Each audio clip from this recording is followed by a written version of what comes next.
Hello, hello. We are gonna play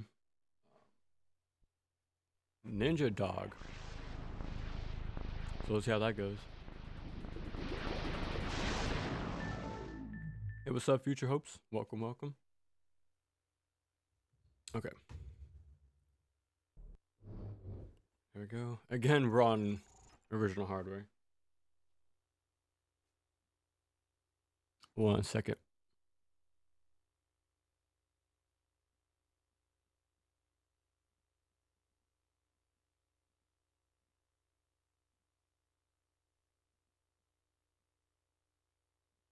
Okay, I had to fight my disk drive. That thing likes to get stuck.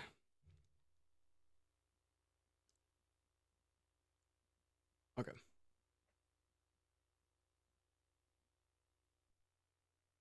There we go. I was like, hopefully it works. Okay. So, um,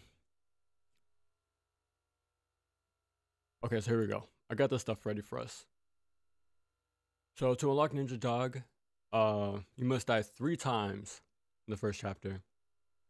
Answer yes, triggers a mode special file. Okay. More healing items, easier enemies, and denoted by a pink armored armband. Okay. So we're die 3 times. Um, I guess in the first fight.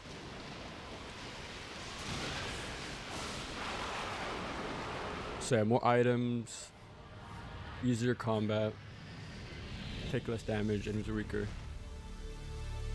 No master rank. Okay. That's pretty funny though. A pink armband for the whole time. Reminds me of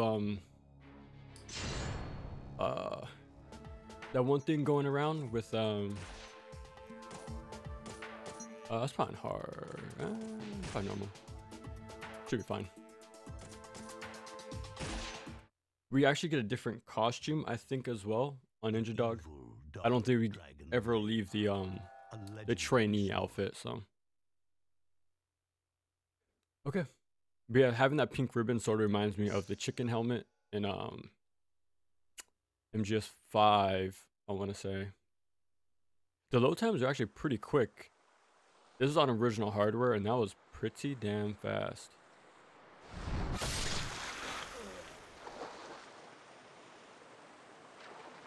Okay. So we should be ready to go.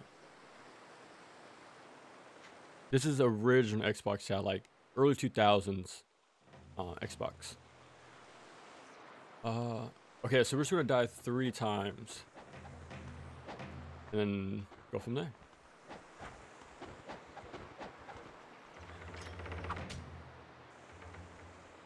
So I've never actually done this before, but I've heard about it in the past, but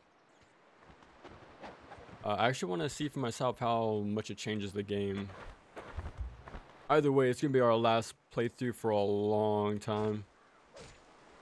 Because after this, I'm gonna start focusing heavy on Neo 2. I got a good amount done for the script, like the basis of it. But yeah, it's a very big project, but we still have, I think, 8 weeks, 9 weeks until Neo 3 drops. I think it comes out on a Friday, and then Neo 3 yeah, something like that. There's a Saturday like right around the time Neo 3 comes out, so I have some time. Okay, so that's 1 death. We need 2 more. This is why I was sort of contemplating if I should probably go hard mode for a quicker death, but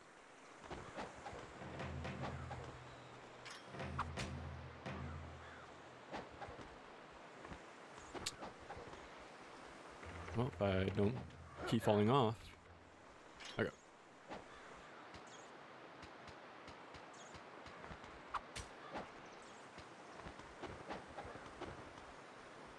Okay. Yeah, it's gonna be a massive shift going from Master Ninja straight into the even extra easy mode. because again, this is very hidden. So you really have to be struggling with the game to sort of see this or not. It is pretty funny though, like it's sort of a common trope in action games. Keep dying, you get asked if you want to go to easy mode.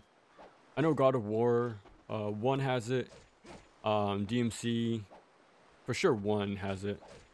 Want to go to easy mode, but this one has an even extra easier mode. That's the funny part. So not only does Black put in the extra effort for its highest mode, but also puts in the extra effort for the lowest one as well, which is pretty funny. There's like extra added cutscenes, VO, more kunai. I think the kunai even give items attached to them. So yeah, they put in the effort in every single corner of the game.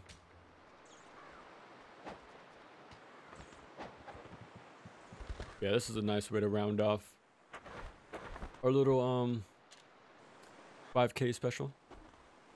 But yeah, this game is going to be my next game. Oh, okay. I don't even know what the emulator is called. I think there's something called Xenia, but I think that's just for 360 games. I think OG Xbox has a different one.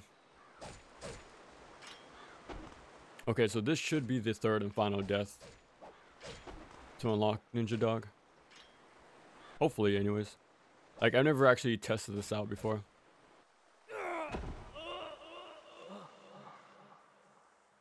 Okay. Oh, here we go.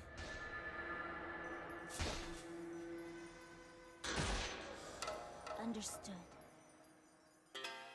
Okay.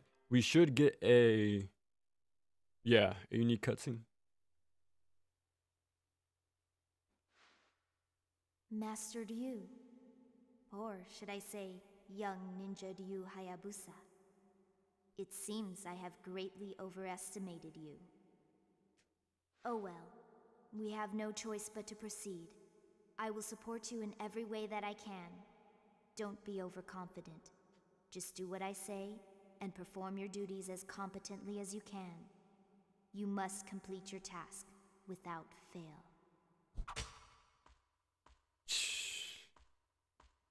He wasn't ready. Not this time. It's okay. When we save, it's just say Ninja Dog. There you go. Okay. So now we have an access to the extra easy difficulty. Now look how fast that the load time is. Okay. Here we go. This gift is the least I can do for you. Make sure you wear it at all times. Bandage strength. So what does this do? Increases damage done by kick and throw. Well, we don't have guillotine throw yet, and we don't have kicks for the most part.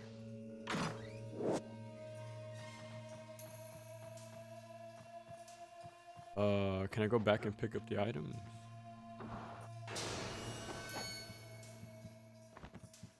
Yeah. I should have just picked this up when I got the mask, but yeah, it's kind of hard to find old hardware nowadays. I got really lucky with my OG Xbox. I found it on OfferUp, I want to say. It's this sort of app to meet local sellers in person. And yeah, one of the things I found was this Xbox for 20 bucks. And they said it was broken and they didn't really test it out, but this kind of said it was so condition. I took the risk and yeah, it worked. This trade can get stuck, but it reads games perfectly. The load times are pretty fast. It was actually modded too, so there's NES emulators. I feel like it reads burned discs already, like from the get-go. So I was able to play a few like burnt games pretty quick. So yeah, for 20 bucks, I got a steal pretty much. And it still works after all these years. I think I got it 5+ years ago. But yeah, I didn't use it too much at the time. I think I replayed Halo 1, beat Halo 2 for the first time, and then I played Max Payne 1 and 2 on here. That was pretty fun. But besides that, I haven't touched it since until like this month. Like I finally sat down and played whatchamacallit? NG04, the original version of this game, as well as NG Black, all over again. So I have everything, well, mostly everything done on the Series S. But I wanted to get it done on original hardware. And with the Year of the Ninja, I really wanted to go out with the bang. Yeah, so we should also get items for every kunai. Usually I just ignore them because they're just, you know, like you saw tutorials. But now we have little extra goodies. I wonder if there's a max limit on... Ooh, 2 health? Holy crap. I wonder if there's a upper limit on having rations or not. Because you get them pretty often, I want to assume.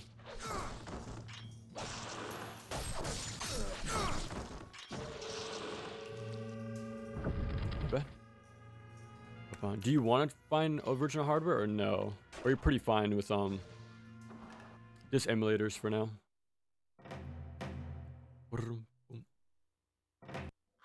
Well, this should be a lot easier without minions.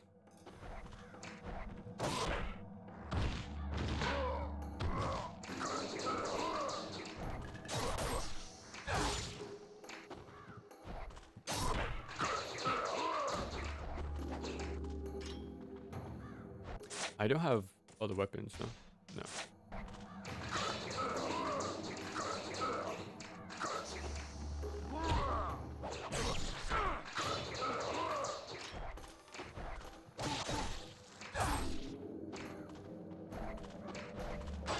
Oh, the targeting.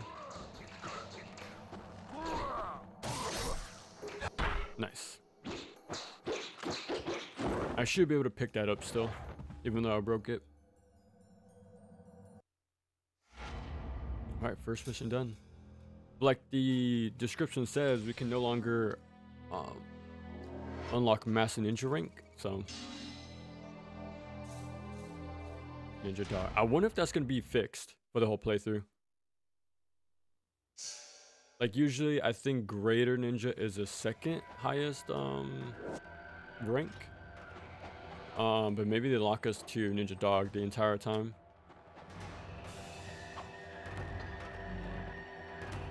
We'll find out. Do you play games on PC? No, I play all on original hardware. My PC is too weak to play games on it. Well, I can play some stuff. What did I play? I could play some very low-end PC game or indie games, but I can only choose one thing. I either play and have terrible recordings and stream quality, or I stream and don't play games like directly off my PC. So it's either one or the other.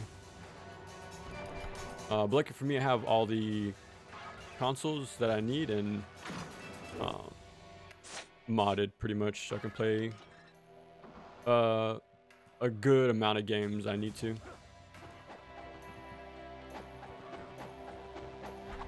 But I'm getting to the point now where I need to start thinking about it though. Like PC stuff. Does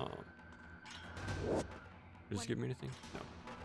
No. Because I'm near, no, not really, but I'm getting closer to finishing all the 3D action games on consoles. So yeah, I'm gonna have to think about getting a better PC sometime soon. Because there's quite a few exclusives on here. So like there's Geno Kids, Strike X Force, Assault Spy, stuff like that. So eventually.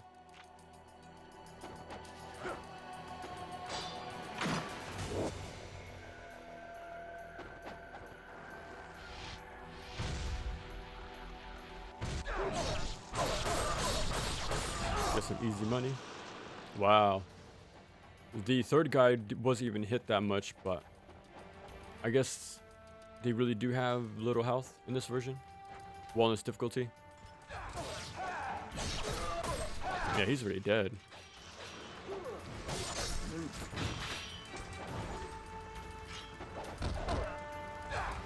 Oh, big whiff.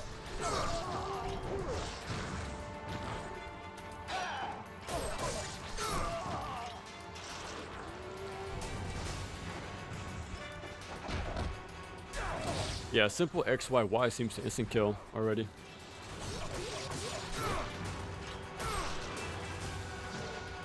Not bad. They seem to be dropping a lot of blues more often too. Oh. Messed up, but it's fine.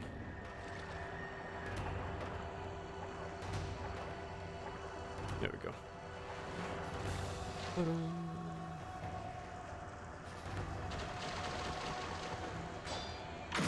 I'm going to try to get all 50 scarabs again. I got 48 on my Master Ninja playthrough, but every time I always forget like a handful of them. Like a maximum I miss 5, but most of the time I'm pretty good at it. It's kind of hard now to get a PC that, and now it's impossible. Oh, okay. I got my RAM 8 months ago for 32 gigabytes for $29, and holy crap! What? Why is the prices going up so much? Well, everything's going up, isn't it? Like even console, like Xbox raised its prices 2 times for its consoles, as well as Game Pass and all that, right? I guess everything is going up no matter what. Dude. It is what it is. Whoa, what was that?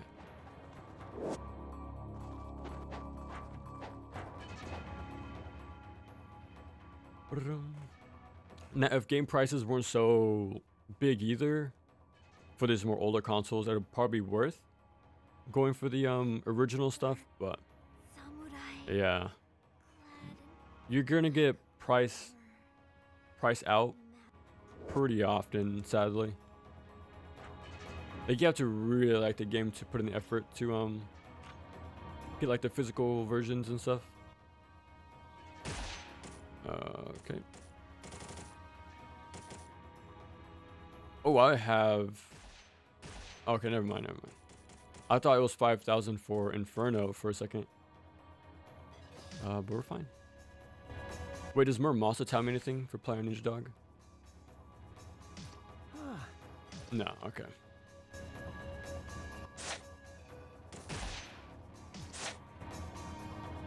Oop.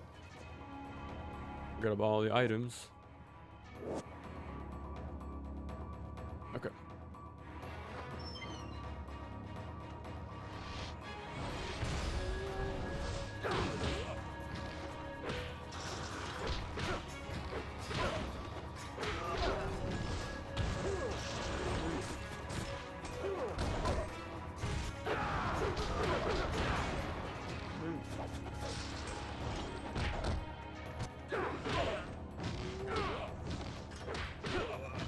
Yeah, things definitely die a lot faster.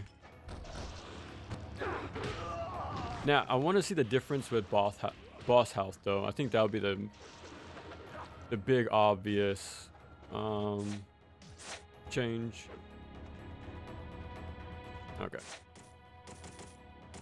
Inferno. Get some health back.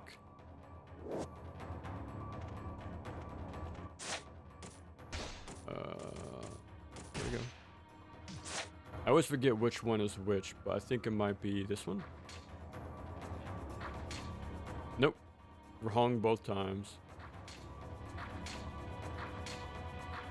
Okay. Alright. I'm assuming... Well, actually, I don't know. I wonder if the fights are also shortened? Like the amount of enemies in each one? Like, I don't know them by heart, so I can never tell. AI corrupted everything, and anything using RAM is going sky-high pricing consoles. Smartphones, PC, anything... Okay. I better optimize that game to run on potato PC. Oh, that's unfortunate, man. Finally caught the true high... I'm telling you, man. We're catching it in live action. I totally messed up the beginning, but I doubt it's that much of a problem. No! Let me fix my camera. There we go. Yeah, I'm really curious how quick we take down bosses. Because they're definitely doing less damage, like enemies. But...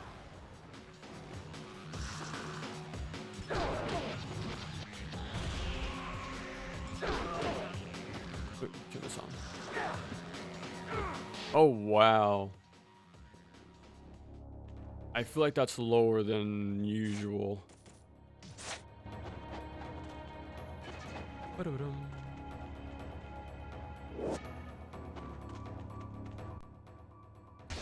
Ninja dog. Yeah, so I'm assuming we're just gonna fly by in one sitting, to be honest. Shouldn't be too bad. Live action. This is you doing it in real life. Incredible. Webcam is the gameplay after all. I'm telling you, man. Okay. Harping into position. Do the punish. Okay. Alright, here we go. Let's see. Okay, that's only in ET. I need to back up more. Give me more time.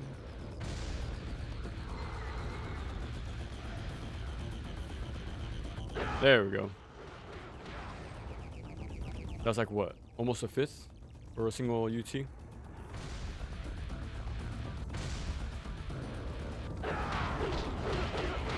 Yeah, that's a good chunk of health.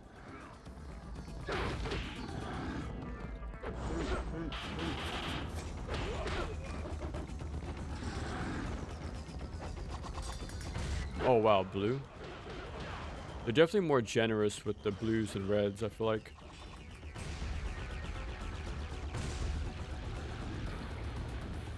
This won't kill, but it'll be pretty close.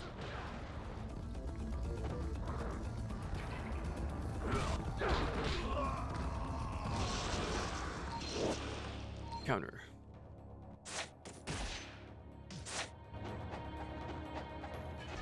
I don't think the ribbon is doing much for me right now, but should be fine. I know you get like the equivalent of armlets a lot quicker in this mode because of the kunais, but now another thing I want to test out, if you die in this game mode, you get an item. So it wasn't NG4 that did it first, it was actually this game on Ninja Dog, funny enough. But yeah, we're gonna test it out right now. I'm gonna save and then do the special forces fight right here, and then die on purpose. You should get an item on death. That's what I've read. I think you only get one item per chapter, like if you die once. So it's not like a continuous thing, but helpful either way. Okay, let's find out. Oh, surprisingly, I read that on Ninja Dog you stay in the trainee outfit the entire time. let me quit, and then I might be able to select it in the menu. Yeah, this is also new. If you played Ninja Dog last, Ayane's in the background instead of Ryu, which is pretty cool. Okay. Well, that sucks. I remember reading that you can sort of glitch into it. I forgot how, though. I think you have to have a save point before Masakado. And then save again here. I don't know, it was something convoluted, but you can do it, but... Unfortunate. I kind of did want to use the outfit the entire game, though. The Sozuku outfit, I think it's called. Oop, a little far. I kind of wish it was something you can pick whenever, but... Okay, so we're gonna die on purpose and see if the free item thing is true. If these guys grab me, that should be pretty good damage. I'll force them to grab, actually. Because they usually punish your lights with the grab, so... Yeah. Bum, bada, bum. Oh, I forgot about the rebirth.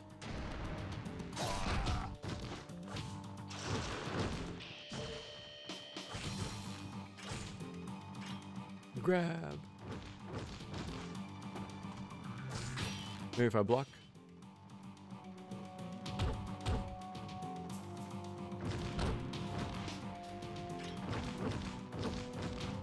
One more combo. Oh my, how many rebirths did they give me? Okay, they gave me 2. So I'm guessing they start you off with a few rebirths on this mode. That's kind of crazy. Like, they really are making sure you can get through this game. Like on Ninja Dog. One more time. Okay. Let's see if you actually do get an item or not. A moment of truth. Bum, bum, bum, bum. You still have things Okay, here we that go. you must accomplish. Interesting. I wonder if I lost my talisman though. Or it resets back. Okay, I still have them. Put that on. Okay, so it wasn't NG4 that I did it first. Giving items on death. It was this game. Okay, 2 rations. Interesting.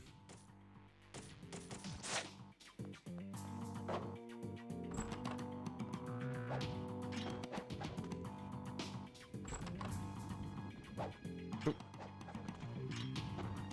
There we go. They really don't make games like this anymore. The wall run, the art style, details in the character animations. Yeah, man. Every time I replay this game, like this past month, it's hard to not gush about this game, like for many reasons. Like you said, the control, the animations, the enemy design, level design, how it really sells the whole adventure aspect of the game, like more than any game really could, to be honest.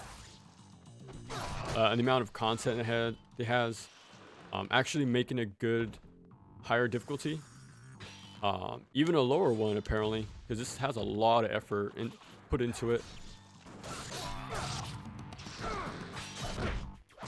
Like, everything about this game is top notch.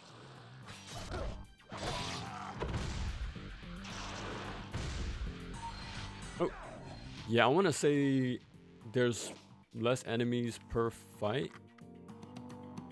I did just do my Master Ninja run 2 days ago, so maybe I could just be misremembering because of that, but this does feel like less people are here. Oh wow, I don't have enough money for my dragon sword. We'll get on the way back. I think it's because it's very unique and it was towards the tail end of the game's this being made. That can be true. But whatever it is, man, they just fired on all cylinders for this game. It's kind of insane. Like even after we do this playthrough, I still want to go back and play 04. Eventually I want to do a very hard playthrough. Like that's the highest mode in that game. But yeah, I'm just addicted to this first Ninja Gaiden game. Like I've played Ninja Gaiden 2 multiple times as well, obviously. I played every single version multiple times. But yeah, the first one, man, it's very hard to match this game.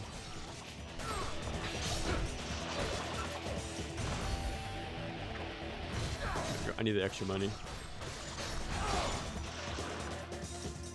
Yeah, that seems extremely little per encounter. I have enough to upgrade. I'm gonna do that real quick.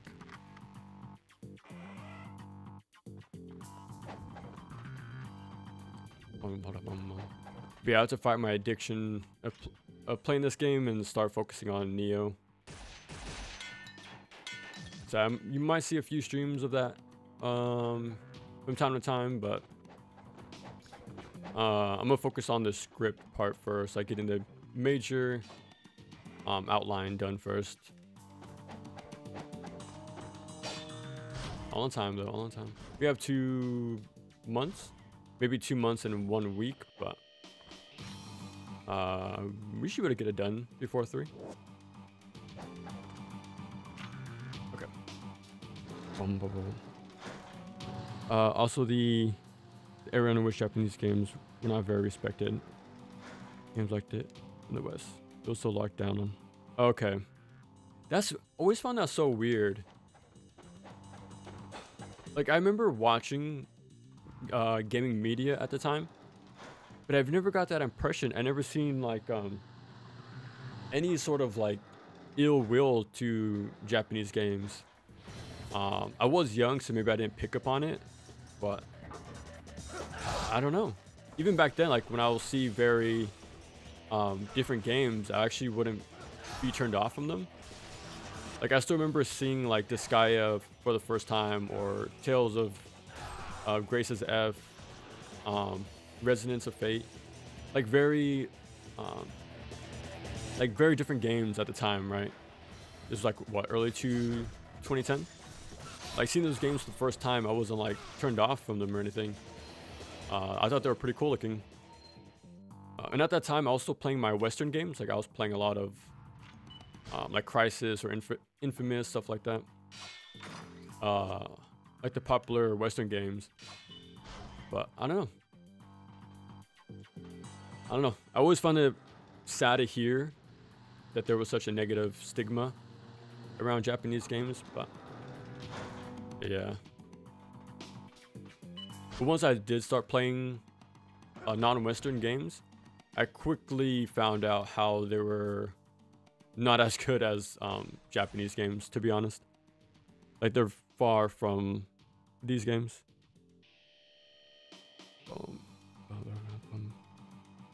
DMC overtook it due to being very casual and stylized in the Western wind. Okay. Have you ever played Dragon Sword for the DS? I have, yeah. I only beat it once, but I do want to make a video on it eventually. The thing is though, I really like playing games on original hardware. So if I ever do make a video, I want to have a modded, well, probably 3DS, to have like video out. So I can actually use a stylus and stuff like that, but like a true experience. Like I can still play it now. Like I have my DS still and everything, but wow, that was super short fight. Put this on. But yeah, I want to have like the true experience again for the video, like so I can actually show how it plays. And I think it would be a pretty cool stream too, having the actual hardware. But yeah, that'll be later down the pipeline for sure. Like I've had the thumbnail made for that video for months by now, at least like 5, maybe 6 months. But so I've been planning for it for a good bit, but it's just all about having the hardware. I know the DS emulator on the Vita is getting updated still. So if I can't get original like modded hardware to like stream, I can just probably play my Vita if it performs well, like if the emulation is good. But yeah, that will probably be my second way to play the game, like for a video. But we'll see. Or like the combat in DMC3 and even the limitations of the hardware. That much better to move. Responsive listening once a month. Yeah, because the games on the PS2 still felt like video games. Like once they start to sort of mimic real life, especially the animation department, you can tell the gameplay, well, the controls got more sluggish and yeah, it just try to match the animations too much. The game, well, the developers that do this the worst is Rockstar. Like I try to play Red Dead 2. Oh man, it is one of the most unfun things I've ever played. Like for one, the opening is super long and drawn out, but the controls are awful in that game. Like they still felt that way for GTA 5, to be honest. I think even 4, it felt like that, but it's how it is. The reviews and the devs who respected that side of gaming were the ones who specialized in more closely. Oh, okay, it was a main. Okay. But man, yeah, I'm assuming the fact that the big names took that stance did not do any good for getting people to try different things. Like I always bring this up, but I still remember the times when my friend and I will talk about Yakuza.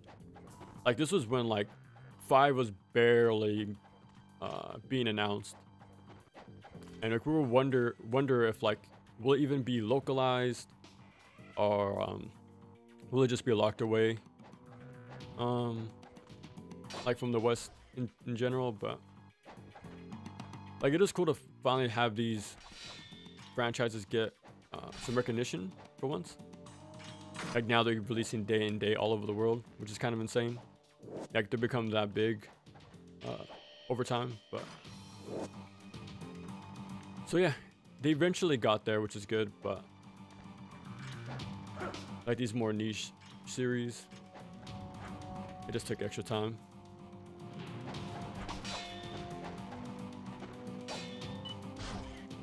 Like I felt like Persona was pretty big even back then. Always like heard about Persona 4 growing up, but it is dwarfed anything since then. It's become super massive. Like that's another series I'm shocked how big it got. I'm kind of curious what will be the next series I'll have its like big resurgence with like in the mainstream media. Like it was Persona, now Yakuza. So I'm kind of curious what will be the next one. I guess maybe Fire Emblem can also count. But I guess since it was attached to Nintendo, it was eventually going to explode. But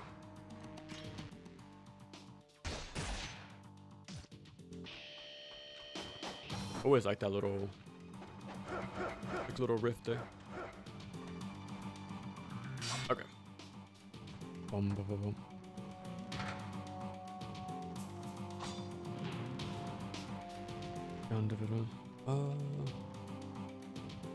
Well, let me start the cutscene and I'll catch up with you guys. It's not a long cutscene, but also games like Prince of Persia had the same That is true, yeah.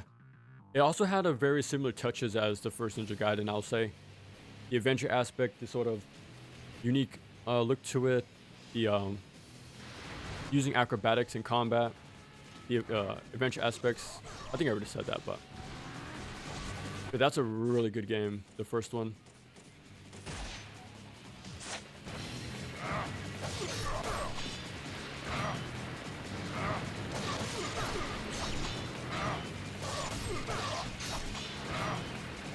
Ooh, I should use my fire wheel. Oh yeah, that damage is nothing.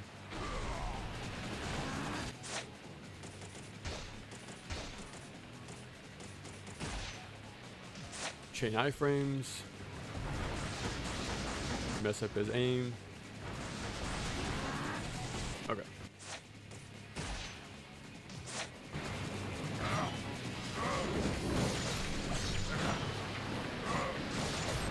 There we go. Aside from Ninja Gaiden, oh, aside from things like RE4, yeah, like that was like also like the big like first step, right? Like to break those barriers. Original DS is very hard to mod. At 3DS is what. Yeah, I'm looking for a 3DS specifically. That way I can play. Of course, the DS library, like Contra 4 would be fun to play. Again, Ninja Gaiden DS. But if it's a 3DS, we can play Shinobi on there. I can show off Shinobi 3D, like the 3D version of the Genesis game. And a few other things. I can't remember right now, but... Oh, Kid Icarus Uprising. That'd be cool to show off. Vita emulation is pretty decent in my experience. Like Vita emulation... Like the emulation on Vita or emulation for the Vita? But yeah, my Vita still works, so I can... Yeah.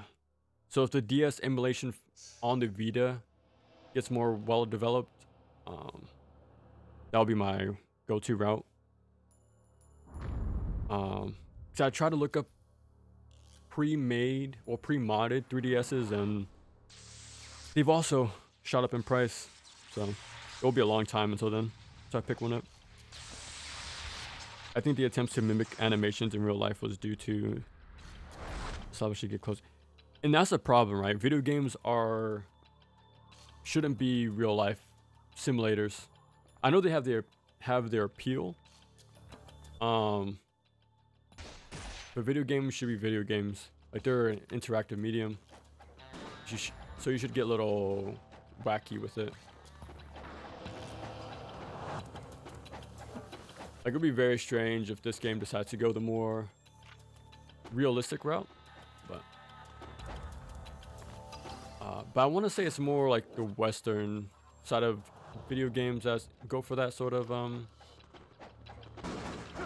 that approach to gaming, like more realism.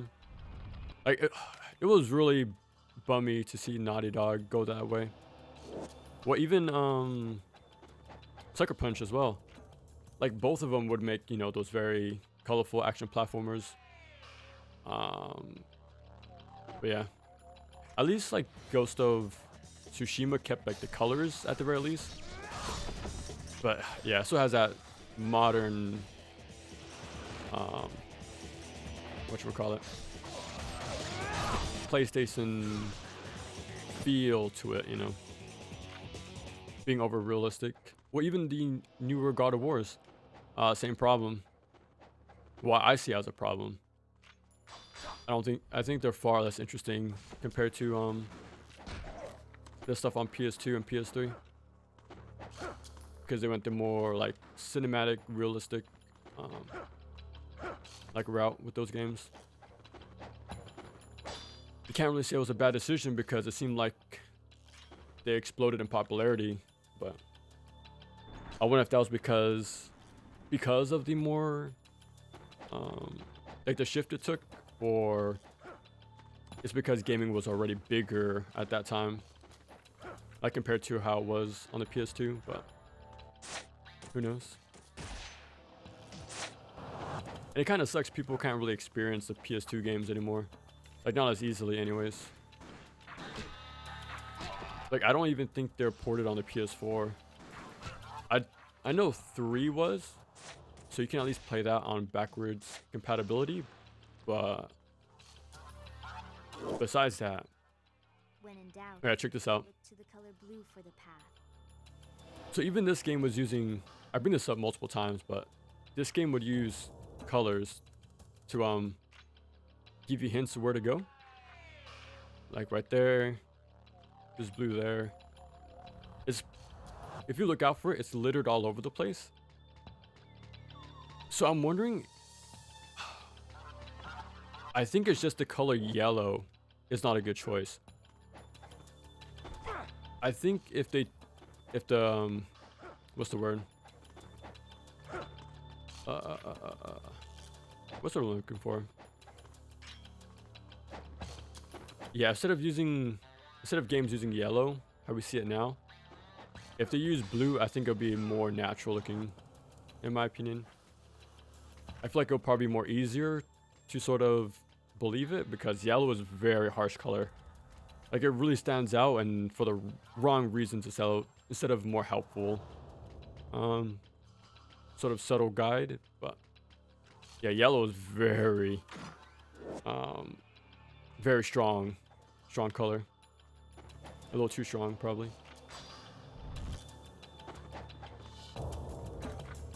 I think there's blue up there. Yeah, I'll try to point it out when we see it. Because even in the manual, it says to look out for the color blue. It tells you where to go, pretty much.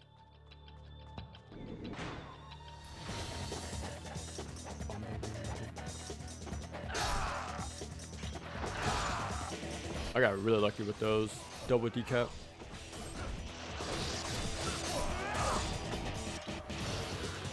Yeah, the amount of kills needed is a lot shorter, for sure.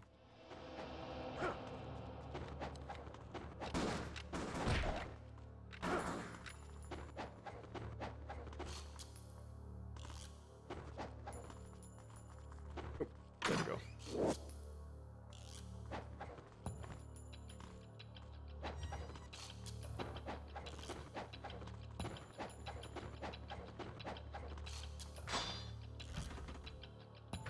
Alright, let me catch up with you guys. I feel like the same way about Red Dead Redemption. Yeah. It is what it is, though, man. Like, I've tried to play in it, but I don't know. A group of ninjas. More items. I think the only missable golden scarabs are in the blimp. I think otherwise you can pick them all up, but yeah, because I missed 2 in my Master Ninja playthrough, and I honestly have no clue which ones I missed, bro. So I do the same route every time, so it seems impossible to miss it now, but I don't know. Oh yeah, again, like blue right there. Even in Ninja Gaiden Razor's Edge, in the Ayane stage, the blue shipment containers give you a hint where to wall run for a secret item. Yeah, I see it right there. Whoopsie. We have a cutscene coming up, so I'll catch up with you guys right now. It's a short one, but I remember when Yahtzee reviewed Ninja Gaiden 2, complaining about the game's violence and nudity being childish twice. Really, meanwhile, Western games did it too. Yeah. I remember, I think Sony said they wanted to slow down on that stuff. But I think Last of Us 1 and 2 get very explicit with those sorts of scenes. And they lean more on the realism part, right, too? So it seems very double standard. Or sort of like a rules for thee and not for me sort of thing. So yeah. It sucks. That yeah, so you still see it even now, like Western games getting the the past, but like Eastern games don't for some odd reason. But yeah, again, the blue. So what do you guys think? Do you think blue is a better choice for this sort of thing instead of yellow? I think it's more of a subtle color choice, to be honest. I think it makes more sense. Like, this is our only example of colors being used for guiding the player, but it's all right here.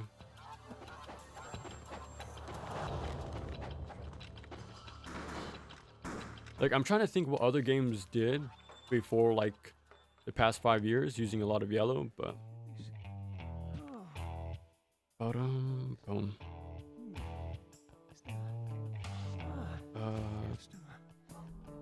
Being childish. I guess, yeah, that same sort of sentiment must have been carried over to like God of War, because they also dropped that sort of the entire aspect of the game.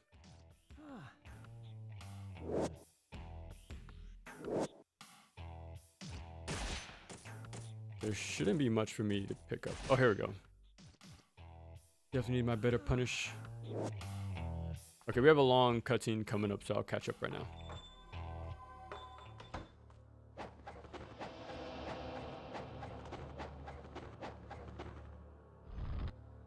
It's a fiend.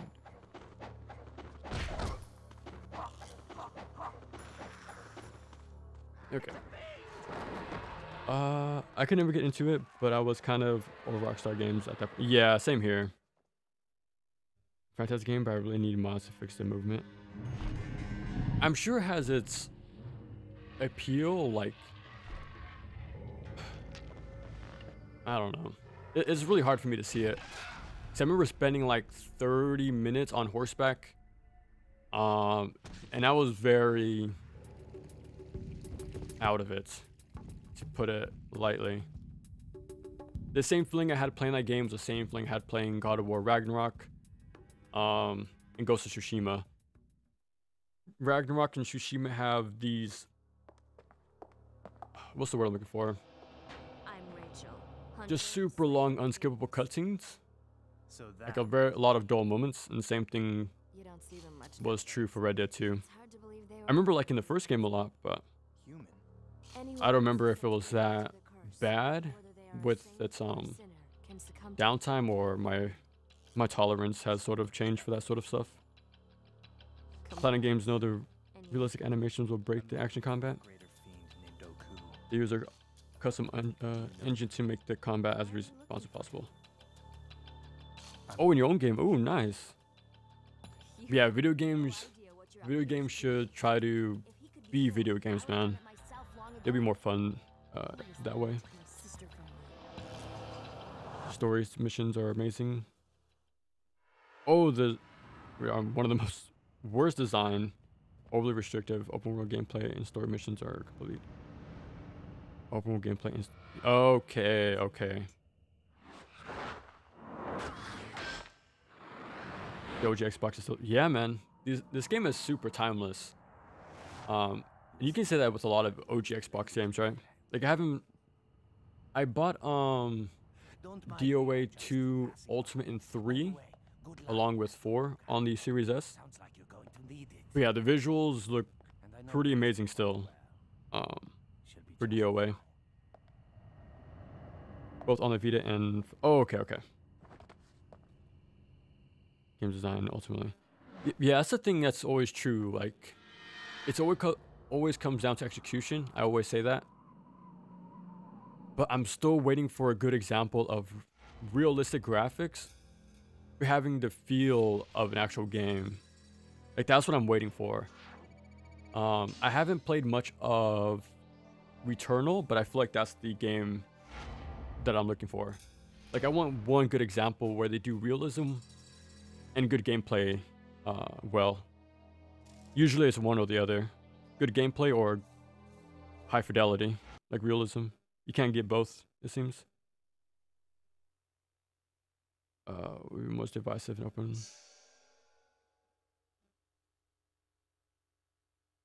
To animations at least makes sense due to the emulation. Yeah, that's it. Yeah. That's what I did like. The visuals were very colorful and artistic. Like that was like the one saving grace for that game. But yeah, the game is filled with unskippable cutscenes. So I think 2/3 of my playtime was just watching mocap cutscenes more than playing the game, unfortunately. And I even looked. You actually can't skip cutscenes in New Game Plus either. So each and every time you want to replay the game, you have to go through that, no matter what. So yeah, like same thing is true for Ninja Gaiden 1 and 2. On a fresh file, you can't skip cutscenes, but at least they're very short. And on replay playthroughs, you can skip them from then on out. But that's not true for the more newer Sony games, sadly.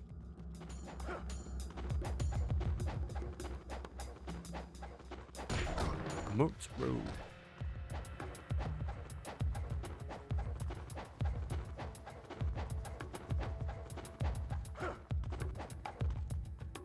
Shortcut. One of my comfort games is all very. Yeah, like I said, that's the saving grace of that game. The art direction. Like I'm really glad they leaned into that. Like it really makes it stand out from the rest. But just those cutscenes, man. That's my main gripe, pretty much. And since I know I'm like wouldn't have to look at cutscenes for most of the time, I ended up stopped interacting with the game more and more. Like I like how there's 3 major areas in the game, and the first one you'll see the map like mostly filled up, fully completed. But as time goes on, you see me start going less and less exploring the world, because if I do, I'm forced to watch cutscenes all the time. So you just see me beeline it more and more often from point to point. Like just because of cutscenes, man. That was a real downer. I'm kind of lost. I got the Griffin key, I think. I should have gone the other way, but this shortcut's right here.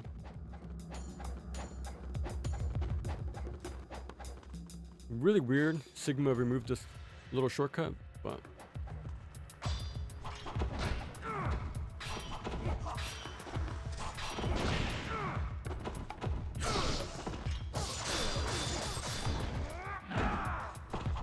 surprised the splash damage didn't kill him.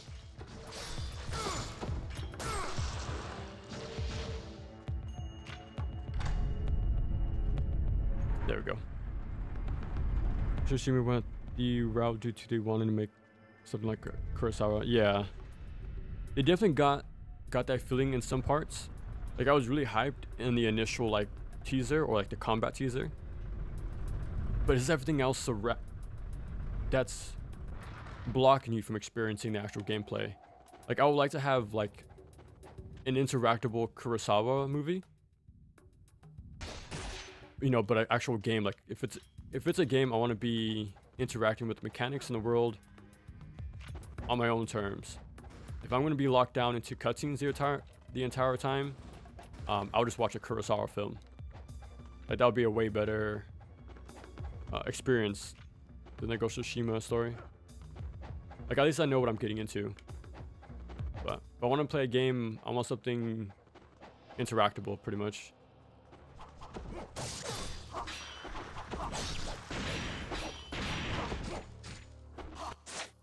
Since they're grouped up.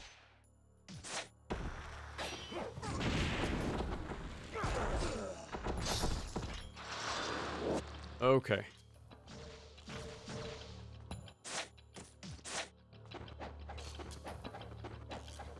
Let me not forget the scarab. It could have been this scarab, to be honest, that I missed in my Master Ninja playthrough. Because I think I died and I must have forgot to re-pick up the scarab or something. That's like the only explanation I can think of. Like I would go back and like really look at what I did or didn't do for collectibles, but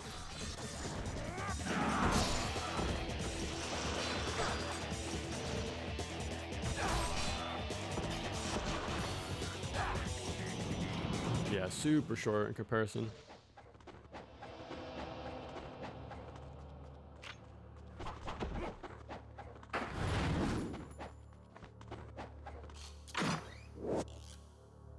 Nope, we're good on items. I'm surprised it didn't hit me at the corner, to be honest. Always forget about that.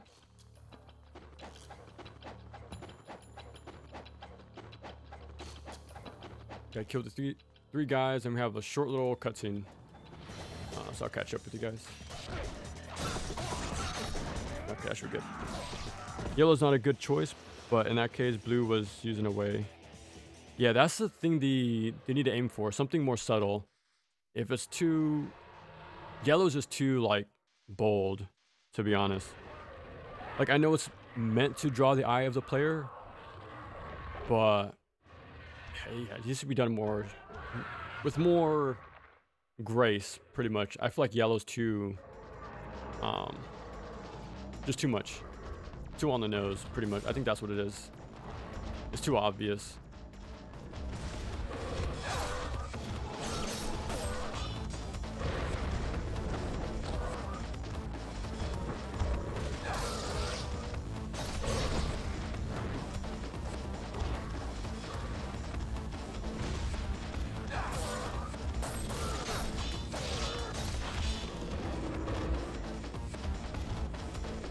I'll take it.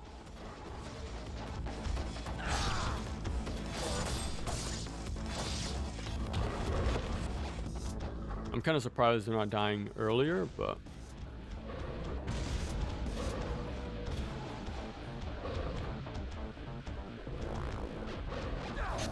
He found me eventually.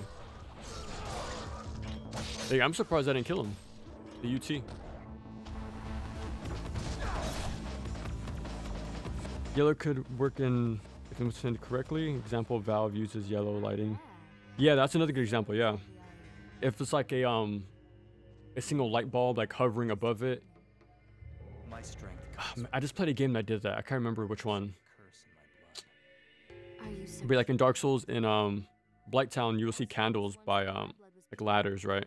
But then I saw what my Like, pure blood was capable of. again, it's always down to I watched as my execution. twin sister was cursed and twisted But into a greater if it looks like yellow paint splatter, that's Doke. the least creative thing we've seen. He led her down the path That implementation. and she succumbed But yeah, using lights, candles, destined to you know, stuff like that to draw the eye in a more like natural way. That's like a good alternative. Kill them. Steam Machine next year, you do modded Ultimate Ninja. kill my sister. Yeah, that's gonna be one of the first things I'm gonna do. It'll probably be another excuse Leave this monastery. to make a Ninja Gaiden video again. Like do one for like 2 Black and Sigma 2, like with the black and white mod. Like, that would be pretty fun. I'll make the blue over yellow and yeah. Still not as cool as Manhunt. Yeah, that was a wild game, man. It still amazes me how that was ported on the PSP as well. I'm not sure if it was both of them or just 2 or just one game. I'm not too sure which one. But yeah, Rockstar was so much better back then. Bro. Oh, I'm doing Gleaming Blade as that's my fault. I don't even have level 3 katana or dragon sword. But yeah, the PSP had Vice City Stories, Liberty City Stories. The Warriors was ported on there. I think even Chinatown Wars was on there. Yeah. Now, if Bully was actually put on there, that would be pretty wild. There we go. More subtle, yeah. It was used here as more subtle and unintrusive versus... Yeah, that's another important detail if it matches the art style, Was that a fiend as well? like an RE4 remake, I've never seen one like that before. again, it's very, Something it's aiming for the strange. realism because of like the So RE many engine. of them. So having this very lazily placed like yellow splashes everywhere, like it's so, as if it's Splatoon, it doesn't work. It doesn't work for that game, like in that style. It needs to be, it needs to fit the game. Like we said earlier, like the light bulbs in Half-Life, the candles The for Dark bones of Souls, the fiends is the work blue of here, Dark Dragon. or like the white It is a streaks cursed blade, for while running sections. bestowing an unfathomable Like it needs to match the power on game that those it's in. gifted enough to wield It makes sense. As we speak, its power is growing. Tend to not get that the pass entirely either. That would explain the stirring in my Martha blood. is Dead is a great adventure game with some very strong horror and dark themes. Blood So, oh, okay. dominates all human. That's unfortunate, man. By the power of the fiends. Which one? Okay, yeah. Take care of Rachel. Understood. In tactical shooters, they rely on using elements of realism Heard to enhance the there's a hidden strategy. path under the monastery that leads to the Emperor's palace. That's true. Like, I Dokubo put a lost good me. bit of Siege. It does aim a lot into the realism. Well, it used to. I think it's more of like, now they're considered doing practice runs, like in the lore of RE6. Yeah, back then it was very like realistic looking, but the gameplay, the shooting mechanics, the leaning, the gadgets, everything was very gamified, which I liked. SWAT 4 is spectacular. Isn't that a very, well, now oldest PC game? It's like an infiltration sort of thing, right? Only the most reliable information. The blade grows stronger and faster. But SWAT 4 is environmental storytelling. Okay. Affects tactical shooters as well for sure, however. Less and less interesting levels in art direction.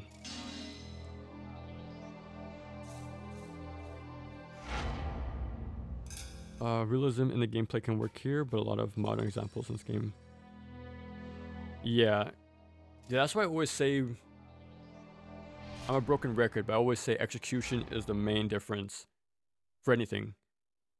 Like I know the mechanic of pulling you towards an enemy. Like that was used in Batman games as well as Kingdom Hearts. And NG4 is pretty strong in that game.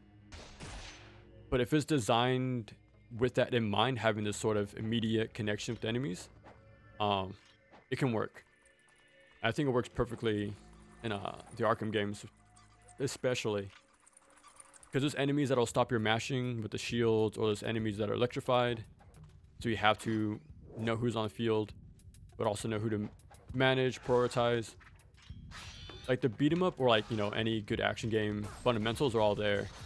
Like enemy prioritization, positioning, like knowing enemy weaknesses and their strengths, and trying to adapt on the fly. And the momentum gameplay only enhances that sort of like decision making even more. So if you want to maintain like the fast gameplay and large multiplayer, like you have to be good in all aspects, including the magnetism. But again, it's perfectly designed with it in mind. But if you ask somebody else, they probably won't say it's good at all. But in my opinion, I think all mechanics can be made well if they're just designed properly. Like same thing for lock-ons, right? Some will say Ninja Gaiden's bad without a lock-on, but it's designed pretty well without it. Like you don't need it. Like there's ways to work without it, pretty much. But it all depends if the designers can think of ways to use it, like in interesting ways, and if the player is willing to actually learn and master it, which is another thing. Yeah, it's on both sides, but like personal preference and if it was designed well or not.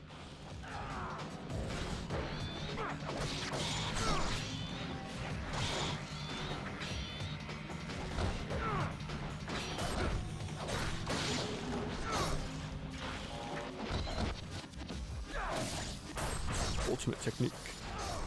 I was struggling with my game art style. Watching you play the NG games gave me the idea to mimic the same style. Old graphics and textures, and this will make... Exactly, yeah. Like, as much as I like Ninja Gaiden 2 Black, I have a sneaking suspicion that going Unreal Engine 5 was a big problem. Because yeah, that game's file size like 80 gigabytes, and that's way too much, to be honest. Yeah, I think more games should have stayed. I still think, what's the word? Mixing high fidelity with an actual art direction peaked with Arkham Knight. It's pretty cool to see how that game's getting more and more love over time. Like, everything people are liking now, I've been a fan of since it came out. But yeah, how the world is made, the lighting, the rain effects, like the neon signs everywhere, like it really matched like what Gotham looks and feels like a very gloomy, dark area, like dark city. But now it's getting the appreciation that it gets, which is good. But yeah, I think the PS4 era has sort of been the end point. Because also like Bloodborne is a good example, and like another one. But stuff on PS3, PS2, I think still look amazing. It's all because of their unique art direction that makes them timeless. But yeah, chasing the whole realism is fool's errand, to be honest. Because if you do, your game gets dated pretty damn quick. Very quick. Like, I'm sure these games also aim for realism, but they use their limitations in smart ways. I think it's 2712, but let me check. Yeah.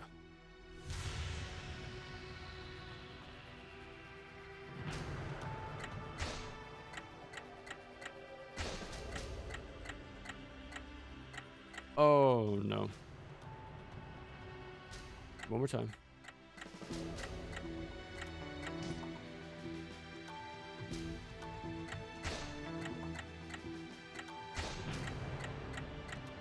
What? It's 2712, no? 2712, left, right, right, left. I think that's a problem.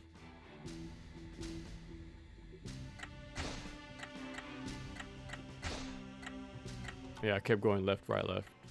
There we go. But the abundance of cutscenes, the inability to skip them, the placing of game, the lack of depth gets in the way. Yeah. Like, there was something very cool there, but like, that's why I'm not too quick to play Yote, because all of the things got in the way of me enjoying Tsushima.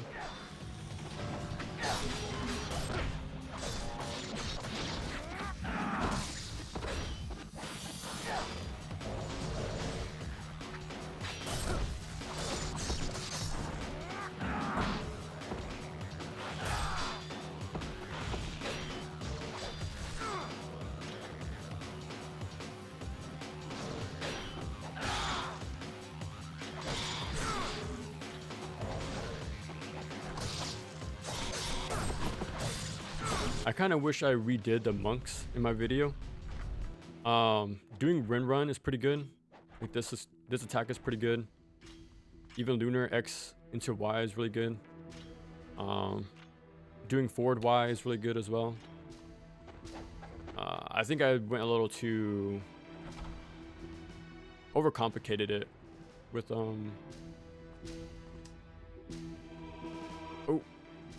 overcomplicated my video fighting the monks. I almost forgot. Yeah, that would have been a big problem. Try model animations work a bit more. Ninja Gaiden says the physics are more consistent. Another thing that really works well with the first Ninja Gaiden game, it's more grounded. And it's also more cleaner, like visually. So things are very readable and very fair. I think no matter what skill level, like you'll be able to read the game if you're an experienced player or first time seeing the game. But that was like the beauty of early 3D games. Like they had the right amount of detail. While now they feel a lot of clutter into the world. And again, it's just to make another problem to force them to put yellow everywhere to sort of differentiate like fluff detail and actual like interactable, you know, levels. But yeah, that's why these games are better 3D games in my opinion.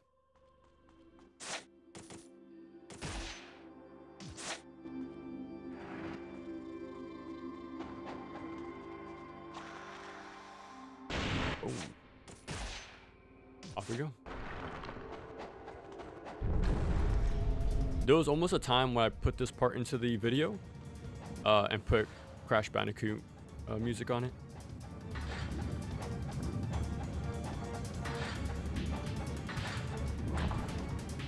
I always forget about this one every single time. I always get ahead of myself and forget it's there. Even though I played this game like 5 times in the past like 2 weeks, I still don't remember when the pillar shows up. But yeah.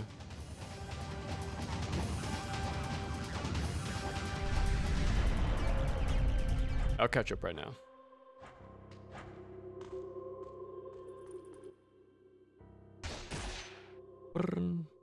The spawn skips crack me up. Not so much the movement itself as much as the consistency of the physics. Very smooth rather than occasionally. Okay, yeah. Oh, you're talking about the ninjas? Yeah. You put a smoke bomb to disappear. Use yellow for ammo crates, but it also uses it in yeah, so does like Doom, right? I think they use every color, like blue for shields, red for health or something, or green for health, and then like yeah, yellow for ammo. Like using colors in games for info is very smart to do. I think it's just what's the word I'm looking for? The levels of which they go, like the extent they go, is a huge make or break, you know? Have you played Spawn Armageddon? No. It is on the list, and I do plan to play it next year. Yeah, I want to play Castlevania games, and then sort of games adjacent to it, so Van Helsing and Spawn. So look out for that. I use pre-made animations with some editing. Oh, nice. Blurry was not. Yeah, if only though. If only. That would have been sick. Just don't play attention, period. Only. As up playtesters, Dead Space was playing the game like RE4. As a result, the devs had to hammer. Okay. I remember even stories about Half-Life 1 or 2. People kept walking in circles indefinitely. Even though there was like a fork in the road. Like eventually they should think about going a different direction, but they didn't. Yeah. So it's pretty interesting how like people do go into these loops of insanity, right? Doing the same thing over and over. But yeah, it's just very interesting to think about. Like, you have to think about those extreme cases, but I guess if we go too far with it, we just get the yellow everywhere. So like even the newest of players in gaming in general could pick up on the signs. But it's a balancing act. Like everything in gaming is a balancing act. Mechanics, visuals, how tutorials are handled. Like everything is it seems so simple, but it can fall apart very quick. And I'm no game developer in any sense of the word. Like I only play games, but I played them enough to like pick up on like what I do and don't like and what I think works. Like to get like sort of like a message across. But I like with tutorials, right? I like games where they sort of make them optional. Like in this game, God Hand, Demon Souls, even Mario World. Like they have these interactable tutorials, but they're completely optional if you want to interact with them. So they don't like force you into the sort of like, what's the word? Boring opening stage every single time. Which was the problem with Mega Man X5, I want to say. Like how it interrupts the game every few seconds to tutorialize you. But if the tutorials are optional, then experienced players can just rush on through with no hindrances, pretty much. It's just more smoother for replay value, which is super important to also think about. But that's the balancing act I'm talking about, right? You want to like seamless enough to onboard new players, but also make it well made in a way where experienced players can immediately jump into the game, like very quick. But I feel like that gets overlooked sometimes. But the sad thing is people don't even play finished games majority of the time anyways. Like if you just look at clear rates on like PlayStation, Xbox, Steam, it's pretty rare for people to beat games, to be honest. So it is what it is, I suppose. Like there's no real reason to think for the players who want to return to your game, if they're only a fraction of the player base, I guess. It's a harsh reality. Movement fixes mostly you can go too immediately into the attack.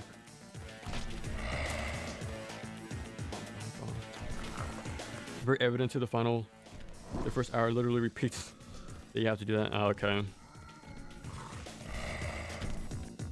Spot 4 is from the mid 2000s, not that old, but one of the greatest made. Oh, one of the greatest. Okay, made by the same devs that did BioShock. Ooh, interesting. Okay, so that makes sense about the whole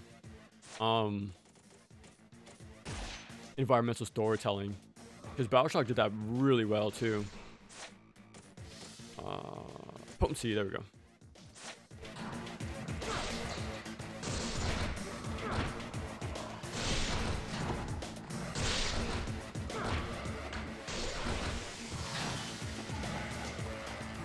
Where's the other one? There's usually at least one archer at all times until you kill them all.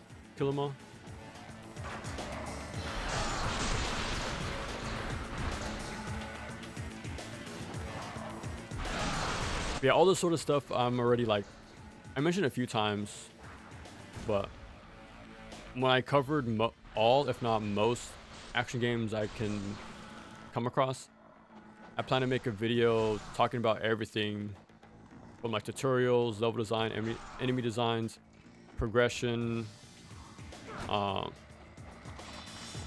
higher modes, higher difficulties. Like there's so much to go into action games, so I would like to have a video where I make it more clear what I look for and what I'm talking about when I'm looking at action games. So I think like a one-stop video that talks about all these aspects would be very helpful. Like what I'm looking for, and also like why do I rate games the way I do.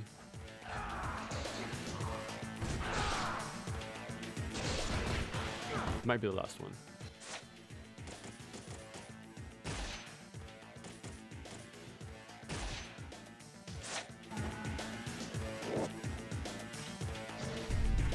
I was hoping for red.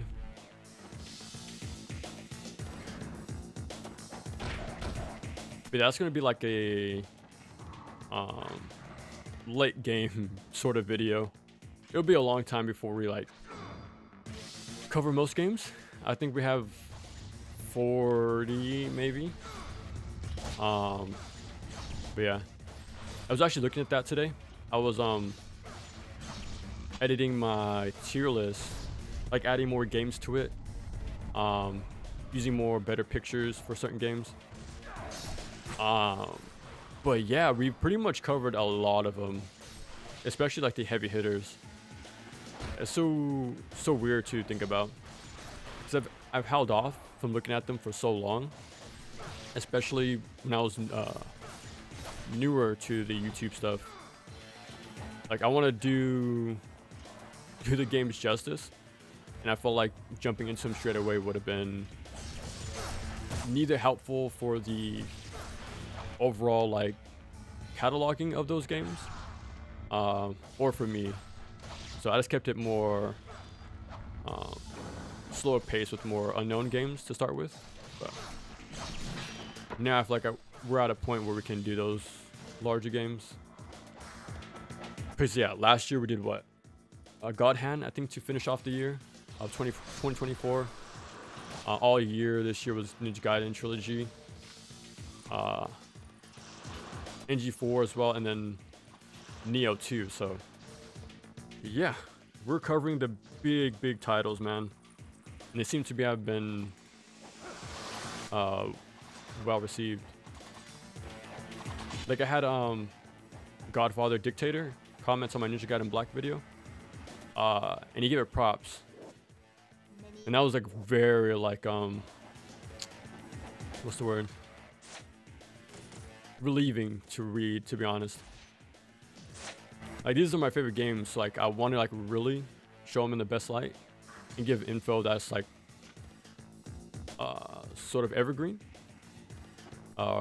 pretty much like timeless in another way. So if I wanted to do these videos, I want to do it right, pretty much. So to have someone who's even like extremely leagues ahead of me in knowledge and skill to give it props is pretty nice feeling, to be honest. The last thing I want is a laundry list of like corrections, so I really try my best with research and fact checking when I do these videos, both big and small. So I try to give them all the respect the best I can. Ooh, I don't want to do that. Let me just make a new save file.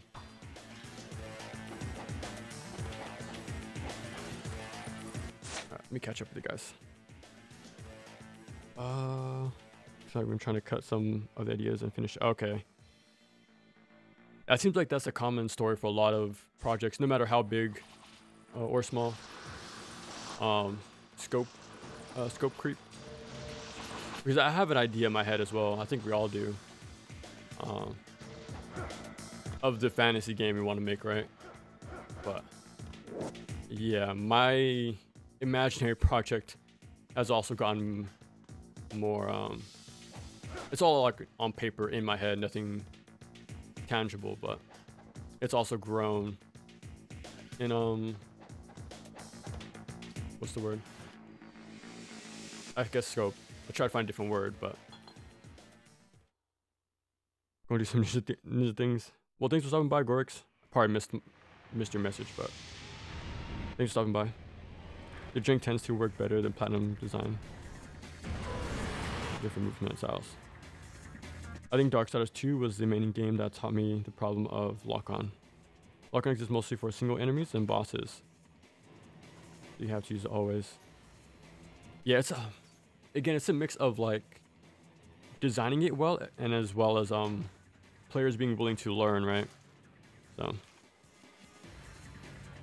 against group enemies versus combat are not designed to lock on, makes the game clunky. Okay. Funny you mentioned the UE5 thing. Routine. Survivor came out tech routine. 10 gigabytes just by looking better than all of NG2 Black. So yeah, maybe I remember we had a discussion last time. It's probably a mix of optimization and knowing how to like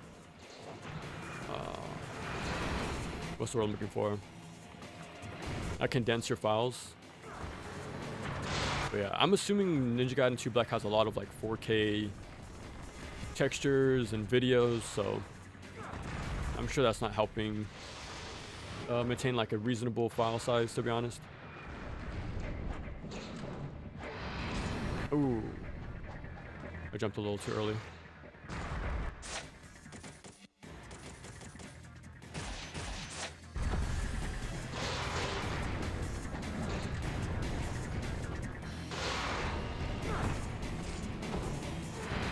That does way less damage than it should.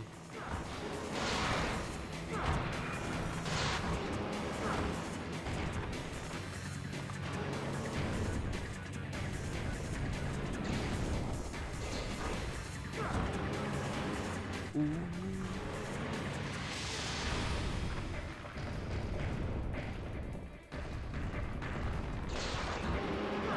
It's so weird playing this boss without minions.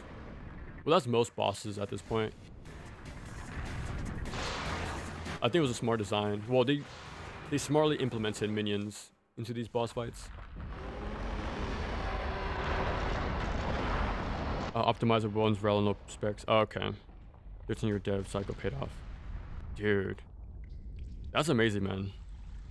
Wasn't there Asti Libra? I think that's another game with like a decade-long dev story behind it. I've been recommended that in my Castlevania Curse of Darkness video. So I know of the game, but I think it's also PC exclusive, but end up looking realistic but ugly. Whilst your life is beautiful, the missing link is art. Exactly, yeah. It's always about the art direction, man. That makes or breaks a game for being timeless. But yeah, I feel like older games did that a lot better. Because again, once we get the high tech, it's easy to just, you know, rely on the baked in stuff. Like rely on the system. But back then you had to use like limitations to make something creative, you know. I just speedrun God of War 1. Ooh, nice. Hour 50? Holy crap. Dude, that's awesome. Like, how long have you been practicing your runs for that? And like, do you what's the word? Send them into the speedrun.org? I think there's like a main hub for all the info. Dude, I remember I was trying to get the trophy for that in God of War 1 on the PS3. I think it's to beat the game in 5 hours. I tried. Like, I didn't look up strats at the time. This was in middle school, so well over 10 years at this point. But yeah, I've always like wondered, how do people beat this game under in 5 hours? Like, this seems impossible. But yeah, I am excited to get to God of War at some point. That was my first action game series I got into. Back on the PS2, so it's gonna be fun playing that again eventually. Again, I do not know when. It's always, you know, sort of in the spur of the moment for the channel. I'm sure you can tell by now, but yeah, we'll have our time where we do like the first 3 games for sure. Like the same way we did with DMC and Ninja Gaiden. So we'll have like ourselves a little God of War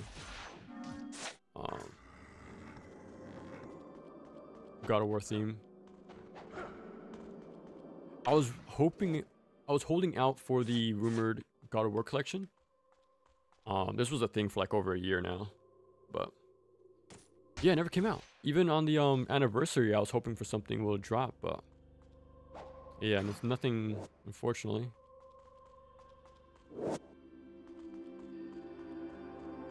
Yeah, at least we have the PS3 collection.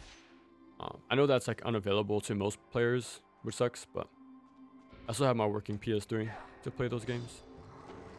So yeah, dude, GG's on that, man. That's super cool. I got some dark chocolate, very tasty. Yeah, I had some yogurt before starting streaming. Had myself a little snack. I found the clutter problem an interesting one because once again, art direction is the solution. Exactly, yeah. I don't mind clutter in immersive sims as they usually know exactly how to approach it.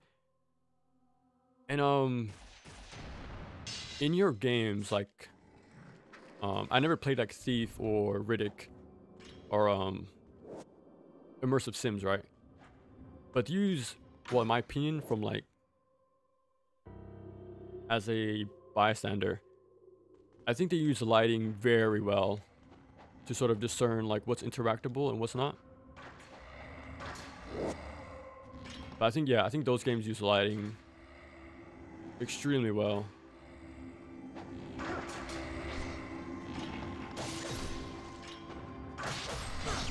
I thought I was gonna get hit for a second. Ooh, no blue. Now that's super surprising. You usually give blue every time. I'll take it. Also helps that the clutter is almost always interactive there too. Okay. Pikmin I beat the first game on the Wii. So it wasn't the GameCube version, it was the one with the actual motion control. That was pretty fun. This was a couple years ago now, but yeah, that was a really fun game. I like the whole like routing, the day system, trying to optimize your days and stuff like that. Super fun game. Yeah, I think games with a sort of time limit is super interesting. It promotes like replayability for one, because you want to master the mechanics. Like what I said, right? The routing, pathing, stuff like that. Like it's super interesting to think about. Like Dead Rising 1 was a huge favorite of mine on the 360. Like for that same reason. Oh my god. Like I never played like Majora's Mask either, but I feel like that has the same sort of appeal. Okay. So, yeah, I never went back and played the sequel or 3, which I think is only on the Wii U, right? Well, probably on the Switch now, but yeah, I never played the other games, only the first one.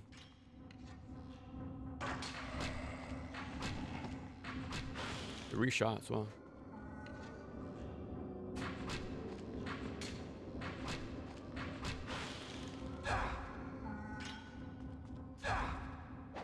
There we go.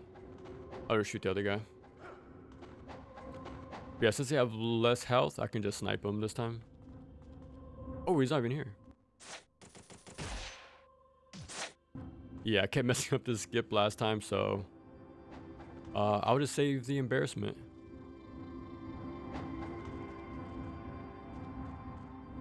You know what I really like about this part? This is exactly what I'm talking about when I want classic action game platformer stuff in my 3D stuff. If you played Rondo of Blood, this is exactly what you'll see in that game. There's a whole pendulum swinging parts. There's hidden spikes on the floor. Yeah, this is what you'll see in like Castlevania or like action platformers. What I like about Dark Souls 1 and even Demon Souls especially, they really kept the identity of like old school action games. Like Sense Fortress, for example, was nothing but this sort of stuff. I feel like they sort of strayed from that sort of design over time. But yeah, again, the earlier the 3D games are, the more faithful they are to the 2D roots, which I like. But yeah, Pikmin is also the mods that exist in Pikmin. I'm kind of surprised there's no, well, I mean, I'm surprised there are mods for the first game. It's kind of crazy. Ooh, what was that? How are you getting along with that bow? Rations.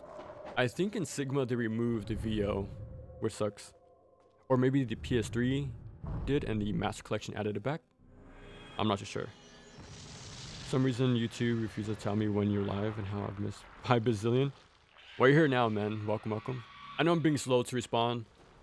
I think if you hear my streams long enough, I think that's something you'll come to expect or get used to. I get on my tangents pretty often. Hopefully it's something a little interesting in the meantime when I catch up. So yeah, if there seems to be a delay, it's just me being super slow to catch up with the guys. I think that's I really like playing my action games, obviously, but I think that's the double-edged sword. Like these games require so much attention, so it's really hard to find the moment to just stop and catch up with the messages. But at least I can hopefully say something insightful in the meantime.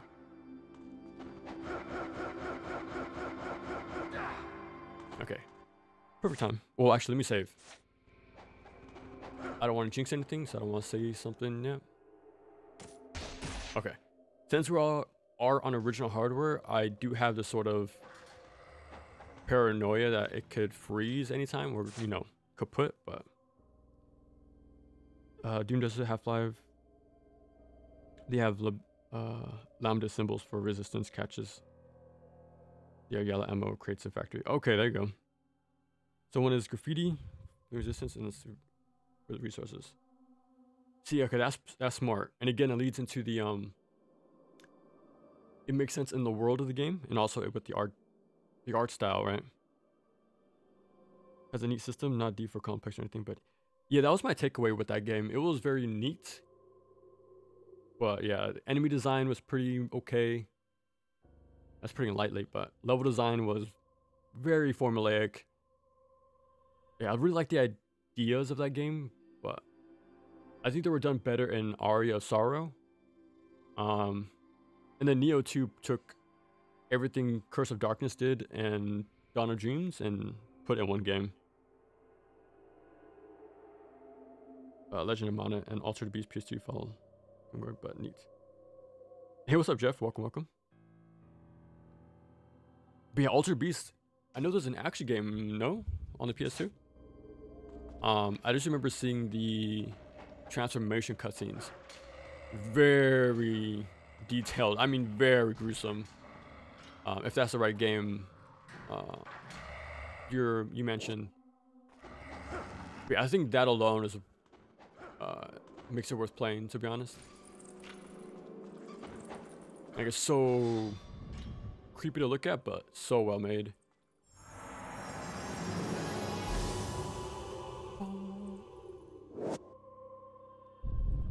Don't forget the key.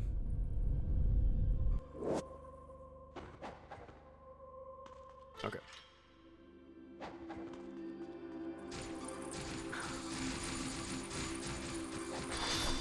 They're doing a lot of damage.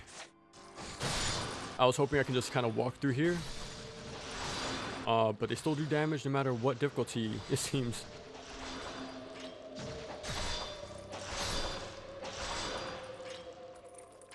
Okay.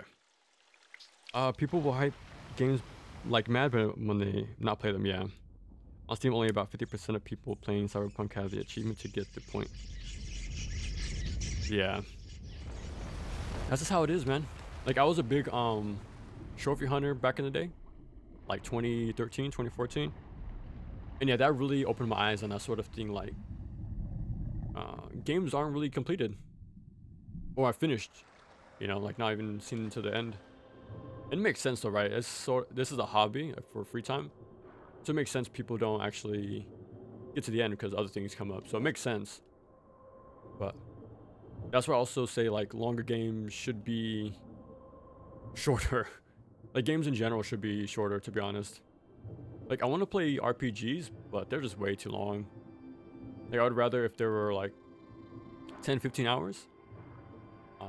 But yeah, I think games in general should be shorter. But the thing I've noticed over the years, the time required to beat the game is being confused with content.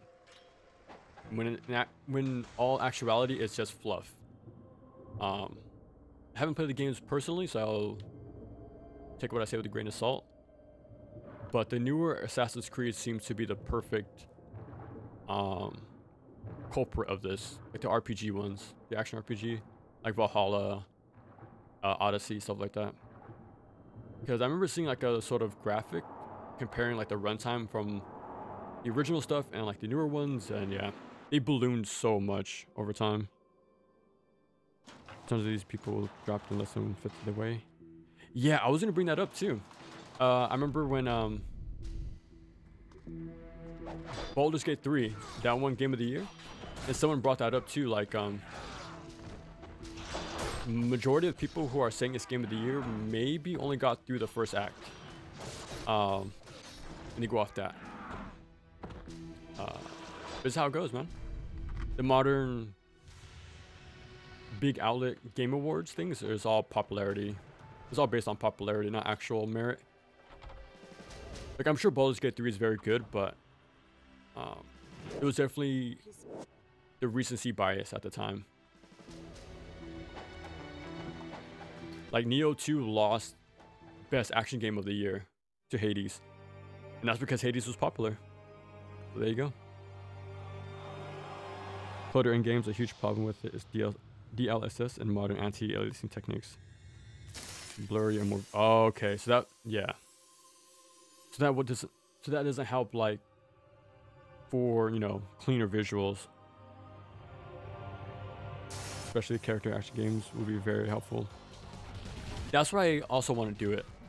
It'll be a video for like being more transparent of like what I look at when I'm playing these games, but also I'm assuming it'll be very helpful for like devs as well. So there's multiple reasons why I want to make this sort of big video eventually. It'll be a while, but yeah, if you hang around the streams long enough, or even might watch enough videos, I'm sure you can pick up on some of the stuff eventually.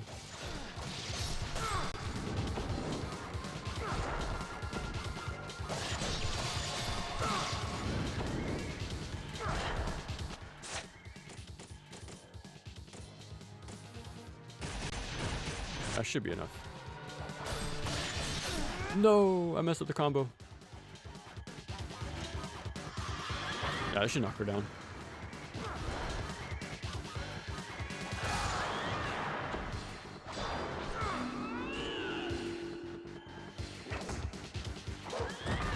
I'm gonna risk it. There you go. Nice. Some games are better at that than others. Some games also have poor rendering. Oh, okay. Hard time playing ground due to how incredibly blurry they. Oh, okay. Okay. With or without it, it's hard to see things in cluttered spaces. Actual visual clutter, but rendering issues. Beat 'em ups and action platformers too, they teach a lot. Yeah. I feel like the more you go back to the basics of like action platformers and beat 'em ups, the more you have a more fundamental base game, I feel like. And that's why I always mention Onimusha every time I can. So yeah, I'm gonna bring up that game every single time, because there's a lot to learn from it. Like, there's a reason why it's very influential with all the 3D games that came after it. Like, it inspired DMC, Ninja Gaiden, God of War. There was another game that I found that influenced them.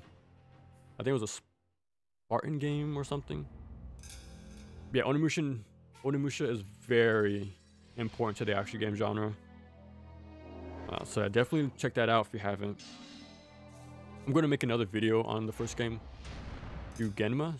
So yeah, this is a good excuse for me to play my Xbox still, but also replay 1. To hit all the heavy hitters in action games. Yeah, that is true. But like I said, it takes a lot of effort, and like,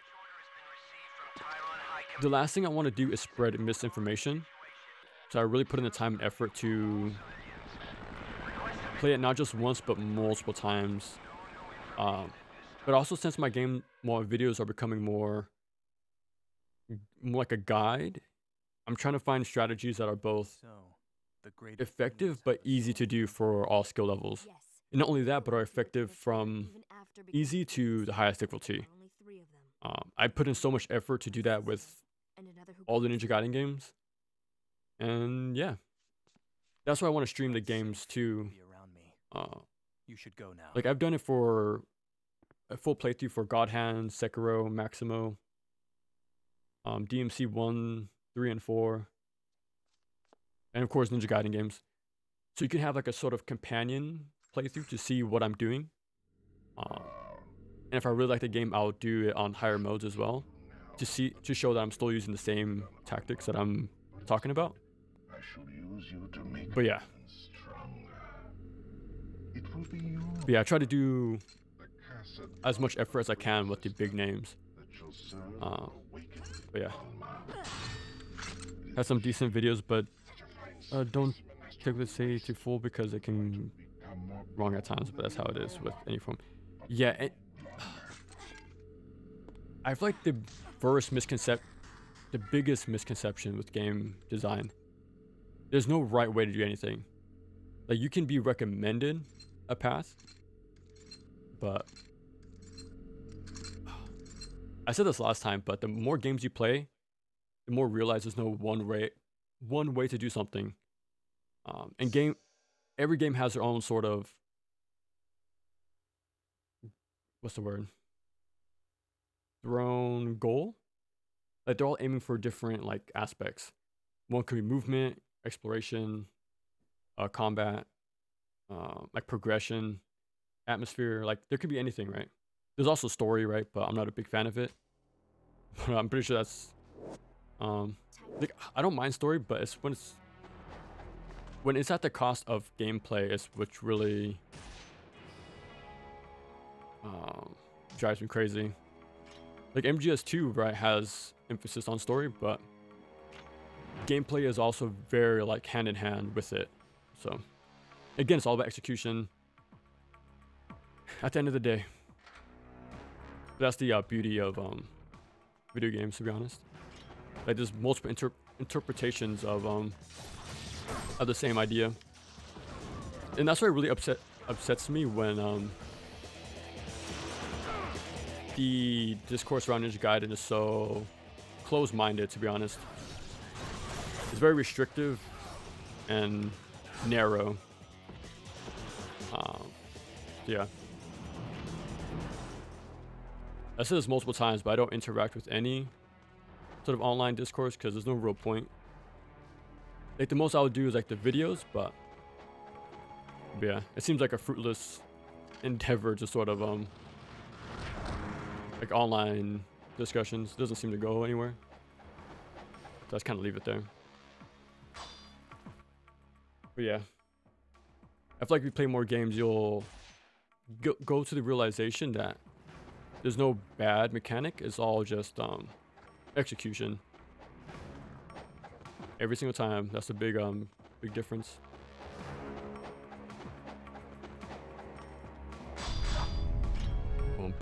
DMC is very popular and mainstream in Brazil. Well, that's really cool. As is Resident Evil. I've always found it interesting, like how regions are vastly different from one another. Like a very common story is how like SNK is a massively popular in South America, like compared to any other place in the world. It's kind of cool how each area has their different tastes, you know. Like I think in Japan, I think handheld gaming is massively large, like massively popular than any other gaming format. I think it was back in the day. I don't know now anymore with like phones and mobile gaming, but I do remember stuff about how portable consoles were like the rave in Japan.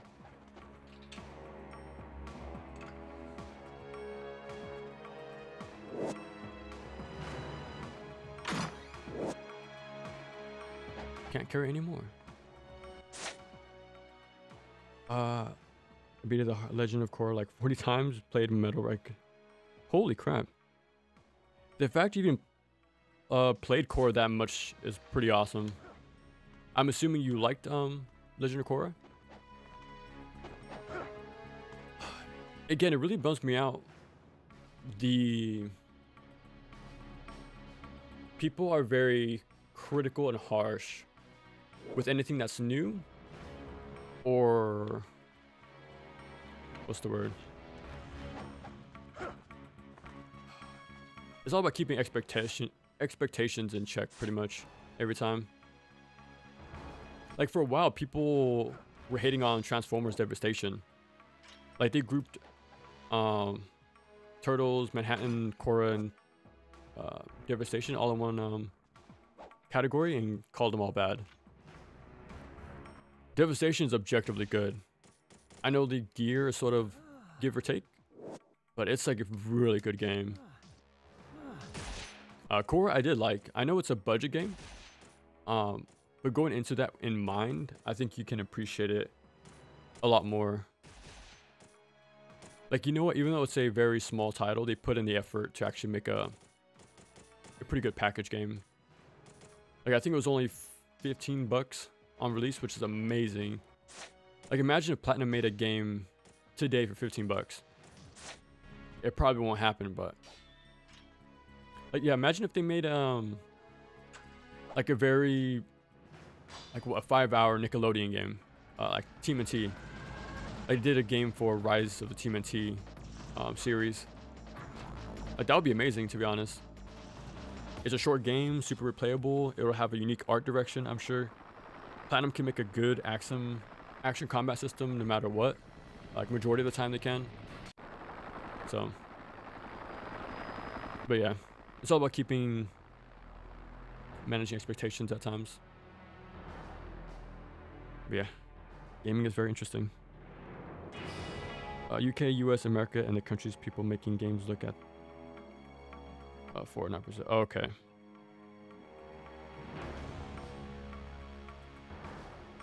Be the most successful game. Oh yeah, see. Yeah, it's massive over there, which is pretty cool.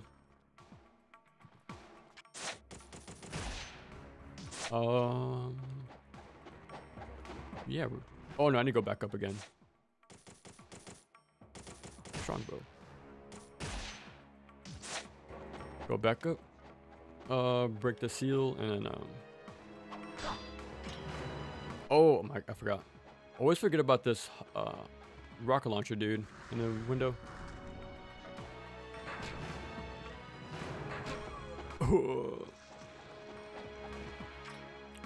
He spawns super late in the lower difficulties, so I forget about him, but higher ones, on the other hand, he is a menace. Like, he will snipe you very easily.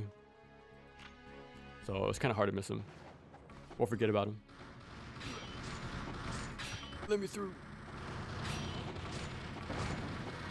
Oh my god. Okay. I could have just used Ninpo, to be honest. Because we get it back anyways coming up.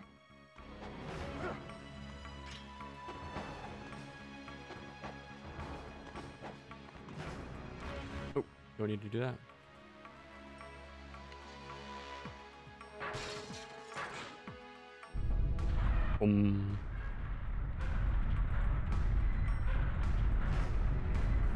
It shows that the potential to make that be in case Western countries. TV show harshly ignorant of Brazil as user's country. Not a good way to think about how large gaming audiences actually are. How much UK gets brought up with sales countries. It's weird, right? Because gaming is an art form. But unfortunately, it is tied to business. So, yeah. I do feel like devs get like their creativity stifled a lot of the time, for the sake of like meeting sort of like arbitrary sales number thing, but it's also just like a sort of thing of like gaming. What's the word? The minimum required of sales is only getting bigger.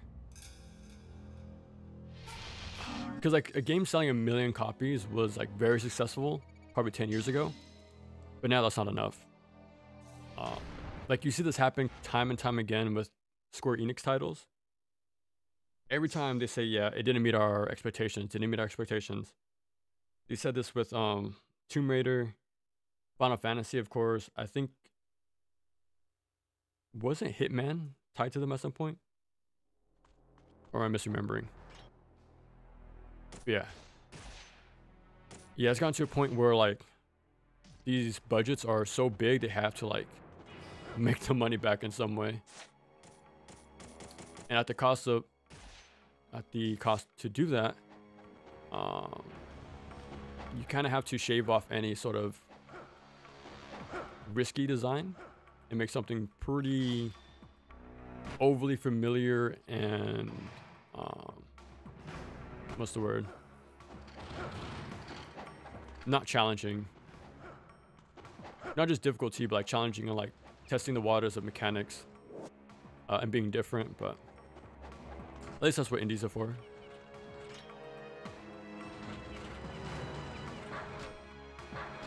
I had just amount of arrows. Okay. Ooh. There's a games to play for my game design, but I'm not that much into the genre. It's my favorite, but I'm still young. Yeah, it's all a learning process. Like it's a common phrase, but it's all about the journey, not the destination. Like the learning process is my favorite part of the genre. Like it's fun to be proficient at a game. Like to see the effort be coming through finally, like the fruits of your labor sort of thing. But the learning process is always my favorite part of the action game. It does take time and patience, but and like the dedication. But it's super rewarding. But that's what makes me pretty sad. Games don't want to be different, or players are pretty. Or I want to assume it's a small minority that are loud, but and players don't want anything new. But it is what it is.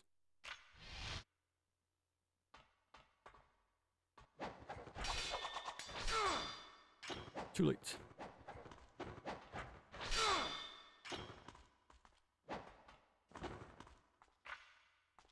Come on. Sometimes my controller is inverted, and sometimes it's not. Okay. One more time.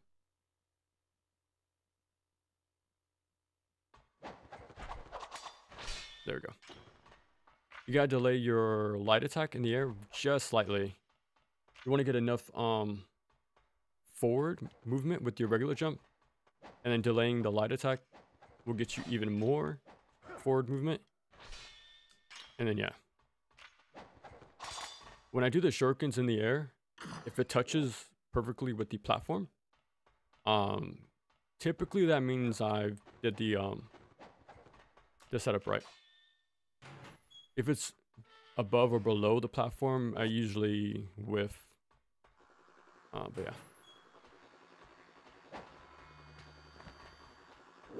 Again, I'm really trying to remember all of these locations for the golden scarabs. Like I played this game so many times, I know most of them, but I still somehow forget some.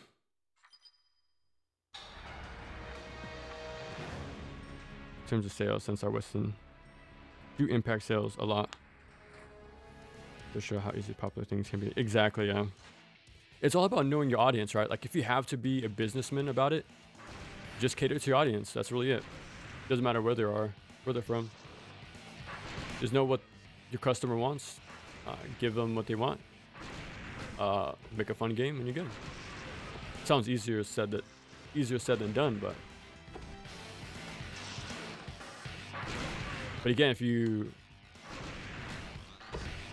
like, again, larger budget, gotta homogenize it, make it more safe. It's really hard to find that.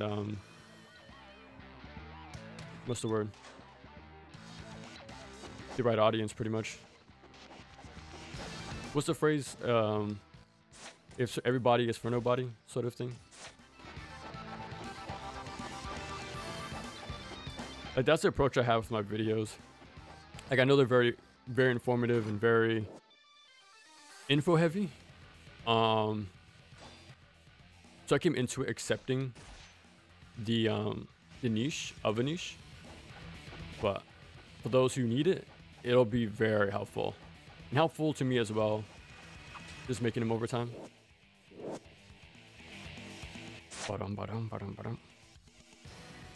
And to cover a lot of them, their videos include tons. Quick notepad of what I like to recommend if you want, though. Yeah, any info, super helpful. Youth here isn't that different from the US, I believe. If you're popular with them, you're very casual. Yeah, in the age of the internet, it's really people are more connected than ever. There's not, I feel like the separation of like cultures and stuff like that is like blurred. So one thing can like, you can be a fan of anything from anywhere at this point, which is pretty cool.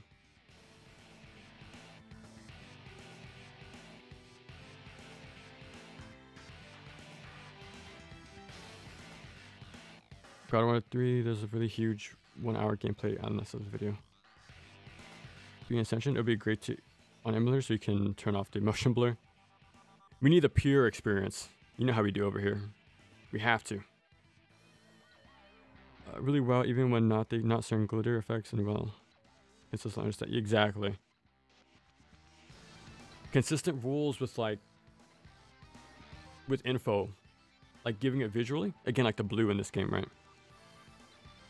It's the man who broke the God of War in half just for the childish and the speedrunners. Camera shake and the motion blur via emulation, you can do it. Unplayable without it. X5 certainly has a lot of the hold up. Yeah. The worst auto scroller in Duff on stage. Invading every enemy with no. Exactly. She's the guiding light in this game, man. Can't underestimate her. There's at least one big game you haven't covered. Bayonetta, yep. PKP Simulator, yeah, I heard about that. Zeal style fall off, trivializing the game. Altered Beast with the. Okay, yeah. 51% of people on stream. Baldur's Gate Act 1, about 11. Ooh. That's crazy, man. But that's the power of word of mouth and hype, FOMO. Like, that's the game of the gaming industry. Not really like if the game is mechanically sound and designed well. It's all for the being a part of the conversation at that time, for as brief as it is. So, like I said, that's the rule of the Game Awards. It's all about the popularity, recency bias. So, that's how it goes, man, unfortunately. Sold well due to international markets like the PS3 was. There's some 360 in the US, but Japan into okay. Underperformed according to Square. Yeah, the quotations, man. Twice the exactly. Like these games do massively well, but it's just the expectations of the publishers are insane, man. Mainly the 3D, well, the AAA ones, but yeah, it's insane, man.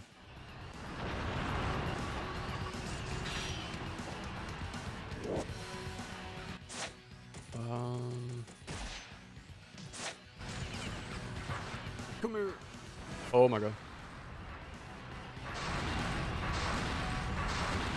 Like, I bring this up every time, but back on the PS2, Naughty Dog made Jak and Daxter 1 through 3. Insomniac made 3 Ratchet and Clanks, mainline Ratchet and Clanks. They also made Deadlocked, probably more. Rockstar did like what, 3 GTA games. They even ported Vice City and Liberty City Stories on there. Bully, Warriors, Manhunt 1 and 2, Midnight Club. Like, dude, games were way more frequent and interesting and innovative back on the PS2 days. It was crazy. Like, what, 2 God of Wars on there, you know? Like, dude, 3 DMCs, 3 Onimushas. Like, everyone was pumping out games left and right like, pretty consistently. But like, that's why I'm a big defender of Team Ninja, because those are the only ones that really have that same sort of energy of the PS2 days. Like, they're keeping it alive. But again, unfortunately, teams that are actually making interesting games are either shunned or shooed away. Yeah.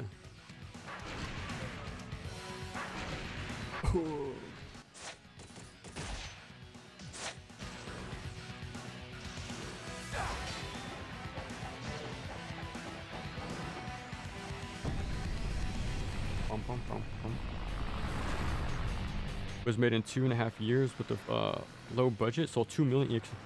Yeah, that's insane, man. 2 million, you would think that would be more than enough. Especially like being like low on resources. Like, it seems like just free money on the table. Like, I'm kind of curious about how they see 2 Black. Like, I'm sure it's the same sort of story, like made by a small team, made very quickly. But sold maybe enough to warrant the effort to make another one. But I'm assuming no, because Ninja Gaiden is pretty niche. Has no idea what's even doing. Yeah. You know what though? I would give him props for a year or 2 ago.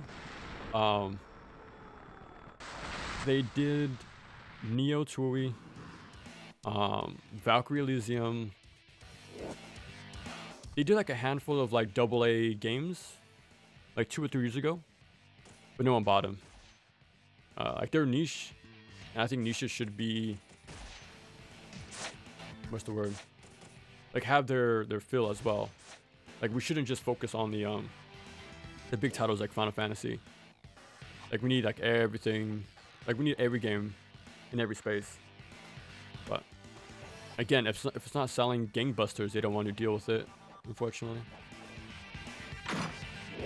Says they did try to make an effort to get back to that, the smaller titles, but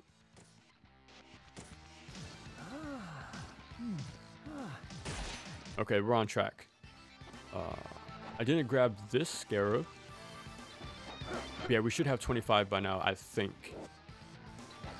So I should get my reward, and we should be fine.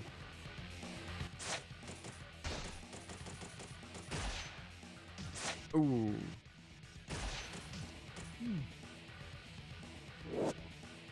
Celebrity. I need to go back. Well, actually, no, I'm good. We have a refill coming up.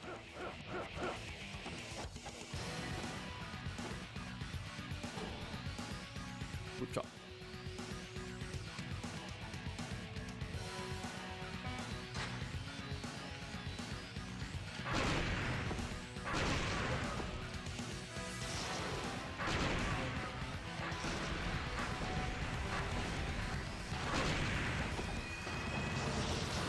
there's 5 enemies, and once you kill the last one, the rocket launchers in the tower start to appear.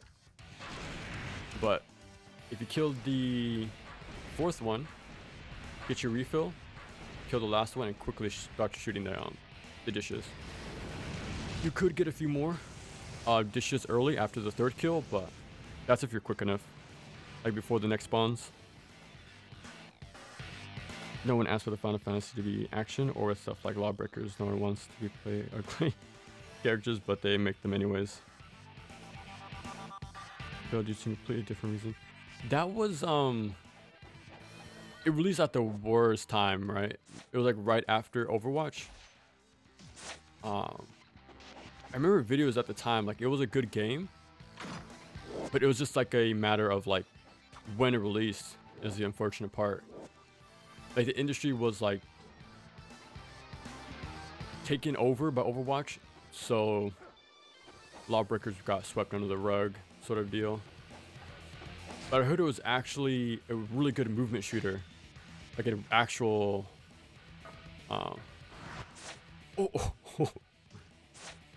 Dude, I just saw a missile like right before my face. Yeah, I heard like it was an actual movement shooter.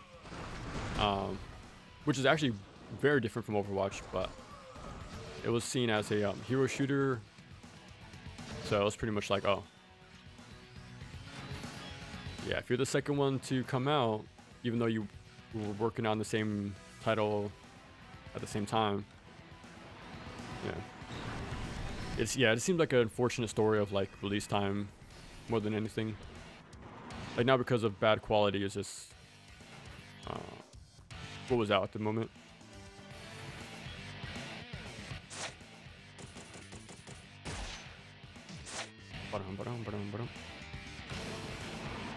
Oh, falling with private servers. Oh, okay, yeah.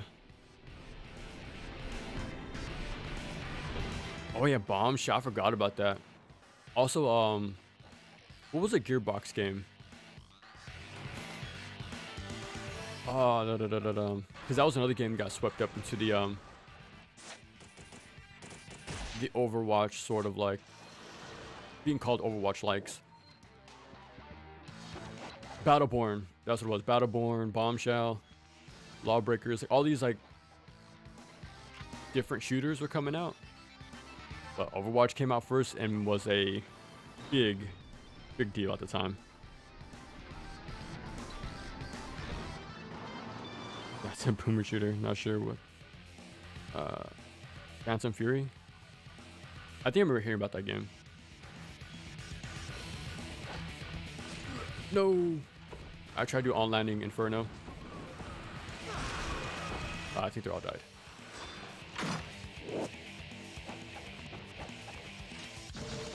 What are my Life of the Gods looking like? Only 2?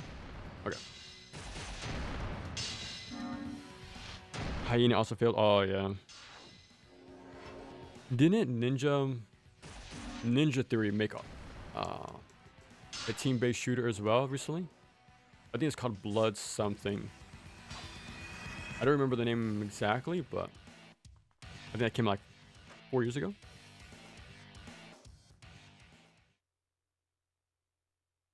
Hyenas, yeah.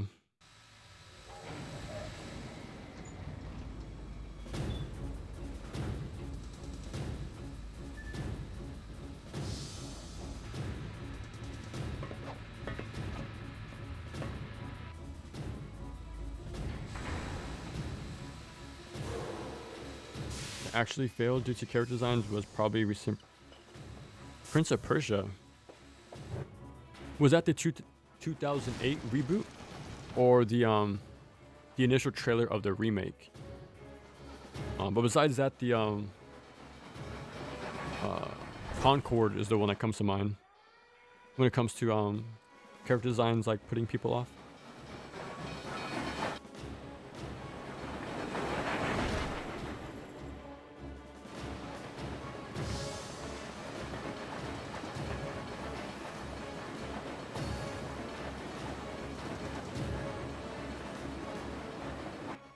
City 51 has PS2 energy. Yeah, exactly, yeah. Like, even though I think their combat mechanics are pretty weak, I do like their games, like holistically, because they're doing something very different with their stuff. Like I think Travis Strikes Back is a very good game. Combat's pretty so-so, but the game is really good. Oh man, No More Heroes 3. I don't know what happened there. I think just I don't know. That was a rough game. Like all around, that was very rough. Yeah, we need more of those budget games, man. That's why I really like Soleil.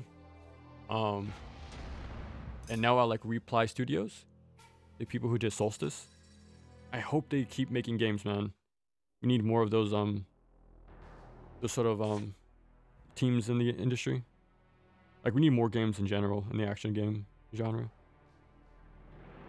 Battleborn overall art design was solid. It's just focus as a game. I think that was mostly down to writing. Oh yeah, yeah, he was on the cover, no? We're annoying. Concord character designs were also indeed a major. Yeah. Borderlands people. Never liked Jack and the damage he did to the. Was it damage in the way he was just too good of a antagonist? Because I was gonna say but I'm not a big fan of Borderlands anymore. Like I was there since the beginning, man. Like I would be so big on Borderlands. I would carry a flash drive with me with my save file on there. Like that's how dedicated I was to the game. But it seemed to be everywhere too at the same time. Like every friend had a copy. I would try to bring my copy to sort of get more fans into the game. But yeah, I was a big fan of Borderlands 1. I still remember playing Borderlands 2 for the first time. I was so hyped for Borderlands 3. Whenever the 3-minute plus ad came on YouTube, I would let it play out every single time. Like I was so hyped for that game. Story-wise, it was pretty fine. But again, don't really ask me about story. Yeah, gameplay was pretty good though. Like I think it's the best shooting mechanics in the. Well, at the time, I haven't played 4 yet, or Tiny's Revenge. Again, I've fallen off the series over time. But 3 was really good though. I think it was very snappy. The art style was way more refined compared to 1 and 2. But yeah. But yeah. I think that happens over time with many genres, well, franchises. Like I was a huge fan of Kingdom Hearts growing up, like massive. I had the necklaces, everything. But yeah, the series goes in a direction you don't really care for and you kind of grow out of it. I'm kind of surprised too. I think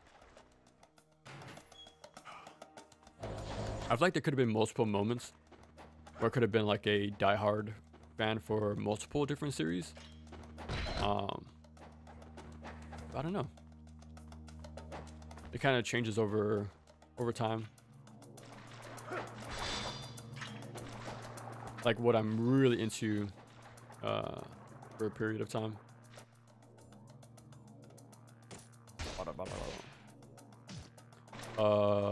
This way.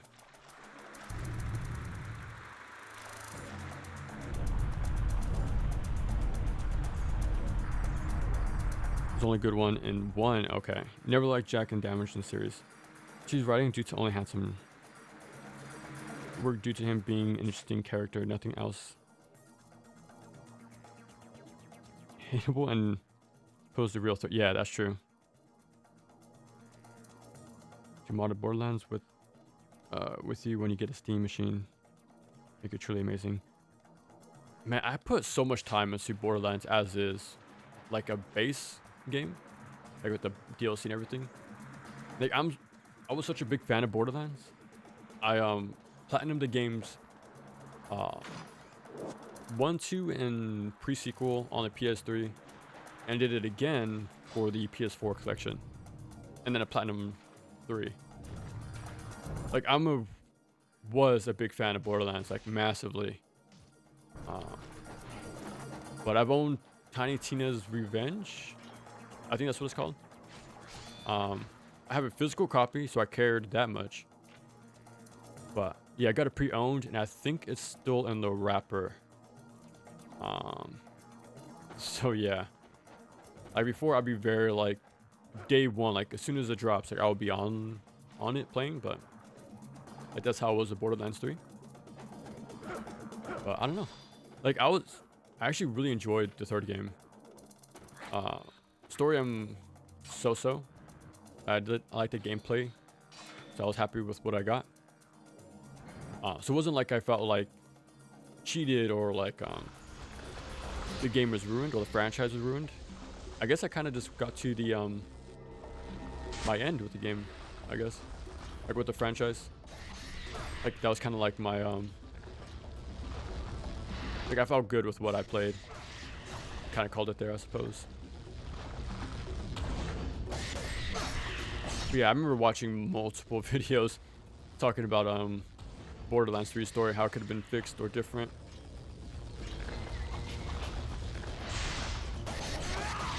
Jesus, that does a lot of damage on Ninja Dog. Without mods. Any entry. Yeah, that's the magic of mods, right? You kind of change the game. Something pretty different.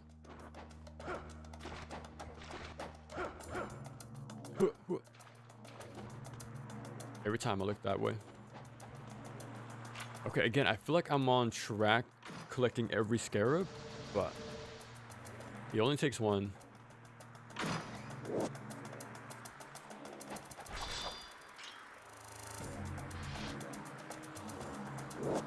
And we'll go that way later.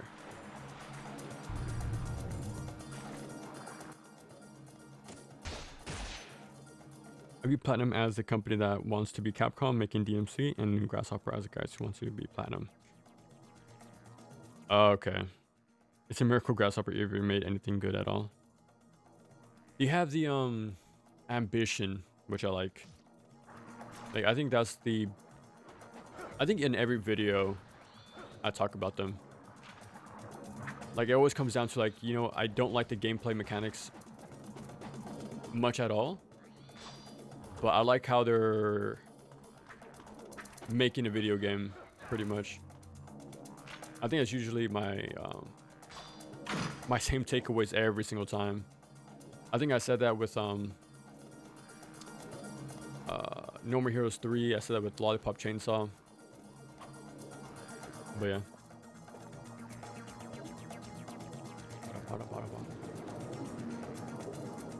I still have a few of the games to play. I think they have Blood Plus on the PS2. There's actually 2 Blood Plus games, action games on the PS2. So I could do that. I do want to replay Lollipop Chainsaw, but the Repop edition. That might be worth checking out next year.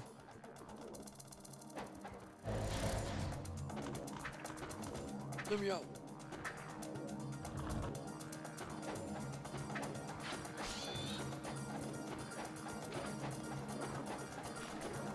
This way.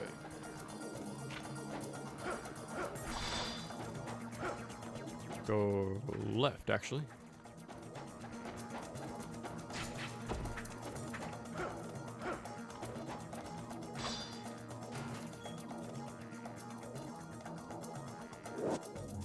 There we go. I love Shadows of Down. Oh yeah, aren't they making a remaster as well? I'm glad that's being brought back. I never played it, but any sort of what's the word? Preservation of any kind is pretty good. This way.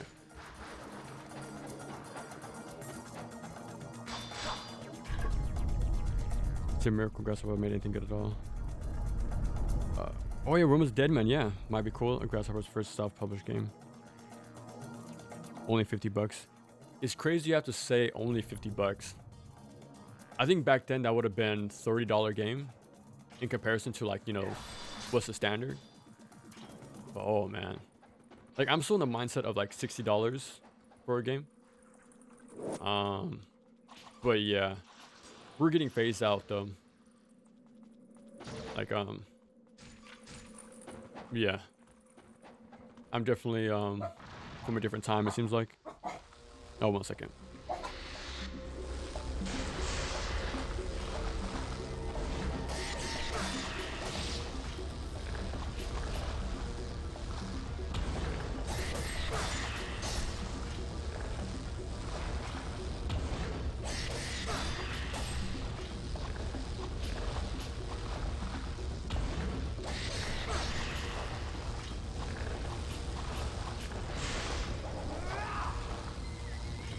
How did I miss?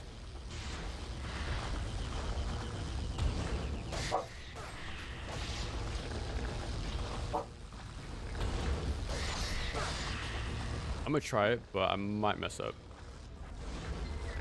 There we go. Yeah, you can jump over the sweep, but on higher difficulties they do massive damage, so I tend to just not do it.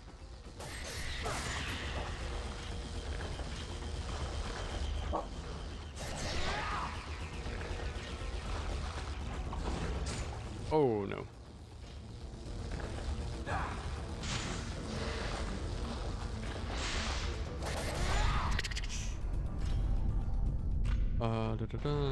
Three, I enjoyed the story, enjoyed some mechanics, just like the lack of love variety. Yeah. I think I'm pretty sure it had a very troubled development, to be honest. Yeah, like I don't like to bash on games. I very rarely do it. Again, I know I do criticize and I am critical on some games when needed, but when it's like nothing but negative, it's like, ooh. Like I hate when it has to get to that point, pretty much. And that's what I had to do with No More Heroes 3 and Slave 0X. Like it's super rare where I get have like nothing really nice to say, but I don't think there's anything in here for me. Really? How am I full? Oh, I should put that on. Jeez, man. It feels so weird having max items after playing Master Ninja. They were very stingy.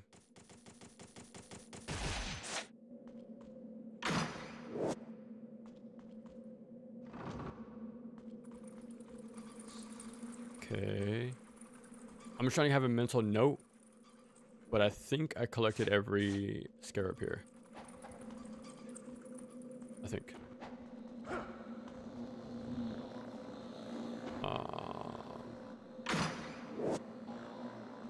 Yeah, I'm hoping. It's fine if we don't. It's just I'd like to have at least one playthrough on live stream to have 50 scarabs collected. I get close with like 40. I got 48 in my Master Ninja playthrough, but it's typically like 45 at lowest.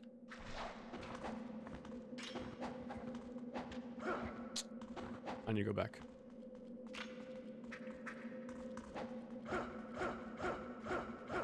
There we go. Like I said last time, that's one of my favorite wall jumps in the game. Oh, wall runs, I mean. I messed it up in my Master Ninja playthrough, so I want to have do it right this time. Super satisfying. Okay, I picked up the one here. Right here. So we're good. Okay. Disagree to agree. At least Grasshopper games remember to be games. Yeah, exactly. But I think Platinum games still have a good amount of gameplay. Like in 4, they definitely cut back the QTE stuff. Like they were very, like in Mad World, right? Their very first game was huge on the QTEs, like massive. But they definitely toned it down in 4, NG4. They do have their gaming mix-ups, like the not snowboard, but the waterboard, rails and all that. But it would be interesting to have this sort of time comparison. This way, like compare the water stage in this game, compare all the shooting segments in 2. Take the time of all the kunai climbs in 3, and compare them side by side to 4. Like I wonder if 4's like side stuff is less or more than previous games. I think that'd be interesting to compare. Like let's have some actual numbers to look at. Have a more objective answer.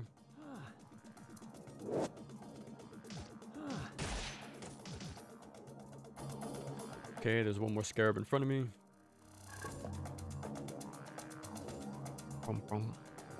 What's the issue with them? Here's 1 and 2 in Shadows of the Dam. I can't understand the light pop issues though.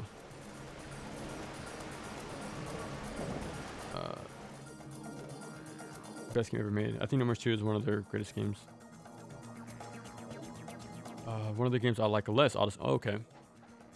Any specific reasons why, or? For me, I think I prefer the first game by a lot. And it could be because like the game worked as a single sort of game. I think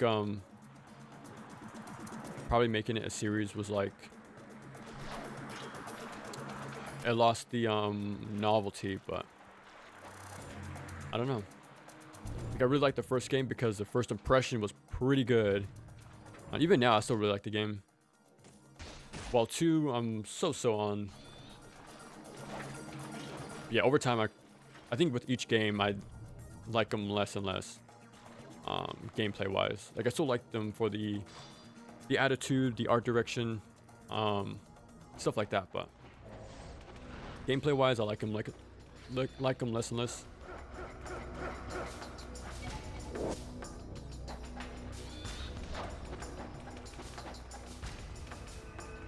Don't mind me.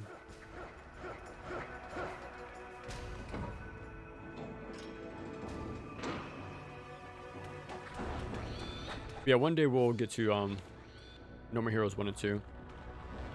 I still have them physically on the Wii, and I still have my Wii to play them on. But I think I'll play them on the Switch. Because I think they still have the motions intact, but I'm not too sure. The mechanics are good, but feel less compared to 1. Pretty crap pacing, but what I remember, so that's could kill. I think the same is true for 1 as well, though.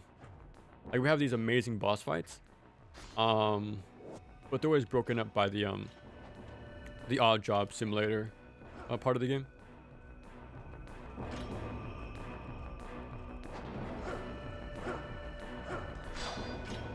Okay. Yeah, sort of like the common thread.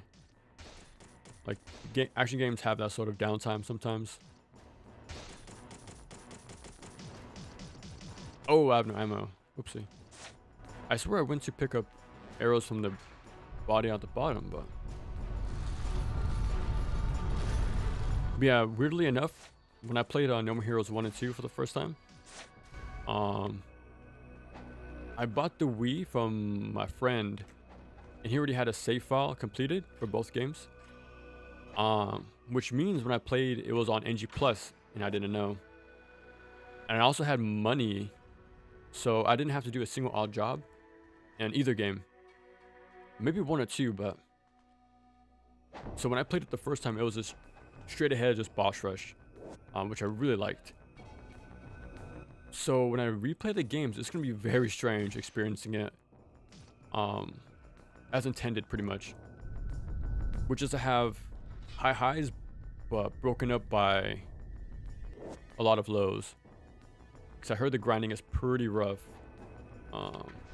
in every game.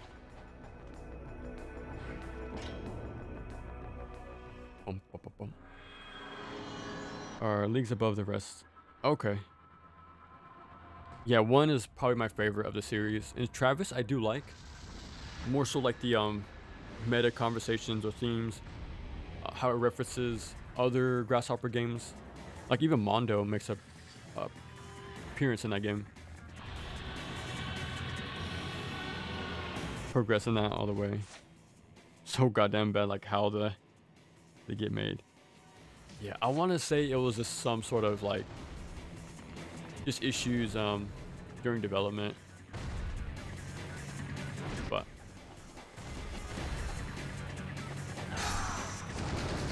again, I wish I made a correction with my video with this boss fight.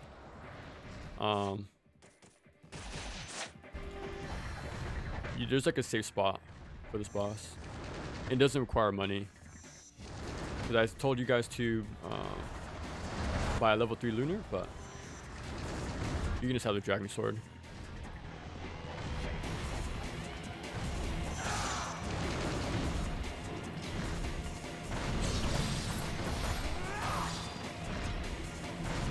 So he can do this many times, or maybe one time, maybe twice.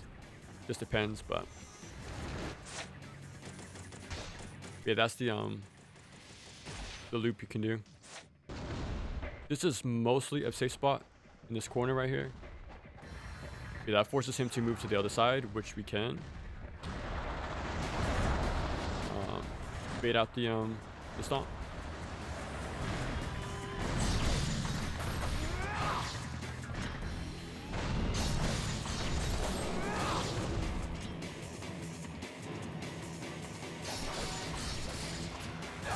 Oh, I meant to do forward Y on landing, but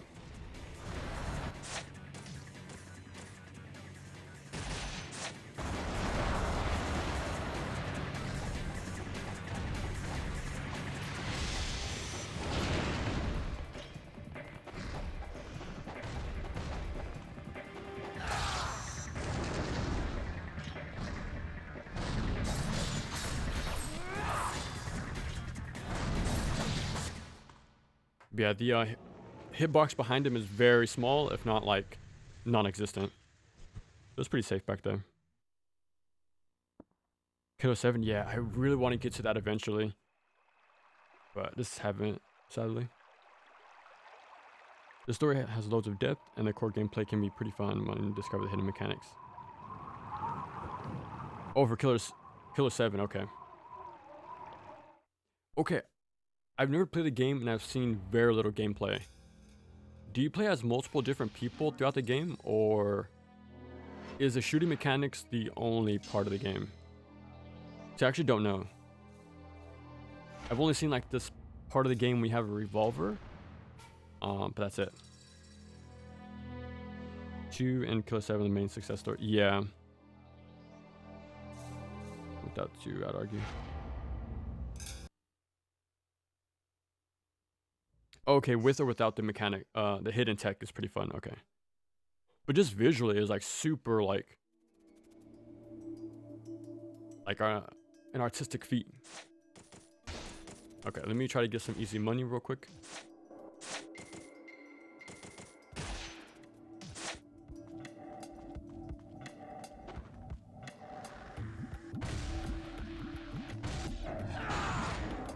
Yeah, notice how large the hitbox is.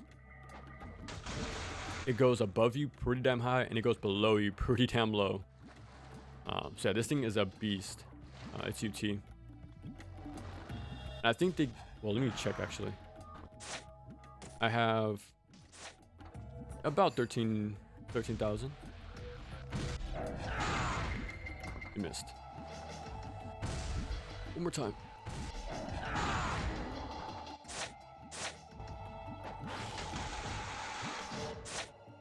$13, yeah, so we got a lot of money, almost 7,000, maybe 7,500 for that kill.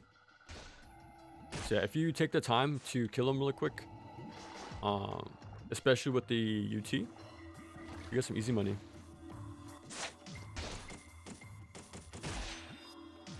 Boom, boom. Okay. All right, I need to ask a favor from you guys. Come up with a topic for me to talk about. Make this chapter a bit interesting.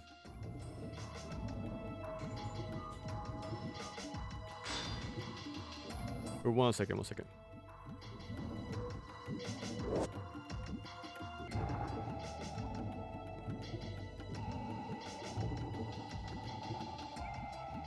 Killer's Dead is actually pretty fun, honestly. It's pretty I think it's good on a few levels. I highly recommend it, to be honest.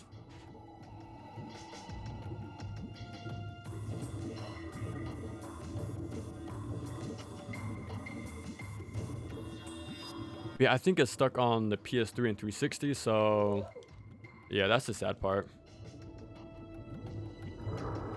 But that's the case for a lot of action games, unfortunately. Ooh, can I even make it to the other side? Let's see.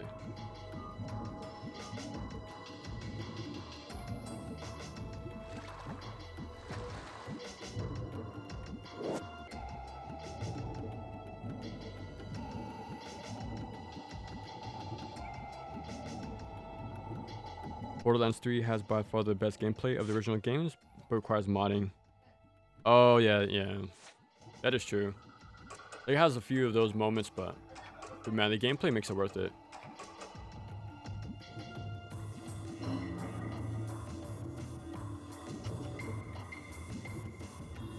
You know what sucks about doing that dial part? It doesn't freeze your O2 levels. So if you take too long to put in your numbers, you actually can die. Yeah, try to be quick.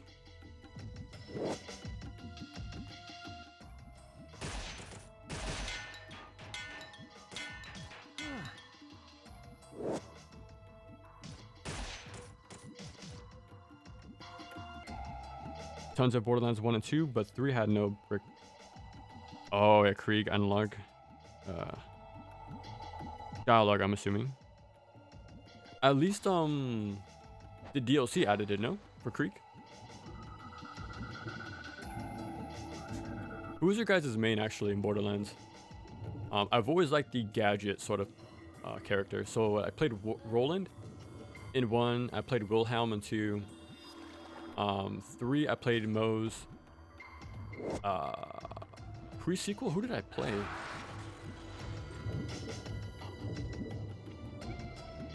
I don't even know who I played in pre-sequel. I didn't play Athena. Dude. List off the characters for me if you can. Because I actually do not remember. Like that gadget sort of character. Because typically I'll play solo.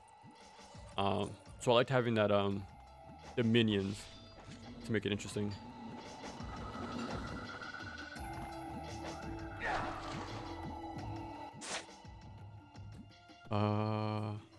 Shadows of the Damn Remaster has been out. Oh my god. Don't tell me that. It's already been a year? Holy crap. I remember the announcement trailer and I kind of figured, okay. Yeah, I'm gonna wait patiently for this. Dude. I must have been that busy making the Ninja Gaiden videos, to be honest. You know what else came out super early? Cosmic Invasion.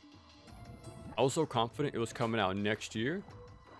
I think that was what was implied from the trailers, but it came out like a week ago, almost 2 weeks ago now. So yeah. It's gonna be a long time till I get to it. I was hoping it came out like super late next year, but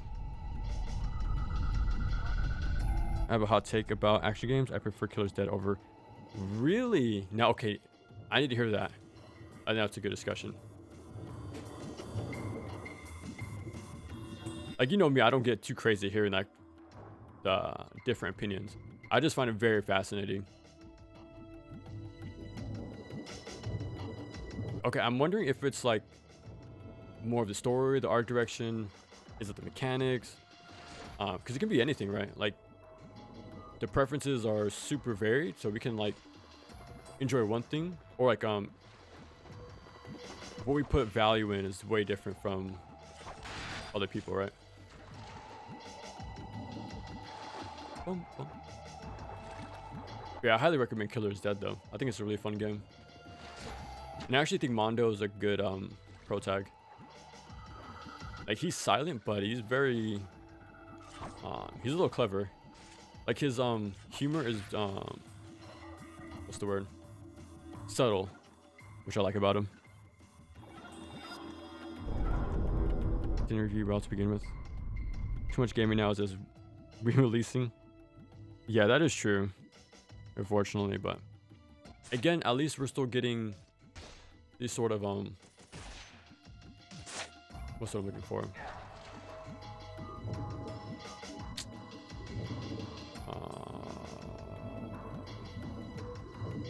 They're on modern consoles. I can't think of the word. I said it earlier, but I forgot.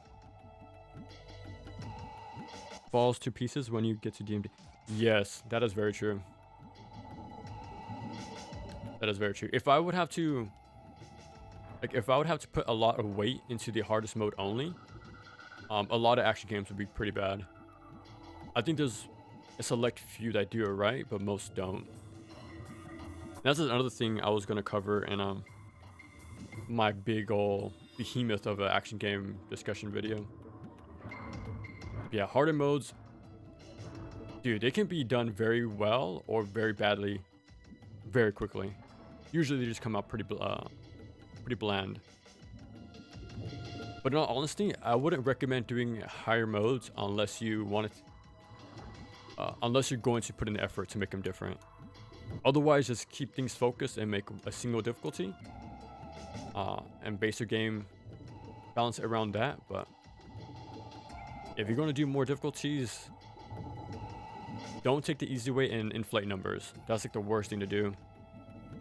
And unfortunately, a lot of action games did that,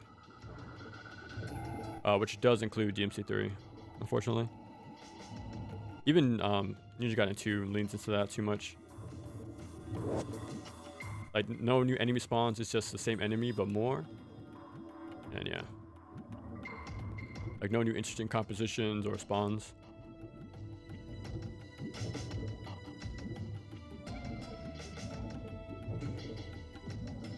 I can imagine swimming on both sections can.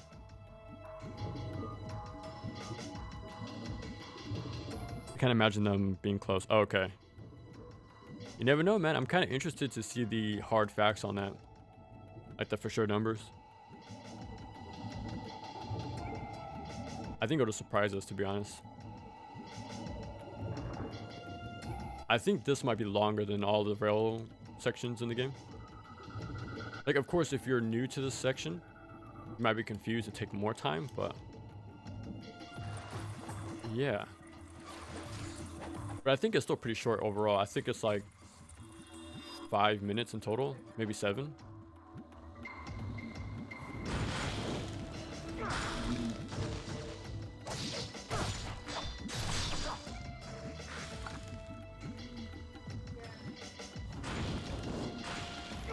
Narratively, it was a good idea, but 2 wasn't written.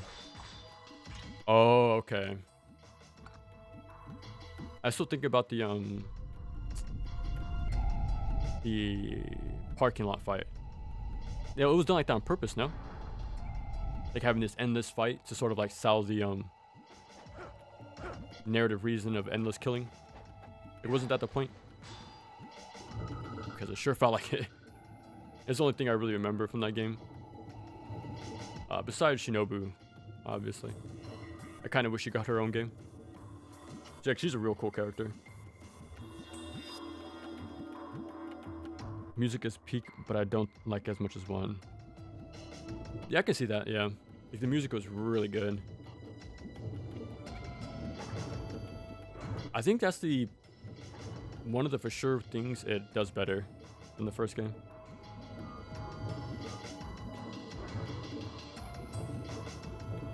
You know what? I don't really mind grinding jobs, again, like I keep saying, it's all down to execution. Like if they made made them fun, right? Like remember in Watch Dogs the glitch games you can do on your phone, being this massive spider or like leaping around with weird graphics and stuff. Like you can do these odd jobs very fun and make them like a nice unique mechanic. Like you can't do any game, like make it funky. But like you can just get creative with it. But yeah, that's what I was hoping with 3 was going to do. Like make the side jobs more out there, but like I did like choose versions of the mini games because they're more like 8-bit games. Like was it their the racing one, I think. Yeah, top-down racing. But yeah, by memory though, I want to say 2 is my favorite with the mini games. And 1 I remember is a coconuts. And then yeah, that wasn't too fun. And the lawn mowing, the lawnmower odd job. Yeah, I like the idea, but like of the mini games in between. But I think the money requirements were a little too high, to be honest. I grabbed this one, right? Yeah, I think I grabbed this golden scarab. Yeah. Okay, we're at the final stretch. Finally. 1 kill contracts use a lot of solid objective and challenge. We're more focused too. That's the thing about most first entries. They're usually the more focused one. And the sequels have to really shake it up, but...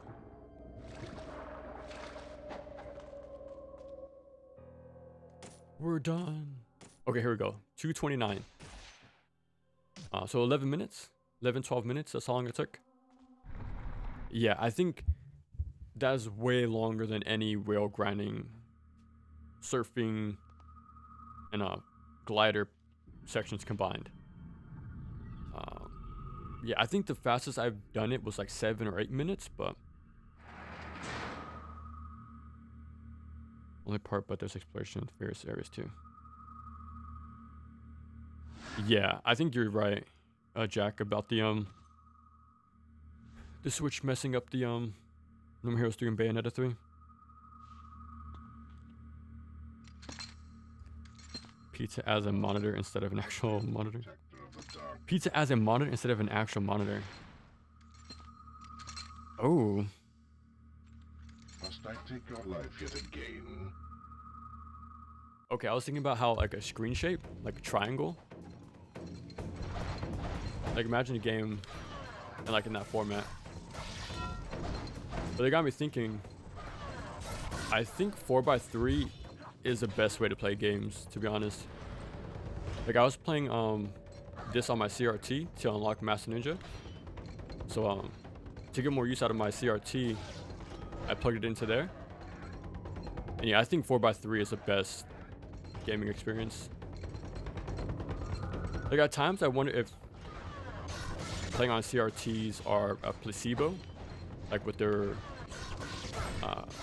faster responses or not. So I played like my Switch on there, I played my NES on there, OG Xbox and stuff, even my Game Boy. But it all feels the same, to be honest. I'm not just sure if it's different or not.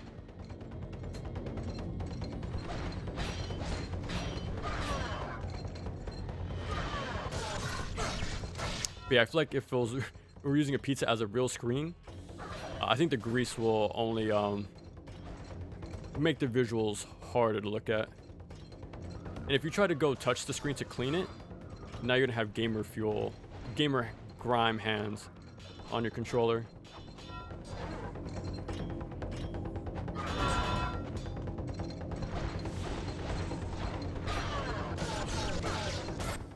Nice. Not sure you saw my message, but in your DMC you mentioned something about action games being too similar. Hands of the Holy Vigor Emperor. Yeah, usually I bring that up sometimes. You see, young Ryu, you are not so different from us. Those of the dragon Roland and like yourself. okay, Roland and Brick in 1, Krieg in 2, Claptrap. Oh yeah, Claptrap was like sort of the joke character, but he was pretty cool. That your true place I like how his is at the Emperor's like side. ultimate was random. That was pretty fun. My hatred will All not the melee, yeah. be so easily defeated. I did like Will bring about the awakening. what was her name in 2? The DLC character. Gage, there you go. I did like using her. Like when I came back to replay on the PS4, that's who I played as. Ammo, HP, in place turrets. A1 future set. Games, all 3 of those are different characters. Oh, that's true, huh? Fiendish. Awakening. Killer is dead. Enemies and core mechanics feel more enjoyable. I think that's what I'm not sure if I mentioned in my video, but I think Killer is Dead is like the perfect game to aim for. Like visuals, like art direction wise, stuff like that. The mechanics are just fun all around. The perfect guard, the perfect dodge. Enemies require different tactics. Like that's like the bar I want all action games to be at. Like I think it's good all around. Yeah, I really do recommend that game, to be honest. Even the odd jobs in 1 over the mini games. Really? It's gonna be interesting when I replay 1, because that was like 2015, 14 when I played it last. So yeah, it's been a long time since I played No More Heroes, and at the same time Watch Dogs. I'm pretty sure I played them near the same time.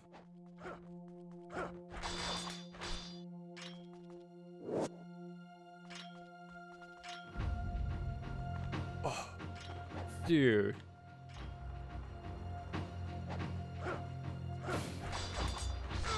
Bruh. I just want to do this skip again. Yeah, that's the answer.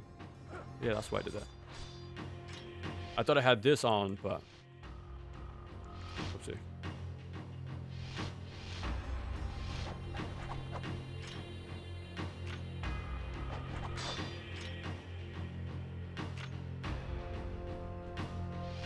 Line it up.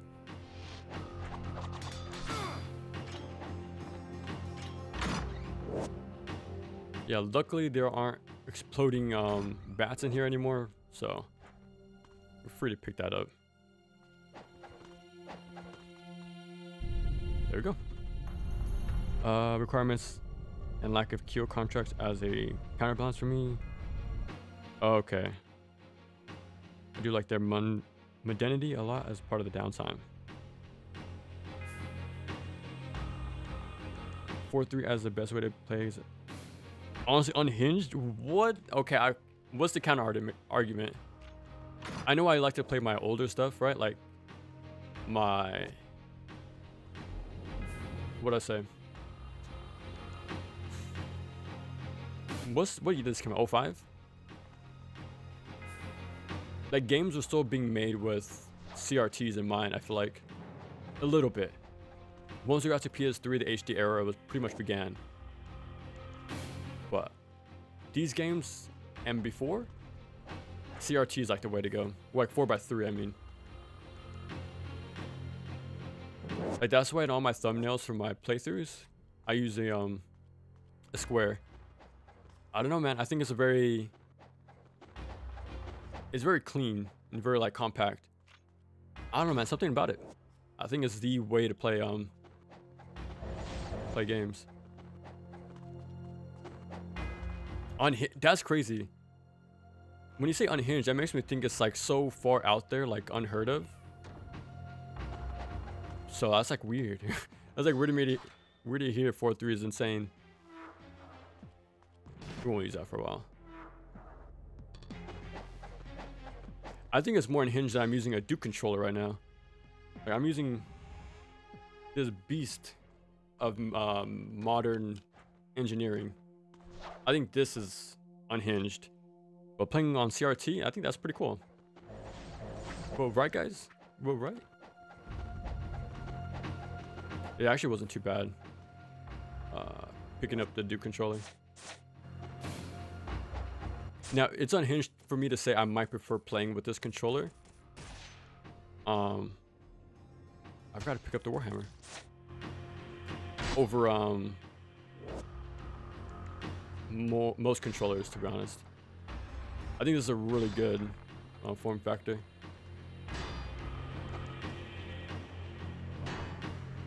Come on. There we go.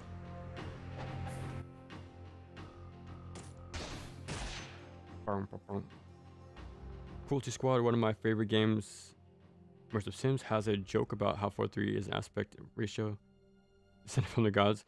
I'm telling you, man, that's the peak experience for games. I'm telling you. There's no better way. What's the word? I remember I have a converter from HDMI to AV. So I plugged in my Switch and I played Shadow of the Ninja Reborn on there.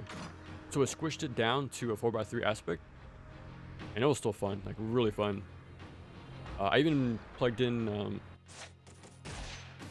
whatchamacallit, Ninja Gaiden Ragebound for that classic effect. I didn't do a full playthrough that way, but it was still pretty fun to see it in an unintended ratio, but it still looked pretty cool. Locked behind playing. That's crazy. Now that's some outside level thinking. Using the 4:3 to hide stuff.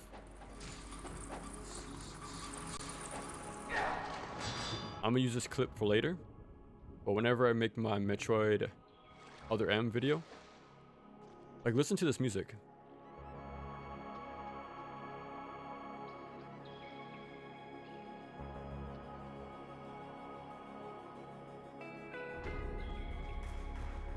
Now, is it me or does that sound like Metroid? And then this intro right here, I feel like you'll see this sort of thing. My dog's climbing on the couch. I feel like you'll see that sort of thing in Metroid Prime. And even when we go into the lava room, I feel like there's, what's the word? There's some Metroid vibes in here. I kind of planted the seeds early in my Ninja Gaiden Black video. Like I mentioned how the bats are sort of like the refill stations, like in Metroid. Use them for like health and ammo, stuff like that. But yeah, this music, this sort of like idea of dungeons, exploration bit. Yeah, I'm definitely going to make a comparison with this game to Other M, like how it could have been done if Team Ninja wasn't given such weird restrictions. But yeah, I think Other M could have been a good game, but from what I've heard and read, it's filled with like oddly placed guidelines.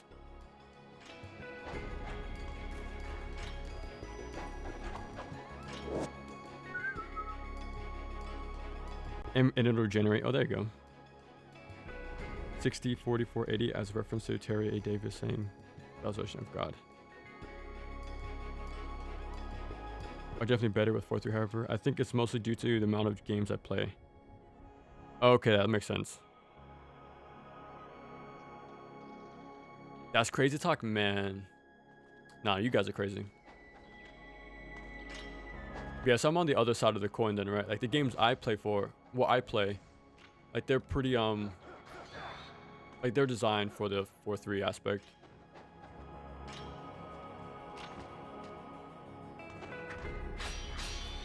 Like I still play like a lot of modern stuff. But man, I'm probably gonna replay this era of games more often than not. Like I remember we brought up Mike Matei during the Ninja Gaiden 2 playthrough. Yeah, that's what I'm gonna do in the future. I'm just gonna put on some random games from the NES or Genesis or the PC Engine, play them on stream, and like, you know what? That was a fun experience. Like the journey of playing every single game or multiple games is never ending.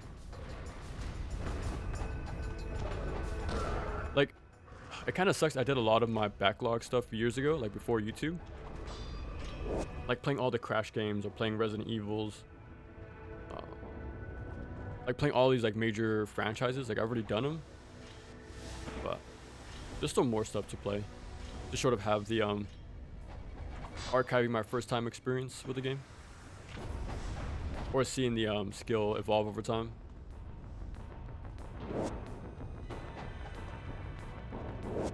Ooh, I don't remember this. This might be a new one. Have you been eating the rice balls I sent you? Another one. That's really cool, man. Again, the amount of effort they put into this game is insane. Like, it's not just the Master Ninja that has a lot of effort. It's also the lowest one as well. All the extra VO, the added shuriken spots. Super impressive. Like, this was already a top 10 game for me. But the more I play, it's becoming like a top 3. I mean, I think it's a very close 10 out of 10 you can ever have, to be honest. I'm trying to think what other games will be considered 10 out of 10 for me. I know we mentioned this, talked about it earlier, but yeah, this game is a league of its own. It's kind of insane. I mean, I am unhinged by preferring the Duke. So yeah, we're on the same ball then. On the same team there. Really nice and 4-3 I think older horror games were just better. I wonder if because limitations of the technology, so they had no choice but to look off-kiltered and a little and otherworldly. Like, I think Silent Hill on the PS1 still holds up because of its visuals. Same for the Resident Evil games on PS1. I think the sort of visuals match the feel it's going for, or the aesthetic. It's gonna be the same sort of thing action platformers went through. Like 2D pixels is synonymous with those type of games. And I think the same is gonna be true with horror games going forward, like in the indie scene. I think they're gonna always match or try to match the PS1 look, like the low poly.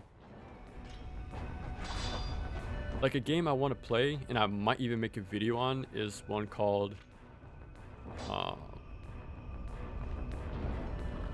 Gaiden? K-W-A-I-D-E-N.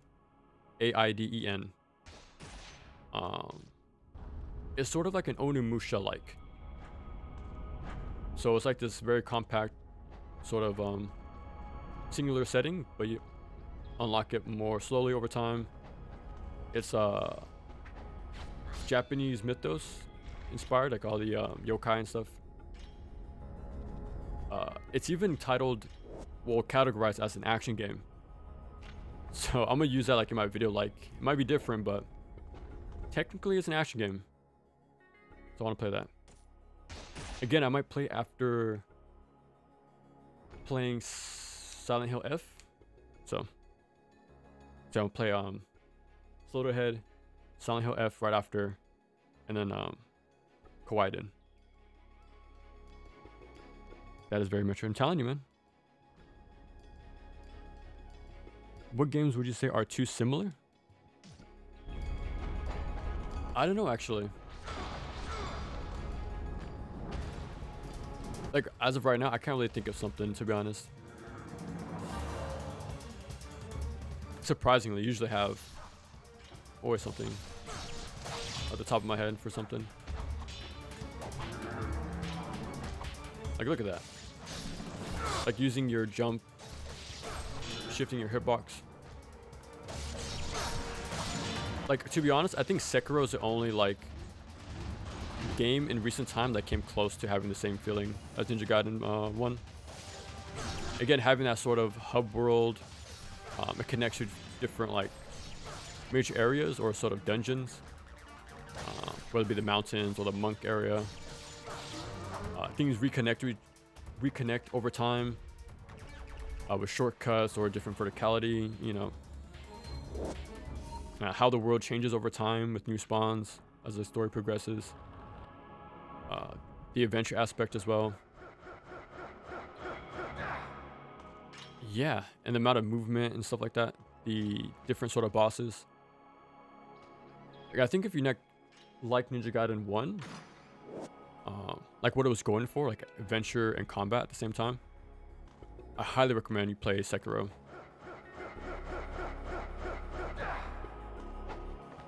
Like, that's the only game that came close to this sort of feeling. Did I pick up their cog? I always forget sometimes. Okay.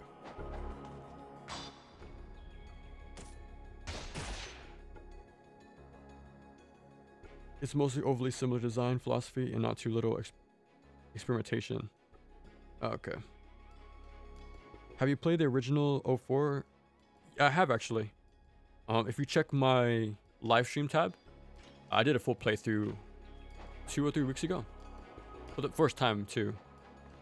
Well, I did beat the game off stream to unlock the Ninja of the Future outfit.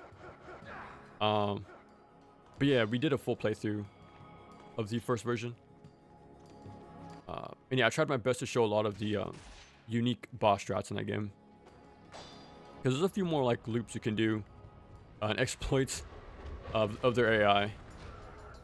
So it's pretty cool to show like the differences. But yeah, I have a playthrough of every Ninja Gaiden now, I think. Like, I beat them all in the past, but I wanted to archive them all for the Year of the Ninja. Okay, I told you. I've been hyping this up for so long. I told you guys you can do a sort of skip. Like, that's the beauty of this game. Like, you could go to the platforms. Let me show you. So you could do the classic action platformer stuff, mixing enemy design with levels, like maneuvering around them. Go here, swing, and go all the way around. But you could also skip and go up there if you want. But there's one section alone, it's like so like varied, and shows your movement pretty nicely. Yeah, this game's pretty good.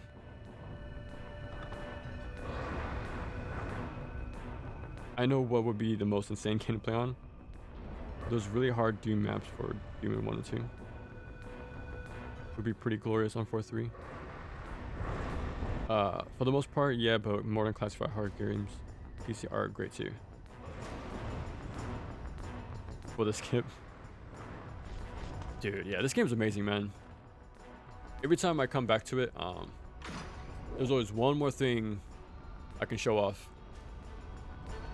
Like, the more time you put into the game, the more you get out. It's pretty rare to have that sort of experience with games. Luckily, action games are perfect for that sort of feeling. So yeah. Oh, every time. Okay, that was the only scarab, I think. Oh. Lava worm.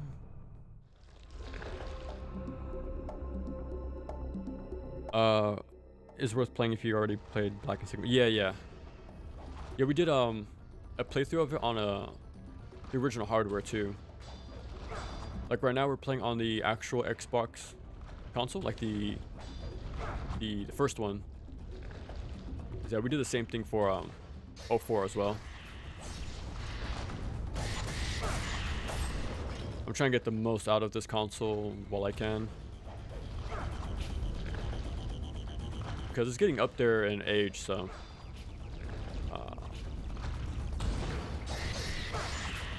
Trying to get the most out of it, pretty much.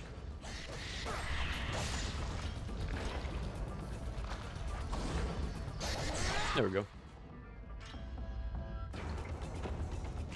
Bump, bump, bump.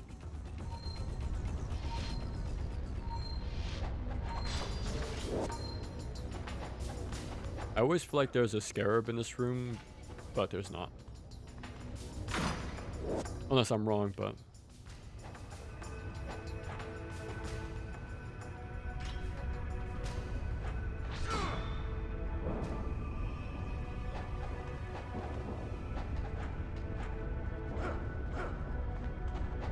Cool little obstacle course. I think that's it. Time for smoking.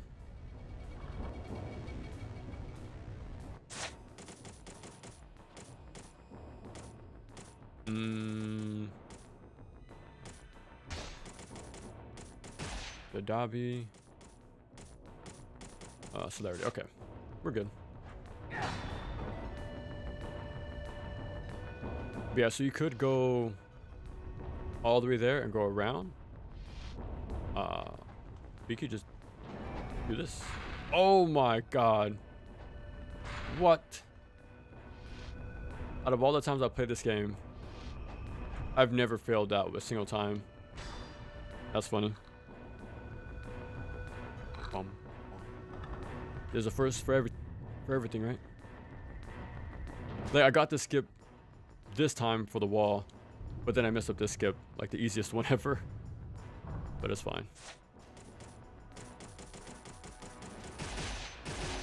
There we go. Since we have no zombies to worry about, we could go for a UT, I want to say, because he kind of just stands there for a good while.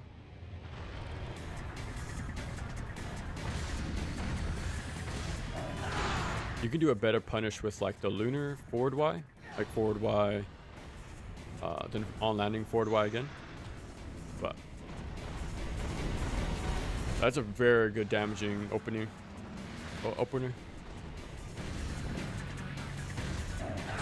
Massive damage.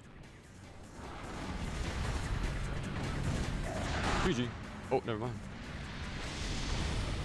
Okay, this is done. There you go. Have the Dobby level 3, have celerity for the quick charging, and you're good. Just be sure to stay in the corner to avoid the grab.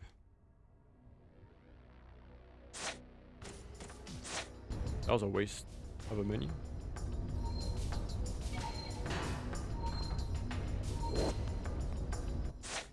You know what else I noticed? Every time you kill a boss, right? You get a health upgrade. And if we're thinking of the lines of Metroidvanias, the same thing happens in Symphony of the Night. Every time you kill a major boss, you get the life max up. And this game does the same thing. After Hydrocubus, every time we get a life of the 1,000 gods. We've got one here. So yeah. It's pretty interesting how there's comparisons to so in a few ways as well. Fake gamer. All right, let me give up my gamer card. Where is it? Got exposed. Because of being a fake gamer, the pizza monitor is being taken away. No, my pizza monitor. How am I supposed to recover from this, man? Live on stream, being stricken of my gamer cred. You know what's crazy? Why did what's his face try to what hit me? What the hell? I thought that was a bat that just knocked the air out of my chest. Bruh. It was Elon Musk, right? That big being a PC gamer. Like, why do that? Like, why lie about being good at games? I find that funny. I think Donkey did a video about that. Like, that's the power of gamer cred, I think it was called. That was a pretty good one. Bit of low time there. Don't mind me.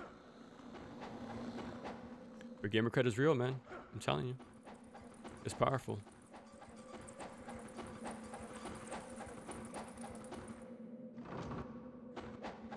Man, I'm looking forward to the day I play DC superheroes or heroines. I forgot what it's called. I think that's gonna be such a left field game for the channel. Like, it's been on there for years at this point, but I think it's gonna be funny when we finally get to it. That game has some stuff, man. I'm telling you. Where is Ryu? I think I was looking at Around here somewhere, my Switch exclusive games at the time. Like, I was playing And the Dark Dragon? To put it Ultimate Alliance 3, Bloody Bunny, the Dark Dragon, like stuff like that. free of its seed, So eventually it came up like absorbing the chaos of the battlefield and becoming a DC truly superheroines. evil blade. And I saw a perfect It's not dodge or a surprising that we counter. I always forgot what it was. as the ancients were so careful to But yeah, I saw that one counter. I'm like, okay, yeah. Let me add it to the list. extraordinary power, the likes of which The daughter have been seen throughout human he just history. owned said that was Whoever possesses it, Do I that she was younger. He was terrible at games and he was constantly carried, goes not bro. And he was posing as a You will be rewarded Quake. handsomely, I assure you. What's the word? Competitor? Like, why lie? I think in this day and age, like, lying will be proven false very quick. Extremely quick. Like, it was... Like, this year has been crazy with that sort of thing, man. Like, that happened with, the completionist, right? And then again with Carl Drops also. Some ordinary gamers as well. And what's his face? Power Software. Like, there's no point in lying because it'll just be proven very quick, especially this day and age with how devoted people are. Yeah, like, they will find the answers real quick, man. You don't want to underestimate the power of the internet. You just be what's the word? Publicly shamed, pretty much. Just be truthful, man. Not that hard. Bum, bum, bum. Time for Awakened Alma. I do have all the tablets, right? I do, okay. There hasn't been one moment where I forgot one. Knock on wood. Yeah, I'm assuming that happened to somebody at some point. Like, I've forgotten a statue at the end of the game, so I had to backtrack pretty far to grab it. These things right here. Like, you can miss this one in the church, but yeah, very important to pick those up. Otherwise, you have to do a pretty long walk of shame to find them. Which almost happened in my 2004 playthrough. I didn't pick it up the first time, but got it on the backtrack through the monk room.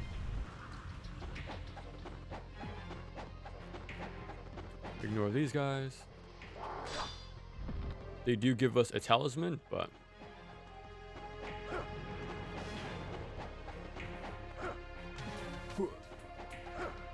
wait, how am I looking on?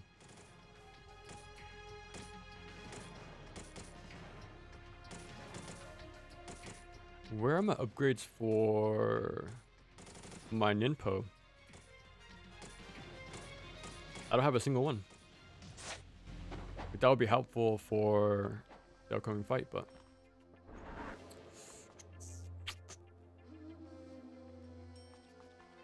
I think I'm gonna go to the secret room and pick it up. See ya. Just over here, not too far.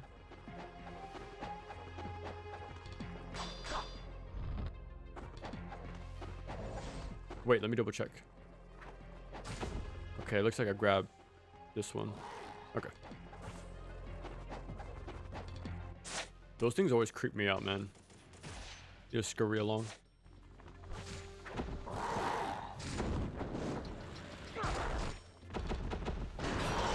Whoa. Did not expect that. Okay, this should be an upgrade, no? I need at least one. Come on, come on. Is there no ninpo upgrades on Ninja Dog? I'm starting to suspect that's the case, to be honest. Well, let's get some health back in Ninpo. Weird. Well, back we go.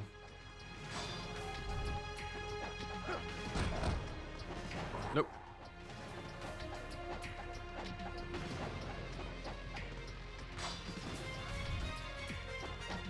Go back to the entrance. I actually don't know how to fight these guys, to be honest. Always just run away from them. It's the reason why I didn't bring them up in the video. I just run past them all the time.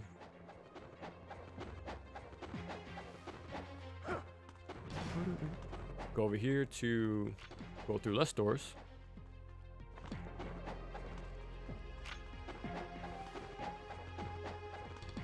Here we go. Nice. I mentioned it earlier. Amnesia debunker. Whoopsie. Thought I messed up my mic for a second. Testing. Okay, it seemed like some weird feedback. It might be there forever.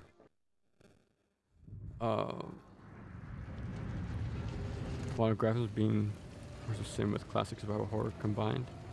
Oh, so that's a cool little mix, I'm guessing. Immersive sim with horror elements.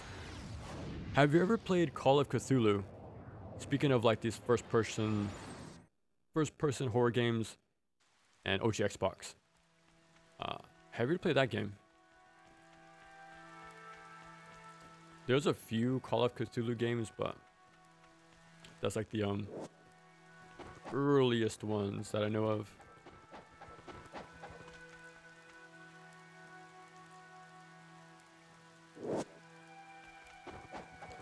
Okay, this should have been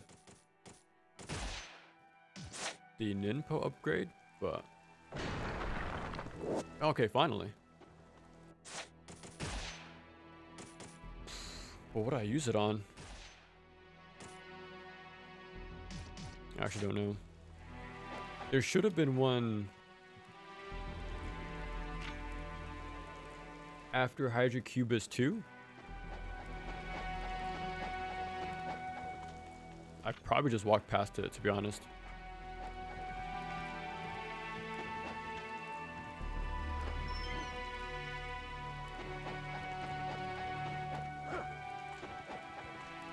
Like, this is how you do story in games. It's in the game. Like, there's no cutscene. But this moment is being built up, like, in gameplay. Like, the music, the walk back to the final, like, one of the, major encounters, right? It's very, again, it's all done subtly. This game does a lot of that very well.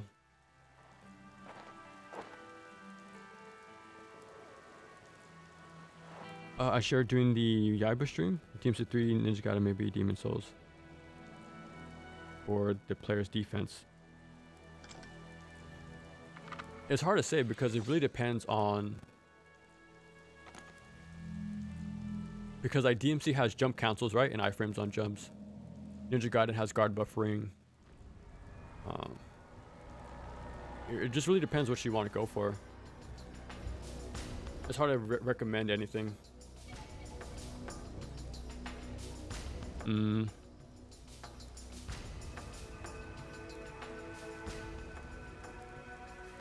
I say just pick whatever seems fun to you. Like if you have fun with it, it'll be good. To be honest. Or you can take a little bit of everything from all games, right? Band of Power.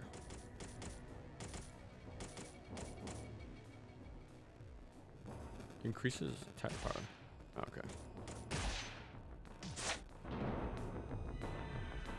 Being formerly human. Yeah, it's very creepy, man. I have dark corners of the earth has some truly great things, but oh, okay.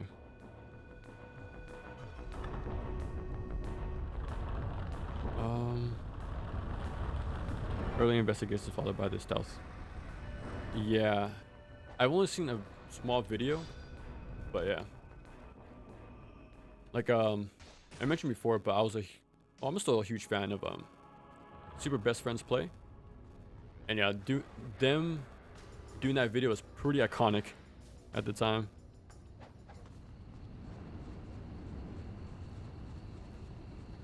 An entire series, nothing hits quite like picking up the true dragon sword. Yeah, exactly. Yeah, and the music really sells that sort of feeling. Okay, the music, yeah. Comes a boss rush, and I do not mind, man. Okay, I'm gonna unplug this and see if it helps.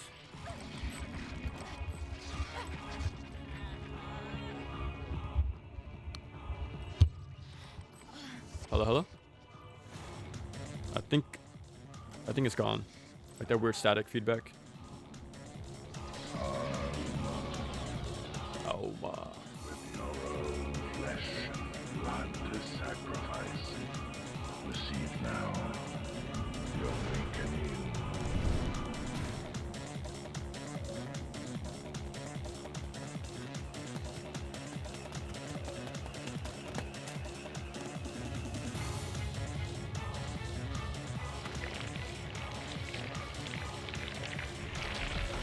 I just can't stop thinking just how good this game is, man. Like it's incredibly well made.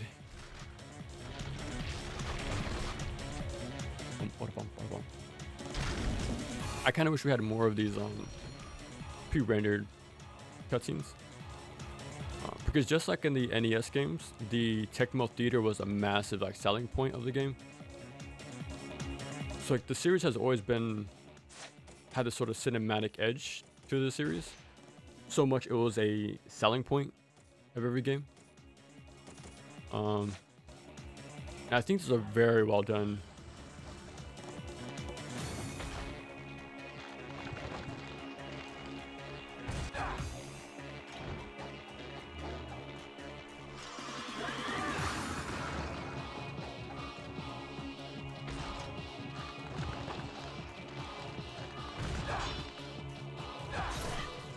You can do another haste rate slash or a quick 360Y to do the little stagger.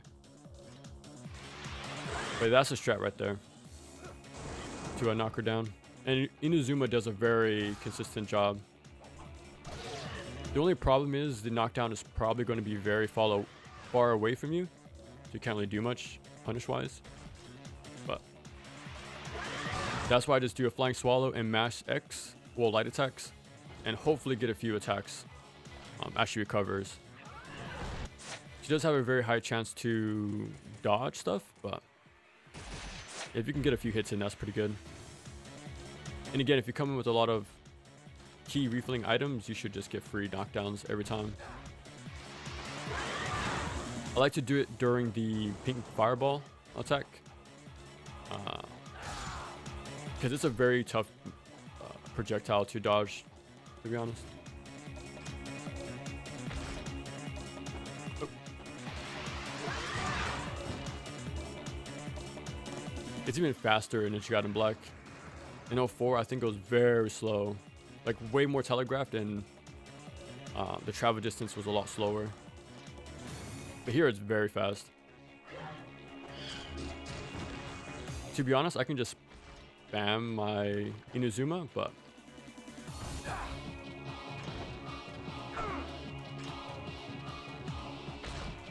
they will make this fight go by a lot quicker if you could just spam for the guaranteed knockdown, but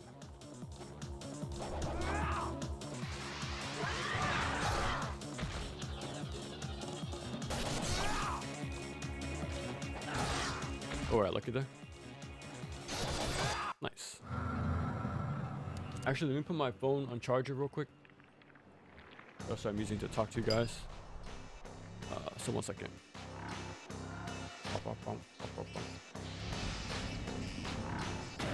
Now the time of the awakening. While I'm gone, I want you guys to pay attention to this cutscene real quick.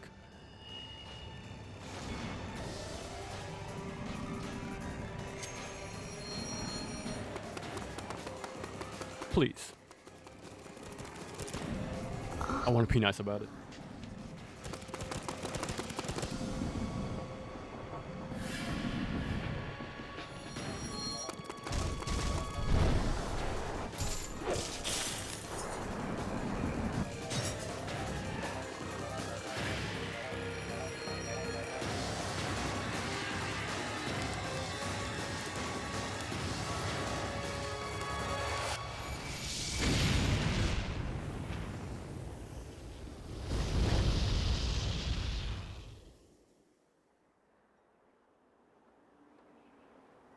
Okay, we're back. Oh, that feedback is back. This is not over. Testing, testing. Well, that's a bummer. 1 second.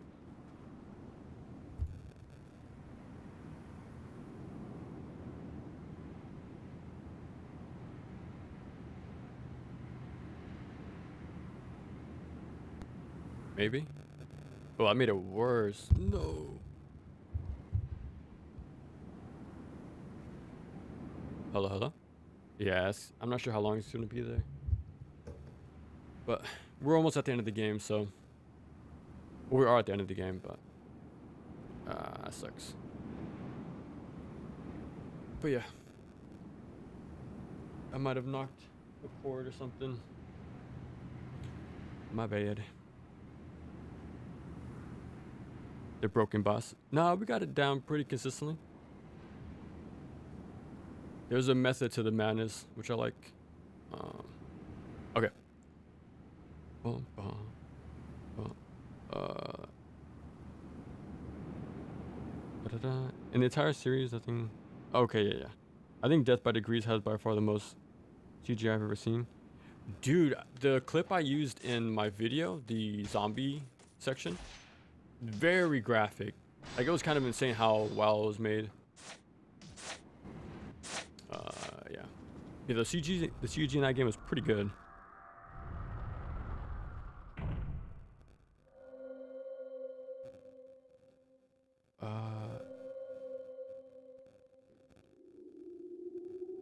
Which I don't think is the case. Oh, this music right here is extremely good. Footage of music Gaiden cutscenes are replaced with.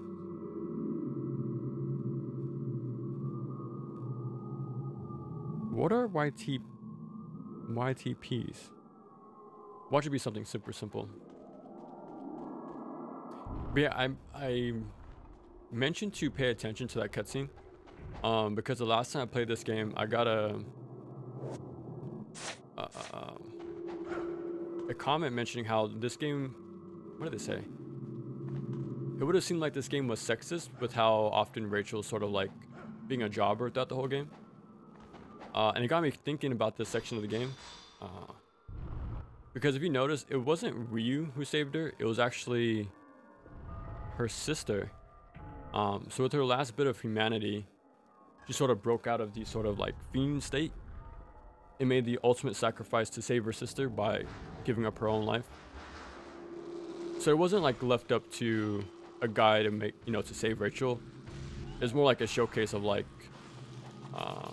the power of sisterhood sort of thing. But yeah, it's like the sexist thing. But it's actually a really touching scene, to be honest. Alma saving Rachel. Like, you don't really see that in future Ninja Gaiden games. And once I really thought about it, it's pretty...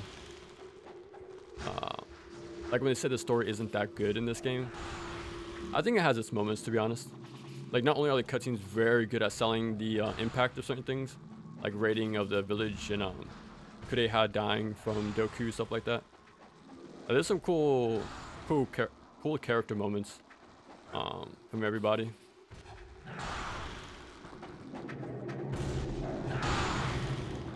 Get some free essence. Silver lining of Rachel Sigma half sections that at least she gets to do something. Yeah, she gets some moments to shine and take out a few bosses too.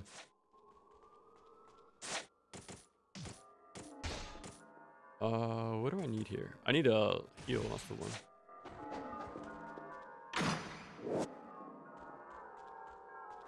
I need the flame one. Yeah, again, sorry about the weird mic feedback. I might have kicked the wire somewhere. But we're on chapter 14 out of 16. So we're almost done. Probably like an hour at max. Super close.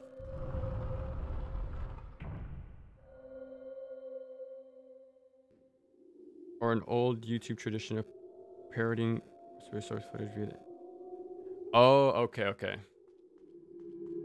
I'm surprised I don't even know that, to be honest. Kind of like a movie being edited into a more humorous form. Okay, making the characters decent. Man, early days of YouTube were pretty fun, man.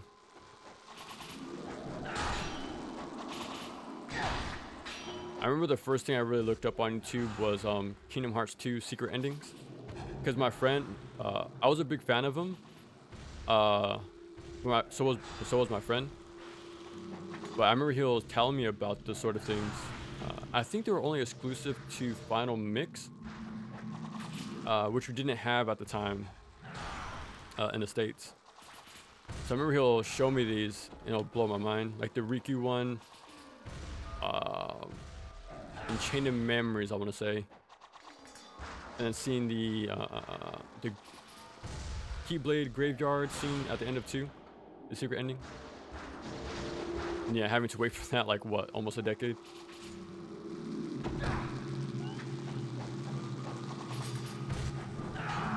What the hell happened to my UT? I swear I picked up 2 and even did the animation, the quick animation. What the heck? That was weird. I've never seen that before.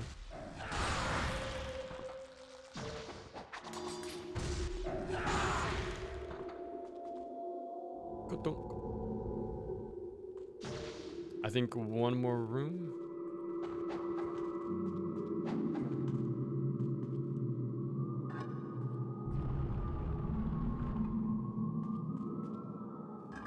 Okay.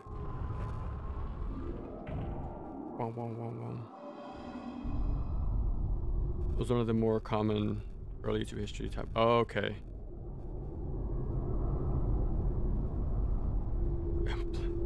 Oh, okay. I need to check that out then.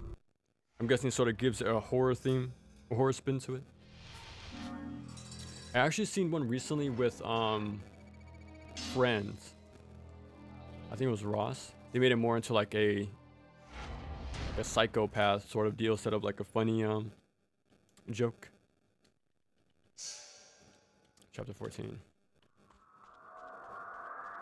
Yeah, you can miss this one, so be sure to pick it up.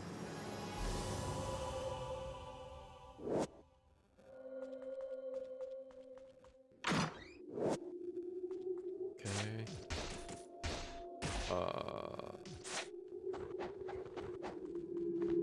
Yeah, now I'm just trying to keep quiet because of this damn feedback. But I'm not sure if it's the one second, let me re-plug in.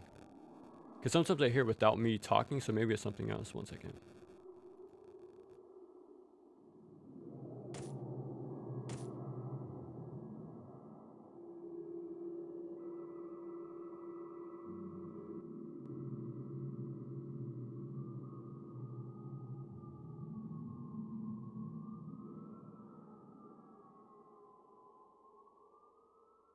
Testing. What, did that help? Seems like it. Fingers crossed. But again, we're very close to the end, so not too far.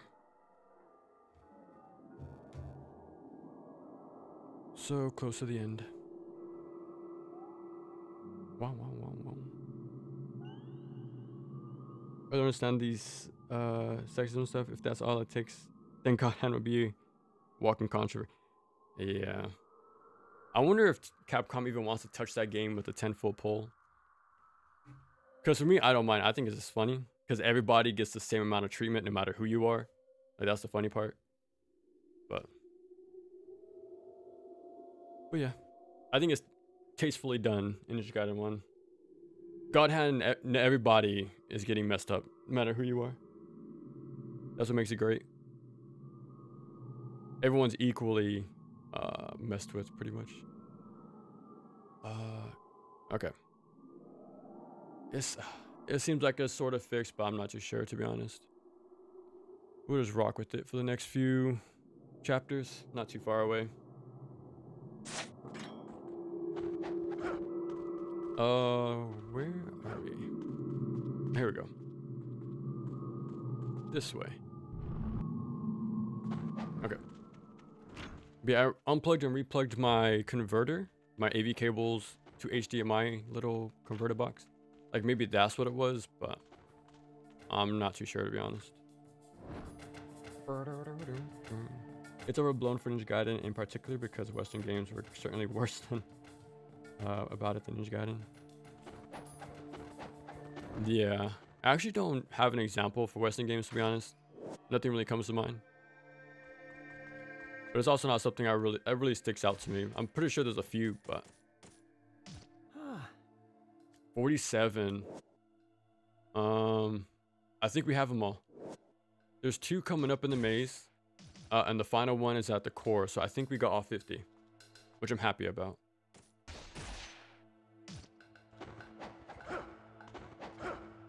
I want at least one playthrough where I get all of them.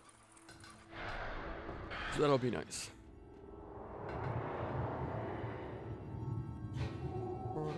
To me, it's kind of a blur, but stuff like jokes about us common once back then. Splitting hairs on stuff like it. DA and other sites are where the real hell is. DA?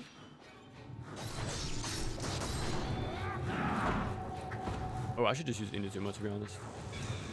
I like how one shuriken just stopped him in their place.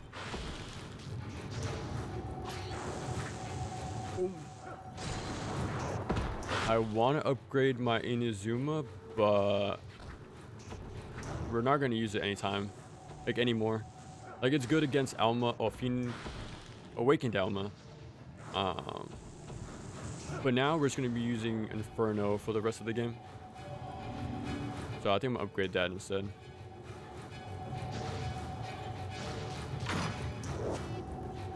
Okay. Yeah, let me do that actually. It's really strange I didn't get more, but oh, here we go.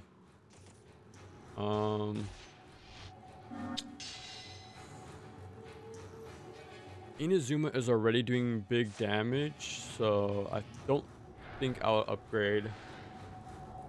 Level 3 would be good for Emperor 1. So yeah. Oh, Deviant, okay. Yeah. I don't know a lot of things apparently. How's the audio? Is it fine? Is it so-so? I think the feedback is toned down. I don't know. The fish, not the fish. We're just gonna walk through them, to be honest. Fire wheels. 7-3. Yeah, we have a lot of stuff. I'm gonna get a few refills for free off these guys first. There should just be item box here. Okay.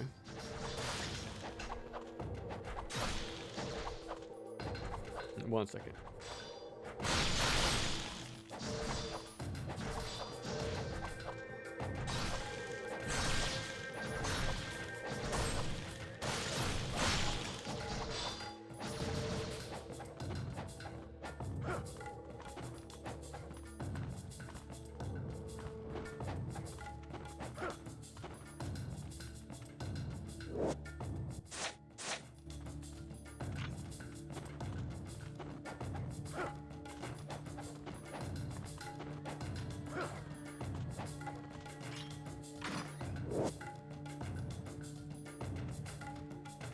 Well, I should have used the big elixir earlier.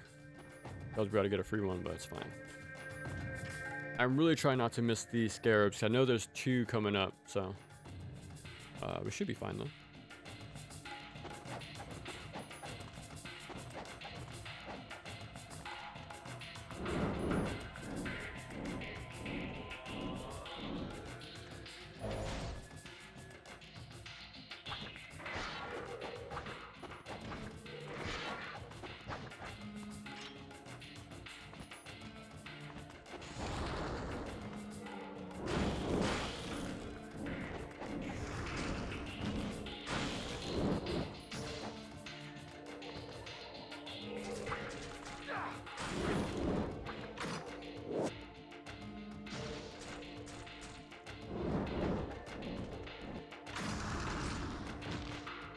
These guys are just interrupting my fireballs at all times.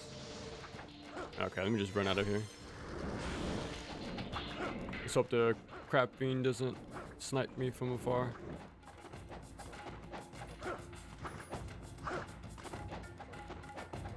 Okay. I don't think I missed one there, but I don't know. I know where one is, but maybe they're both in this second part of the maze. I'm not too sure.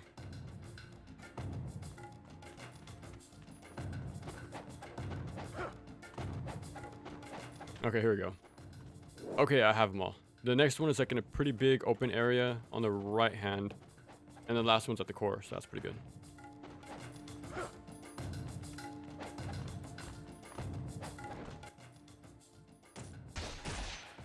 Okay. Audio is fine. Okay. I saw MLP Marco checks. Oh god.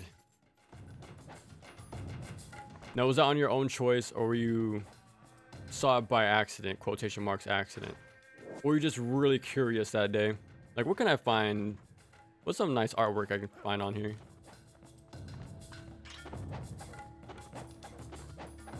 God, what a mix. What a mix. That's crazy. Get off me.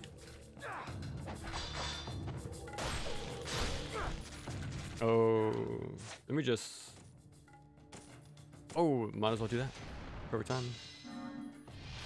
Crab fiends are a goat enemy.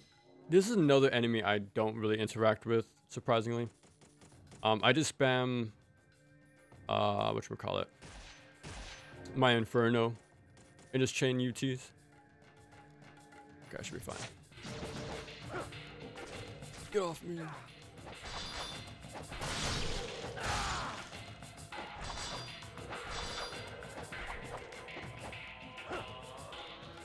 Again, I'm always curious what the point of this area was. Like, it could be just to throw you off, I suppose, but there's no, like, hidden thing up here. You can't climb up the ledge. Sometimes I wonder if a shop or a save point was supposed to go here, but I don't know. Same for this area. It's pretty massive, but there's nothing here. Like, you would think an ambush would pop up as soon as you pick this up. That's what I would have done, to be honest. I would have made like a secret encounter happen there.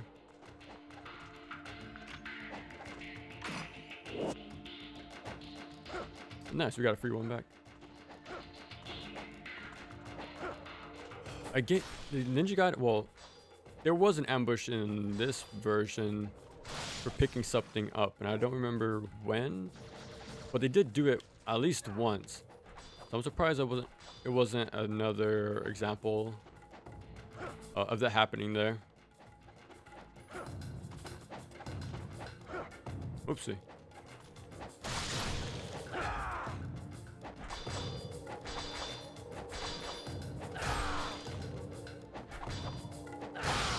Don't mind me. Yeah, I can make it with my on landings. Okay. Alright, here we go. Time for the boss fight. And then we're on to 15, the core.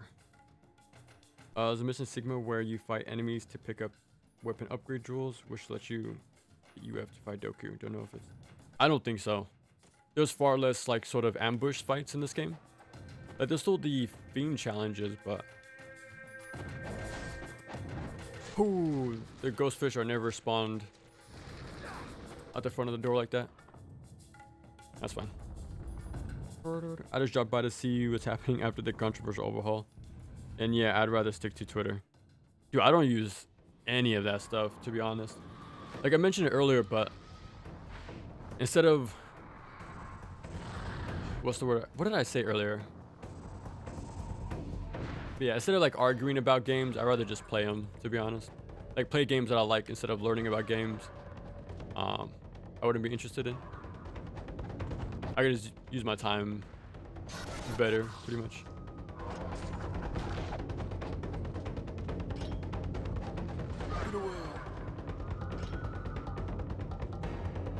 But from my impressions, what I've seen from that site is pretty much everybody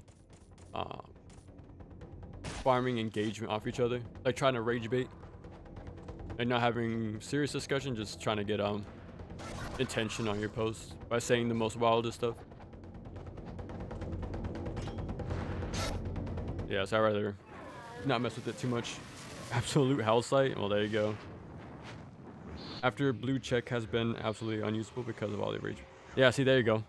Like, I didn't even read the chat and I already know what's gonna, like, what's the place is about, pretty much.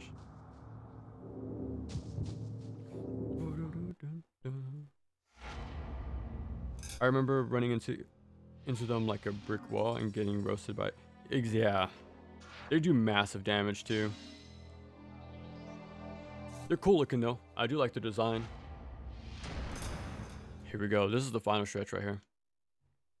I don't interact with communities myself either and is rather tamed. Yeah, I feel like I've heard stories like depending who you follow, you can just wake up one day to some wild feed the next day. I do have an account, but I had to make one to make my tier list. So if you go to like a video and check out like the description, the tier maker tier list is there. And it does have like my account linked, like you had to do that. But in my bio or whatever, I think I put I was never here and I never will be or something like that.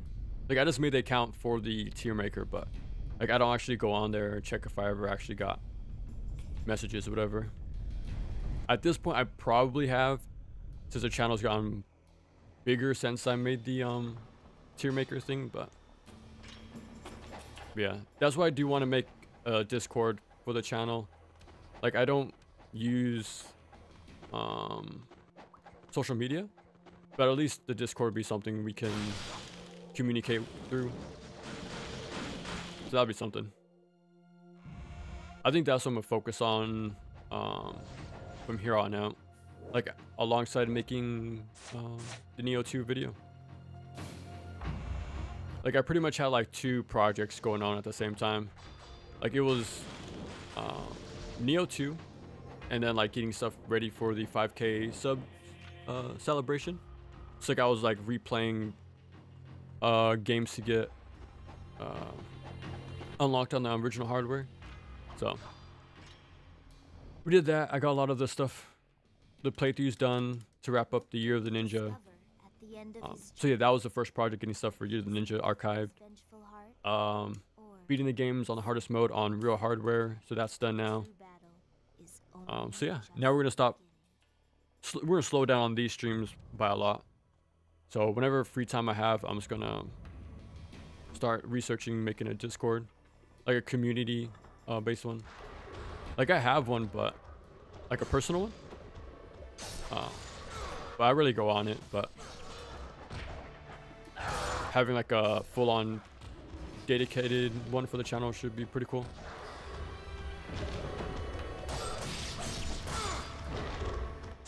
I could spam Ninpo, but I'm just gonna save my resources for the rest of the game. Give me a blue. Oh, okay, I gotta pick that up.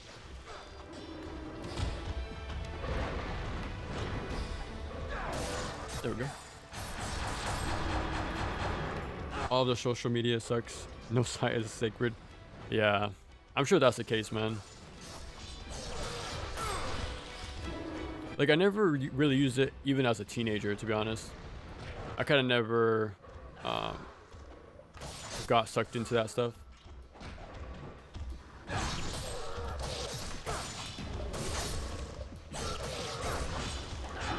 Like, let me just play my games in peace and I'm good.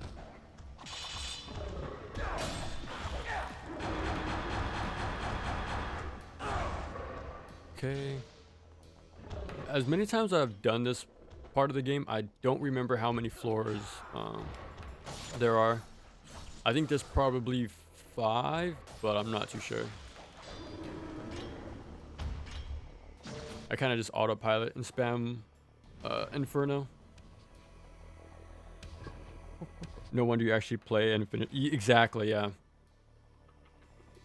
But yeah, that's what I was saying. Like, I'd rather just play the game instead of argue about him.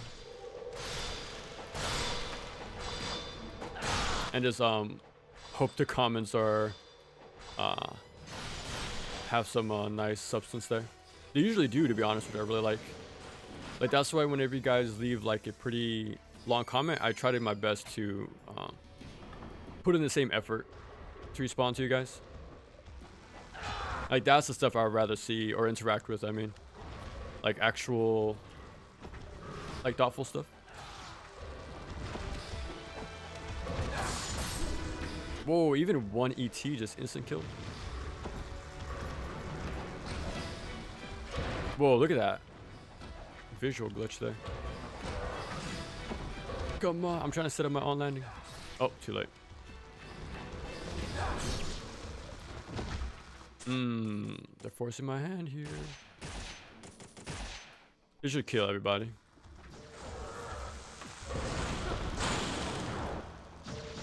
Ooh, free refill.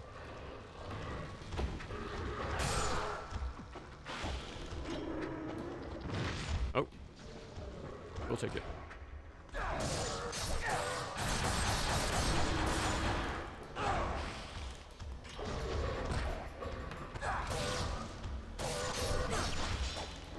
Once we get the final scarab, I'm gonna instantly backtrack to Muramasa so we can use it for the few final floors. That'd be fun to see that in action. I can also do a little skip to get it sooner, so we can see it a little bit longer. But just like the Bishamon sword in Onimusha, you don't get to use it for too long, unfortunately. And again, there's no like NG plus in this game, so there's no like reason to do full completion. In NG04, the original version, you can carry over the scarabs, but even then you don't get all of the rewards so soon. You only get some of them, so you still have to play through the game to get the rest of them, but just gotta keep talking to him. That's another thing I'm gonna mention in the massive like combat video thing. Like the idea of progression is one for sure, but like NG plus, like you can make a game without it and it'll be fine, and you can make a game with it and that'll be fine too. Like the DMC games are pretty reliant on that sort of thing, like NG plus, like carrying over upgrades and stuff like that. Well, Ninja Gaiden doesn't carry over anything. Well, other than Razor's Edge and 4, like those definitely more into NG plus, but and in these games 1 and 2, it's a fresh file every time pretty much. There is a new game plus in 2, but the first game there's nothing really.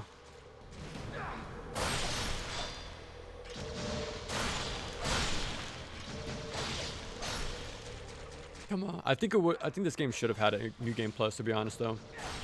Like I do understand why they didn't, because every difficulty is like its own playthrough, because like progression is vastly different. Like I think the scarabs in very hard have all the ninpo the scrolls in there. I think hard mode has the combat abilities behind the scarabs. Master Ninja, I'm not too sure. We just did it and I forgot what was in there. But yeah, progression is vastly like given out in different ways in each difficulty, so it makes it very unique. So having a new game plus where you kind of keep it all just sort of like passes over the interesting aspects of the new difficulties. Again, so it just depends how you implement it. Either way can work, new game plus or not.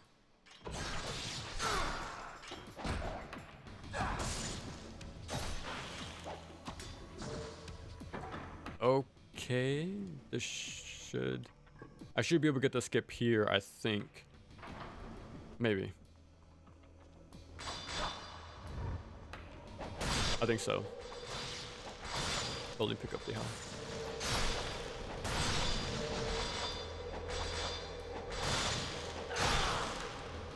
Oh, I completely missed it. I must have just been caught up in the moment, I suppose. Okay, let me backtrack. We gotta backtrack anyways to go to Muramasa, but... Oh. Okay, there we go. Okay, time to backtrack and find the scarab. Oh, crap. I didn't expect him to spawn in so soon. Quick. Get off me. Oh my god. I'm trying not to use Ninpo, but...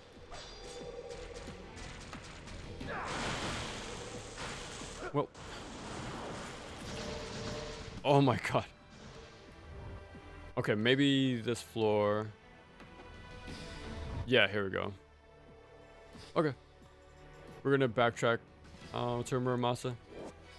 We're about to get the Blade Saber Mark II, as well as the whatchamacallit? The Dark Dragon Blade. Yeah, I think I played this game too much. Because remembering 50 items is crazy. Like, if you think about it, like, you really have to play this game a few times.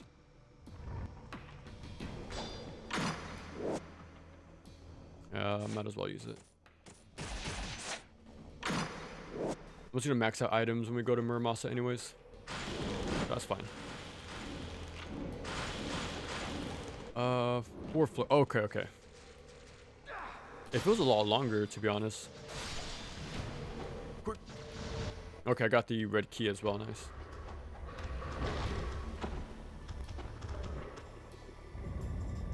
Yeah, that felt way shorter than usual. Maybe the enemies are... They seem more tougher at the time. Like to avoid them. This feels longer. Okay, let me pass. Okay. About to turn in the rewards. Make sure I'm fully stocked on arrows. And yeah. Man, it really sucks the future Ninja of the Future Alpha is in the game. I know the files are, but it's inaccessible, which really sucks. I think that's like the big reason to play 04 still. Just to see that costume in action. It's a really good one. I'm kind of surprised Sigma 2 didn't bring it back. Like, it has a lot of costumes over like every version, but they didn't bring back that one. Here we go. The moment of truth. Let me see. 50 golden scarabs. That's all that exists in the world. I can't believe it. I'll give you this in exchange. Yeah, there we go. Oh. Hello? No, don't tell me we don't get it on Ninja Dog, bro. No. Bro. Womp womp. By the way, why aren't Oniwaka and Totoro's in your NG4 video? The boss is not a just simple. Honestly, yeah, when I played, I was gonna mention the whole like Ryu part being, what's the word?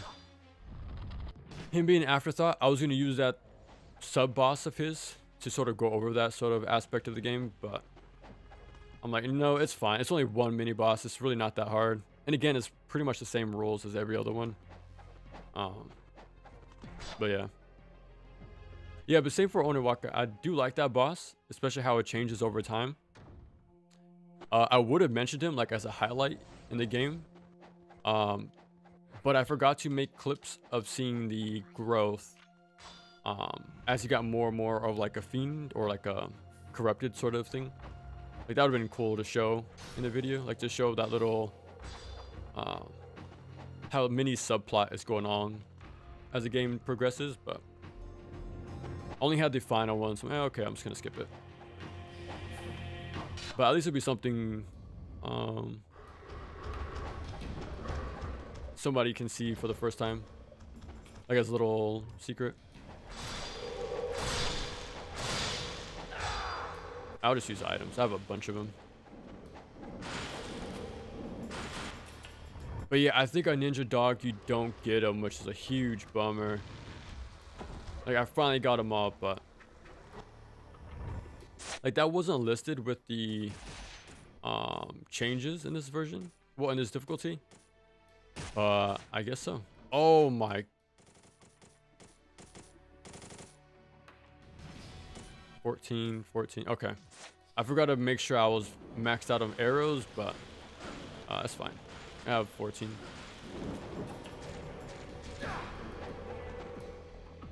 Close one. Well, I tried to show it at least one time in one of these playthroughs, but not this time. We got the scarabs at least, but we just didn't get all their cool rewards, unfortunately. Alright, that's the last one. I might actually farm here to get the red.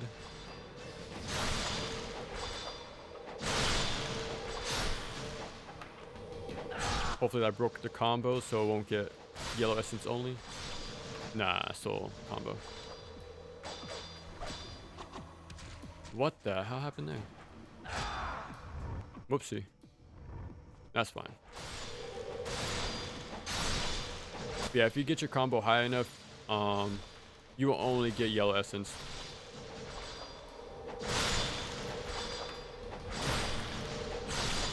Okay, no red for me. That's fine.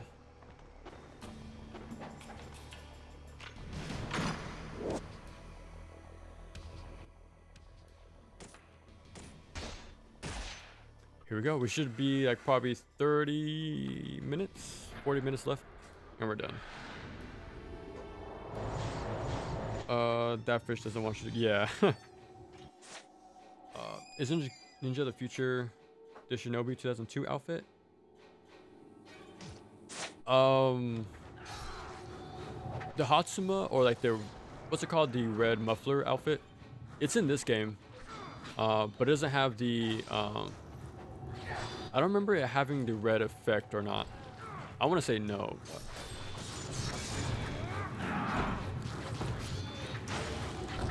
no. Again, I could mash my Inazuma here to get through the counter faster, but I want to save all my resources for the final bit of the game.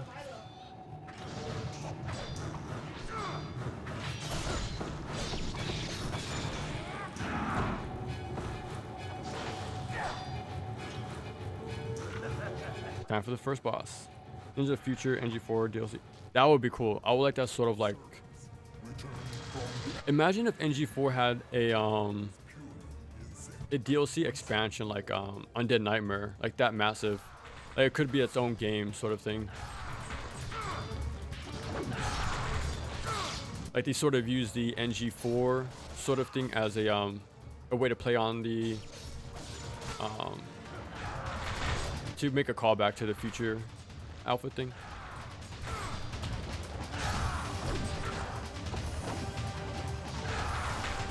I'm gonna test this out actually.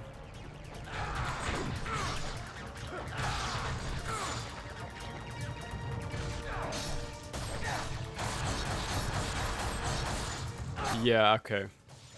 I had a suspicion that don't use the 360 UT on this boss anymore. Just go for the neutral one. And yeah, it seems like it's way more damaging. So do the Gleaming Blade for Hydrocubius 2. But for the third rematch, do the neutral one instead. It seems to do way more damage. Seems like that anyways.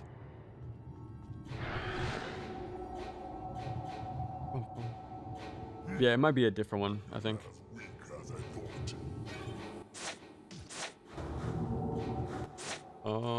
I need to get Inazuma ready anyways.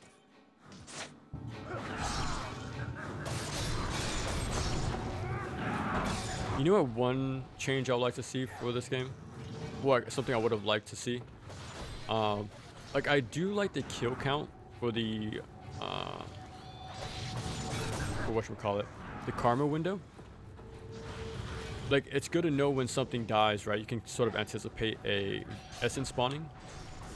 But the thing is, I wish it would have a / an out of number, because like you really have to like memorize the spawns to know how many enemies are in each encounter. But that's only like going to be true for like 0.1% of players.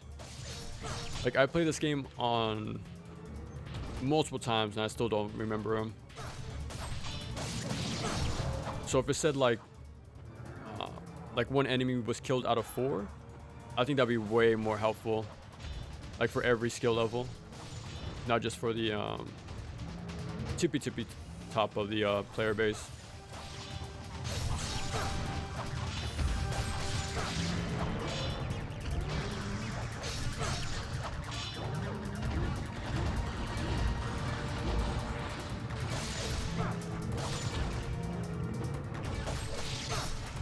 There we go. Easy. That was the last. I think we go straight into Marbus, I want to say. Yeah, I just need one cast of Inazuma. That's it. It's time for me to take it on personally.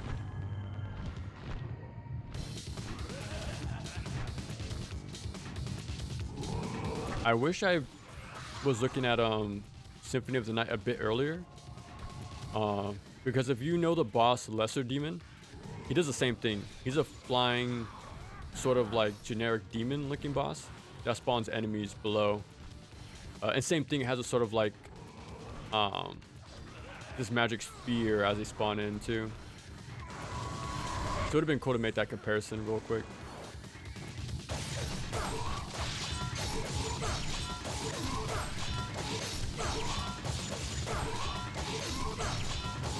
Yeah, no matter which mode. Oh.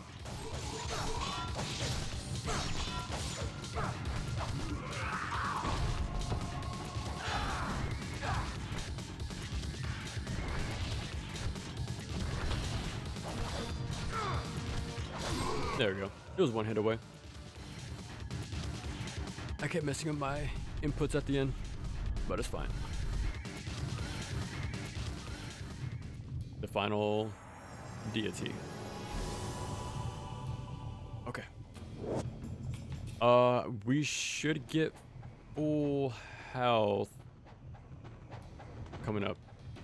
So I think this is considered a new chapter when we fight Emperor, but I'm not too sure. If we do, I'll just use items, but I'm gonna hold out. Oh, never mind. I'll just use this. We need celerity on Inferno. Let's upgrade it. I got 5, that's not enough. Make it real strong. Dabi. Explosive. And let me see.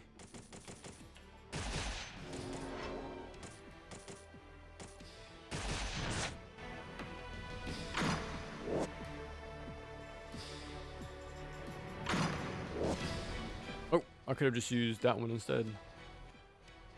instead of Ayanes. Okay. Oh, here we go.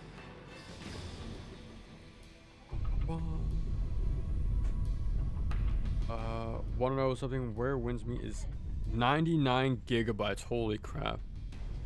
What is that game actually? I remember when seeing the first reveal, it seemed like it was going to be an action game. But is it an MMO? It seems way different than what I expected it to be. I thought it was going to be like another like single player game, but on PC anyways, yeah. I'm pretty sure it's just the same if it is on console, but I'm not too sure. Yeah, now that's crazy, man. Like, I still have Ninja Gaiden 2 Black installed on my PS5, but dude, 80 something gigs is way too much. Like, I like that game a lot, but man. Like, you don't have much room to work with on that console. With only 500 gigs, but MMO adjacent. Oh, okay. Yeah, that's not what I expected when I first saw the reveal trailer. Yeah, again, this is another example that I wish we had pre-rendered cutscenes in the game. It's like one of the best like scenes in the entire series, 2D and 3D, really good.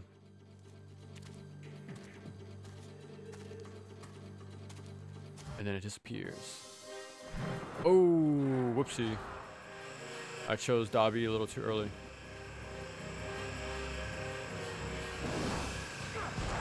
Okay. Yeah, you can tell we're on original hardware with that slowdown. Okay, good, good.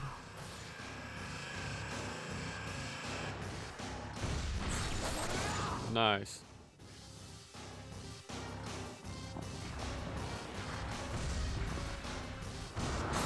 That should instantly break, yeah. Oh, I tried to do 360, but my control got messed up.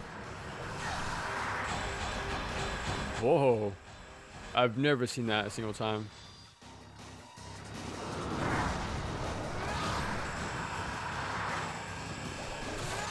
Ooh, barely dodged. Okay.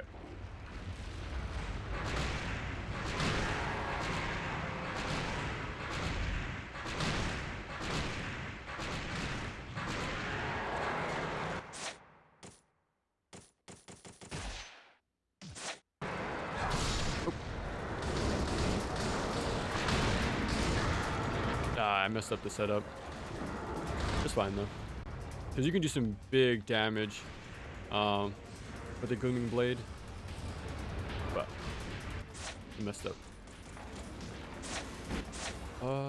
Let me just go ahead and go straight into the incineraries.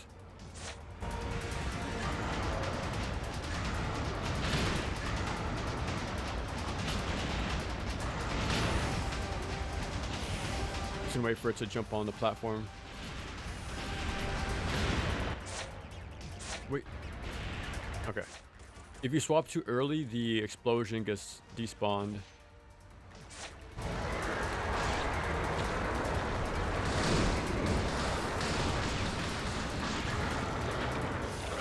Man, the head shows up a lot sooner than I remember.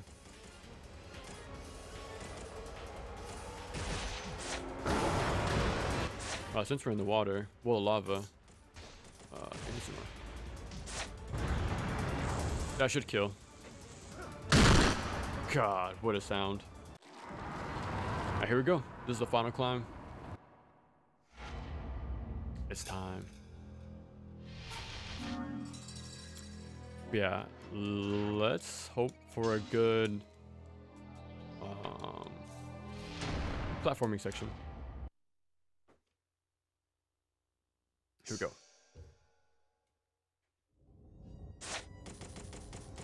Inferno. Now we want the Dabi.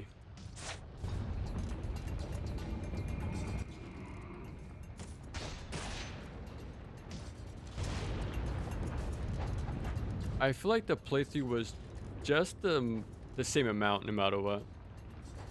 I think it typically takes about 4 hours for me to get to the game. I'm not doing fast strats or anything, but I sort of follow the same route every time. It seems to be averaging around 4.5 hours, I feel like. Or like in-game time, anyways.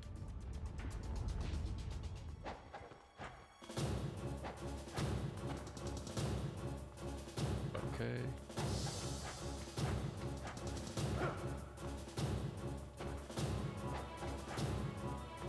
I say this time and time again, but roll to the edge. You see a lot of people do a diagonal jump right here. Like they'll diagonal jump towards the wall, but you run the risk of doing a wall run instead of a wall like climb. So just play it safe and go up there. Yeah, it'll save you a really dumb death. Like yeah, it speeds it up a little bit, but super small. It's mainly done for speedruns, but for most players, you don't really need to do all that.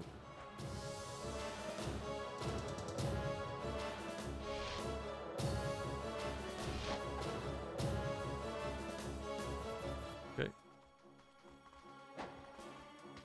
Okay. I didn't want to jinx it, but we haven't died a single time in any of these playthroughs during this section. I don't think, anyways. I don't remember us dying. Here we go. Just gotta do forward Y into Inferno, and we're good.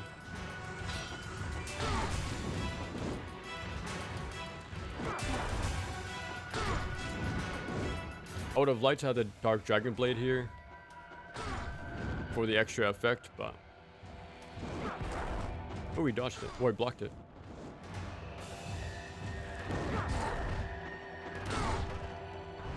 I should have used my item first.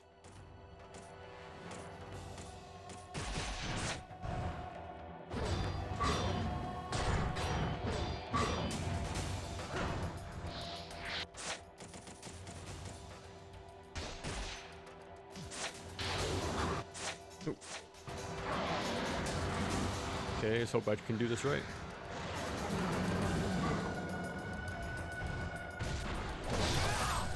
Big damage. Yeah, make sure you have celerity on, just in case he does that attack. Nice. GG. I'm oddballing, took it in, that looks cool. I'm also need my emotion. Man, you gotta tell me how that is, because I've never played it before. Surprisingly, because I know it was like a game on the Vita, and I was big on the Vita at the time. But I ended up playing Freedom Wars a lot. I played a little bit of Soul Sacrifice, but my Monster Hunter type game was Freedom Wars on the Vita. So I didn't get to try the other ones. And there it is, GG. So this was Ninja Dog. The damage does seem like I do more damage and take less damage for sure. It still didn't really affect my runtime. Probably like by 20 minutes. It's so far pretty close to like normal. To be honest, it was very close to normal. You just get way more items from the your kunai notes. Freedom Wars got a bad piece of port. Oh, okay. I never heard anything about it once it released, but what's Freedom Wars like?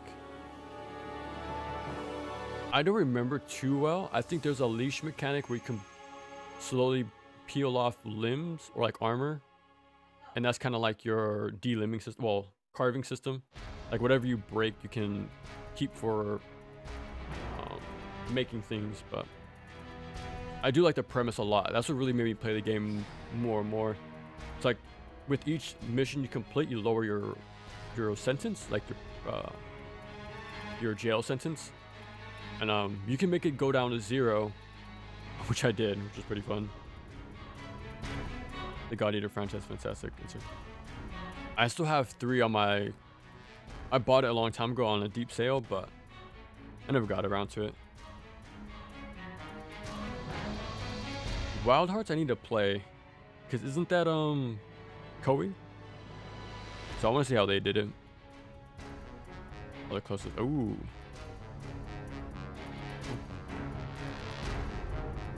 That took 4.5 hours. Again, yeah, that's pretty typical of my usual playthroughs. Like it wasn't too different. Oh, okay, that makes sense.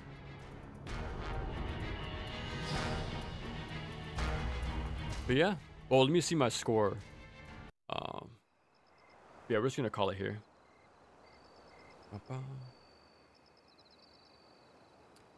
It's already 7 over here. It's made by the Devil EA2. Were they just the publishers or what?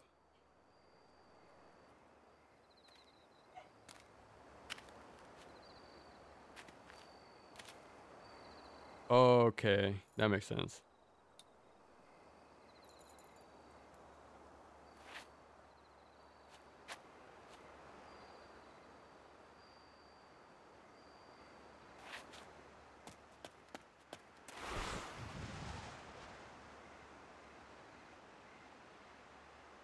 Oh, just publishers, but they cut the game support. Refuse it. Oh, okay. Yeah, again, they seem like they didn't see an immediate like mega success, so yeah, you can't. These companies run on big numbers, man.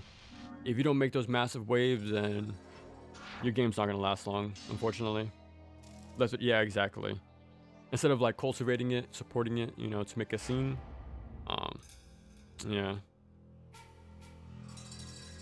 Did they mention any expansions before like closing shop or no?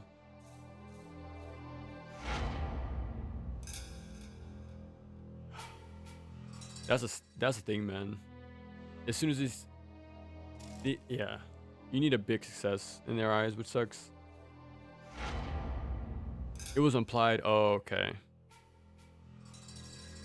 Got big from slowly improving, not making. That is true, right? It took many entries to build it up to where it is now. Because it was a humble game on the PS2, but over time it became like a massive thing. Seems like now there's like a little low slump, but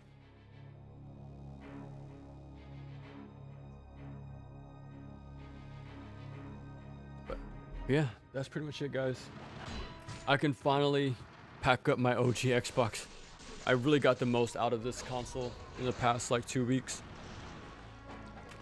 But dude, it has been a fun ride going through all these versions of 1 and 2 on multiple difficulties. So that I'm trying to think what I'm gonna do for the end of the year. Like if I want to do something again, like one final stream for the year, but I honestly don't know. 1, 2. It's pretty much in 3 weeks. But yeah, I don't know. I want to do something, but it's hard to say. Playing this game and not the peak that is Call of Duty Modern Warfare. Which one though? The very first one or the remake? Which one? Wild's bad PC port. Wild Hearts bad PC port. Yeah, that's the thing I've noticed about PC gaming, it seems like they really don't put in the effort for those versions. I always hear like horror stories. 2007. Okay, was Modern Warfare 4 really 07? That's crazy. That's weird. That makes sense. Yeah, it seems like PC ports always get the short end of the stick, to be honest. Like for console, it seems pretty consistent. Like the only time it wasn't was Cyberpunk 2077 and Shadows of Mordor on PS3. Go check out that version, like a video of it, because it is horrendously bad. You can't do that, by the way. I tried doing the forward Y Izuna drop on that guy in that same area. It didn't work. The worst port I've played so far is Saints Row 2 on PC. PC's a press, man. I'm kind of surprised though because it seems like a pretty massive ecosystem, I guess. Now this is like, I'm a console player, so I don't know. But my guess is because there's so many different sort of like build levels. Like some people have better PCs than others, so it makes it more complicated to optimize the game when there's so many things out there, right? So many specs. But when it comes to a console, it's easy to just focus on one, like two consoles, right? Xbox and PlayStation. But PC seems like more of a hit or miss, it seems. The juiced mod for his intro too. Okay, I remember a big thing back in the day. The phrase can it run Crisis, right? Back then it seemed like it was a sort of a benchmark or a joke, like a good one. Like Crisis is so powerful you need a PC to run it. But nowadays it seems sort of backwards, right? Like if your PC can't run a game, it's heavily criticized. When it seems like it was a praise thing back then, it seems, with like Crisis. That's the only example I know of where like having this game out of reach was a good thing, like to strive for. But now it seems like it's a bad thing.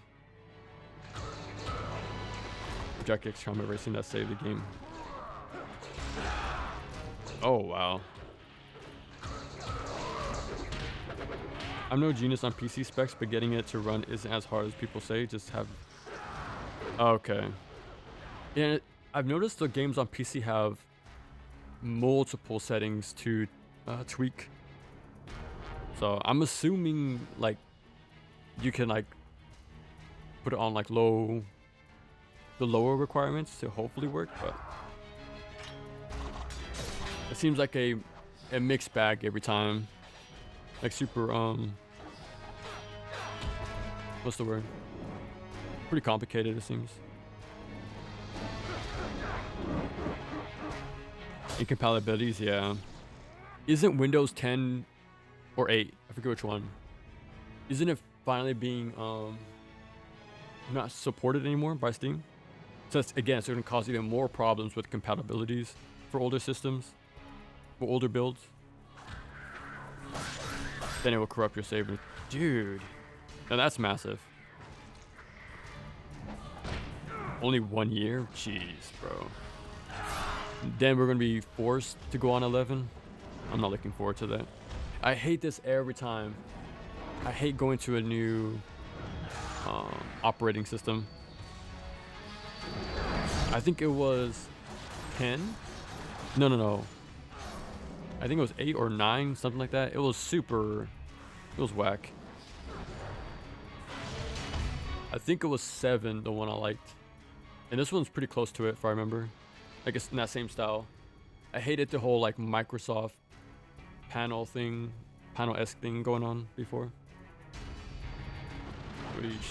Yeah, I'm not looking forward to that, man. Fallout Outer Scrolls had it the worst on PlayStation.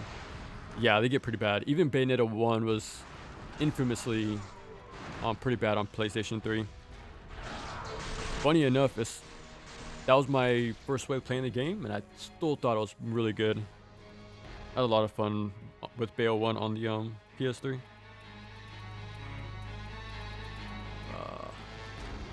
It seems like a Wild West still, man, when it comes to PC gaming. Like, I'm lucky enough to play the older stuff, older consoles, so it's still a simple plug and play sort of thing, but these consoles aren't getting any more fresh out the box, pretty much. So I'm gonna have my own set of issues with like hardware and not like software stuff. But yeah, no matter which way you play your games, man. Got some Steam Machine has a Linux OS in mind with compatibility for Windows games in that regard. Okay. I just don't get how people manage to stomach playing a game that would be dip to single digit frame rate. Does that even happen anymore? Yeah, because I don't really. Like, it has to be very badly optimized, right? But again, you have enough settings to offset it, from what I've seen from PC side. Okay. Oh, Redfall. That's another console that was botched. A console release. I think it was Redfall, the Xbox game. Well, how does that happen? Okay. Yeah, so there's some examples of console games still being pretty busted, performance-wise. Because the sad thing about like Arkham Knight, I think that was a big nail in the coffin for that game. For like a massive, it was one of many, right? Because I heard the initial release had a lot of issues on PC. So because of that, it didn't really have many fans. Mismanagement was truly sad. Some stronger pieces have weird random frame drops. Yeah. Again, man, it seems like if you want to develop for PC, it seems so. There's so many variables to be mindful of, so it's kind of hard to like really get things playable on multiple systems when there's so many, you know, mix and matching of like parts and stuff.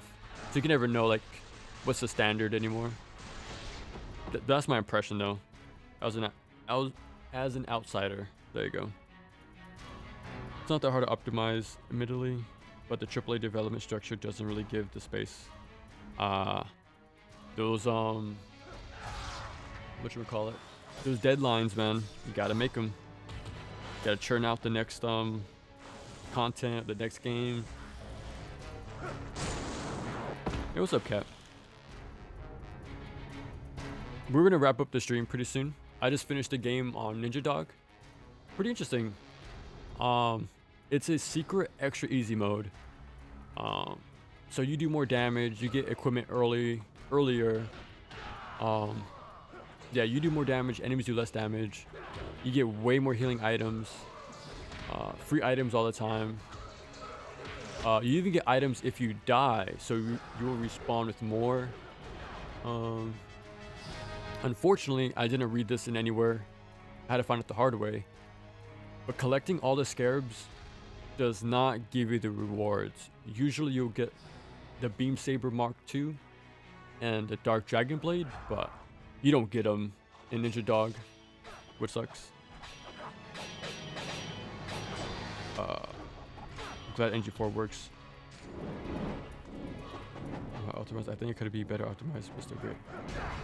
Yeah, I want to say that's true in a lot of ways, because again, it was only 20 gigabytes for PlayStation. I know it's different for Xbox and PC, but the fact it was so let me turn down the game volume a little bit. But since it was so low file size wise, I want to say they optimized the game pretty well because of that. Like, that's like the first sign if the game is optimized, I think. If they can like manage the file sizes. Should I play Neo 1 or 2 first? I think it comes down to time. In my opinion, 1 is still very good. In some cases better than 2. Specifically the story, the main protagonist. I would even go as far as say the balancing is more equal footing between you and the enemy. But 1 doesn't have much enemy variety, while 2 has that in spades. 1 still does have unique bosses and NPCs, which are fun.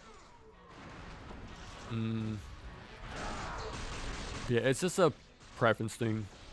It's like asking if is DMC 1 or 3 better? Is Ninja Gaiden Black or 2 better? Yeah. Like the first game is very well, the foundation is very good, and the sequel massively adds to it, but it doesn't mean the first game is bad or irrelevant. Yeah, I think 1 is an amazing game still.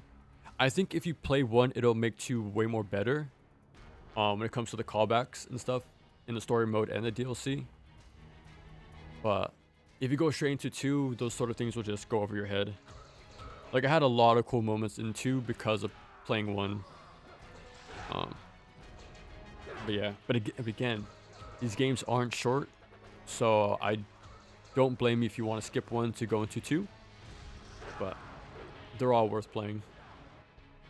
That sort of thing I'm gonna mention in my video. Like, I already have all this sort of outlined, like my thought process. I just need to clean it up into an actual like readable format. That's what I've been doing for the past week. Like, getting my outline ready for the video. I just need to actually clean it up and get my thoughts together. Yeah, what I just said right now will be said in the video. Have you tried Dynasty Warriors or Samurai games? I haven't, sadly. I played, the only Warriors games I played was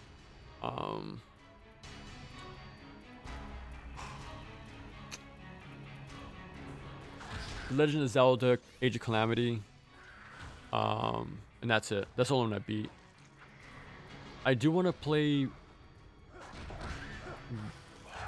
Warriors Orochi 4 Ultimate. That's the one with Ryu. And I want to play All Stars.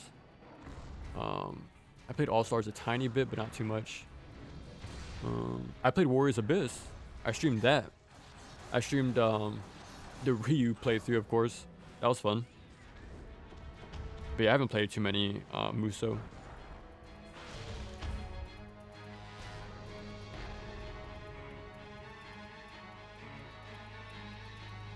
Very different, too different.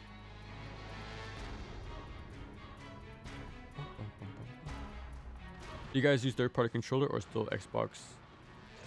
I try to use first party controllers, but again, these consoles and equipment are not getting any better.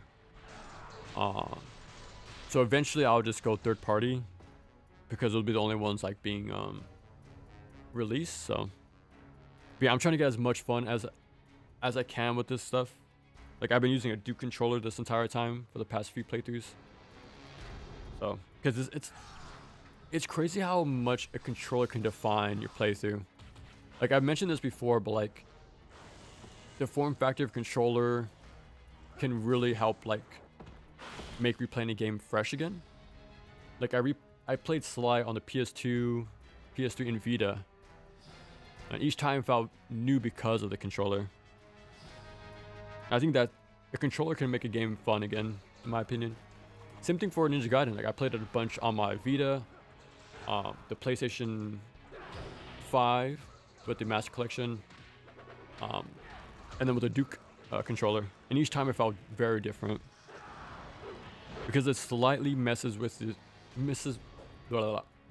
your muscle memory. That's pretty fun.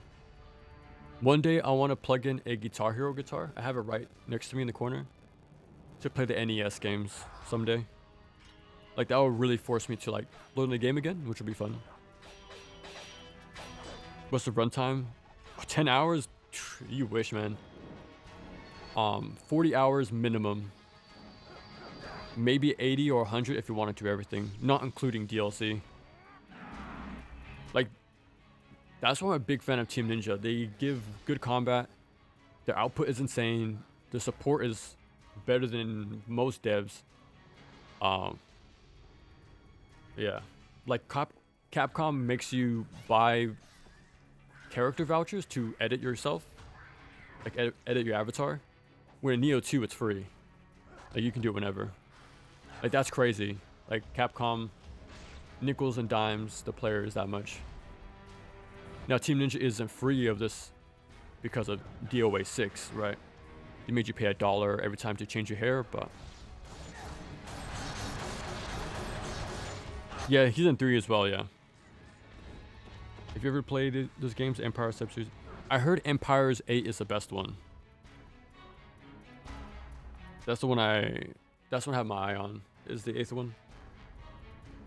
Third party, do it for cheap. Yeah, exactly.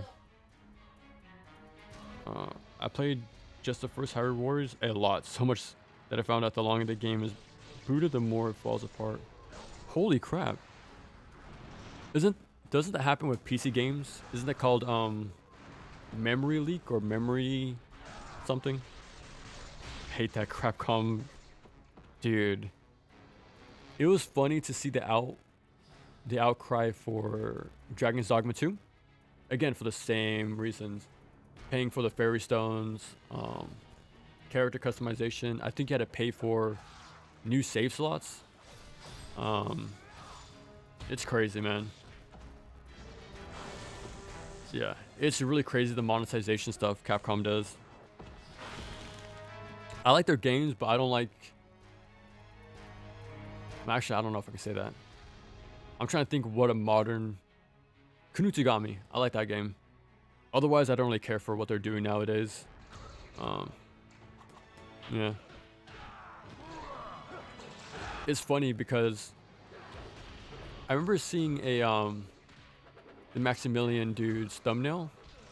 I think it's called From Crapcom to Crap to Cap God. But yeah, the era of RE6, DMC4 is seen as a bad thing, while the modern Capcom seen as good. But I think it's backwards. I think they were better in like 2008, 2010 era, 2013. I think they were way better back then. I think they've fallen off since then. Like, they still do massive sales, but RE2 remake was pretty fun. 3 remake was awful, and 4 was only worse. Memory leaks, yeah, that happens with bad console release too. Okay. It fixes when we start the game, by the way. But the fact that's even an issue is like, shouldn't be a thing to begin with. Yeah, they have their moments, but it's super few and far between. Like, I think Kunutagami is a rare win for them. But yeah. Like, again, back in the day, these teams would do so much more. Like, as much as I don't like Chaos Legion, at least it's a new idea. So they did that. They did like 4 Onimushas on the PS2. Well, 5, because of the side-scroller. Even in the 90s, early 2000s, like, all the different versus games they did, along with Street Fighter, even 3D ones. Yeah, Darkstalkers, Project Justice. You know, yeah. Their output back then was so much better. But yeah. There was a short recent period in which they were way better, and now they're back to being bad. But thing is, though, many people don't see it that way. They don't see him as the bad guy. They did for a little bit. Again, with Dragon's Dogma 2 debacle. I thought that would like wake people up, but yeah. Like, I think the monetization for Street Fighter 6 is pretty terrible. Like, you have to buy the characters. Okay, you have to buy a full price game. You have to buy the characters. There's season pass. There's expensive skins. Like, they have everything there a free-to-play should have. But yeah, I think fighting games have the worst monetization setup, in my opinion. I think they should go free-to-play with how much they do. Like, if you want to do season pass, then make it free-to-play. Yeah. I would play more fighting games if they were free to play.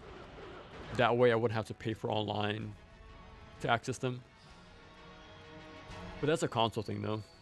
I know PC you can play online for free. But yeah, console you have to buy for PS Plus or the Xbox Live. But yeah, Xbox is apparently going to remove it, so that might be something. But yeah, fighting games are nickel and diming people, man. You got a chance to play Cosmic Invasion? No, not yet. Seems like it, but it looks like it's on the easy side. I wouldn't doubt it. I was expecting it to come out next year, but it released way sooner than I thought. Like, I was gonna have a full-on major look at Marvel games next year, because Wolverine is coming out next year, I think.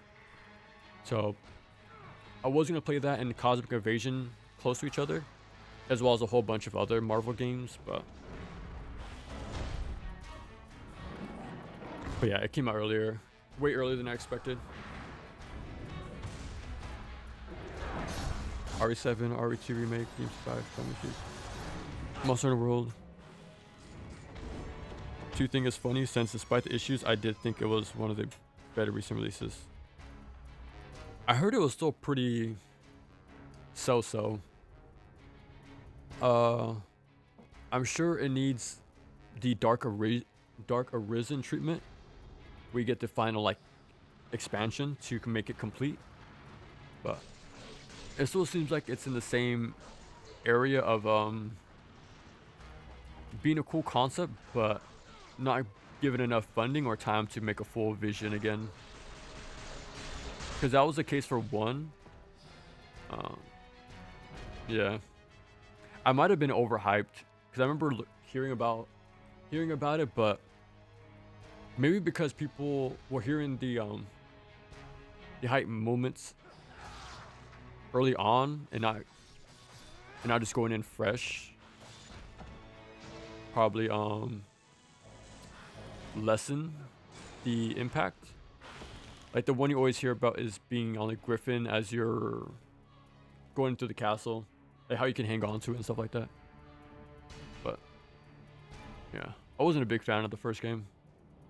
Really small enemy variety, and the ones that are there, they just kind of stand around a lot of the time. I had a clip of that trying to do counters with the lizards, and they're just standing around doing nothing. And the other things you fight are like basic zombies, maybe spiders. Yeah, it seems cool on paper, but I just couldn't get into it. Maybe if I played it back then when it came out, it would have like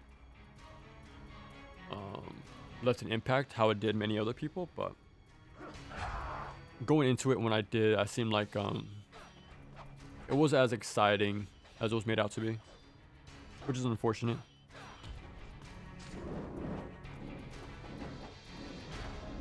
People will celebrate those expensive skins, and they want them to. They want the skins in Street Fighter 6 like badly. Like they're mad that the avatar gets all the skins and poses, but the main actual roster doesn't get anything. Well, in comparison, Street Fighter 5 got like a lot of support with the character skins. Fantastic sequel hidden inside there. You know what's funny? I hear that about a lot of Itsuno's later games, because that same sort of what's the word I'm looking for?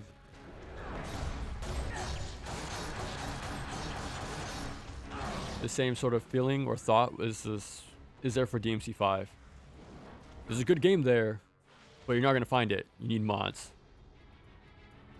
I'm just gonna say it now. I don't really care for 5. I'm gonna compare the game to Bethesda.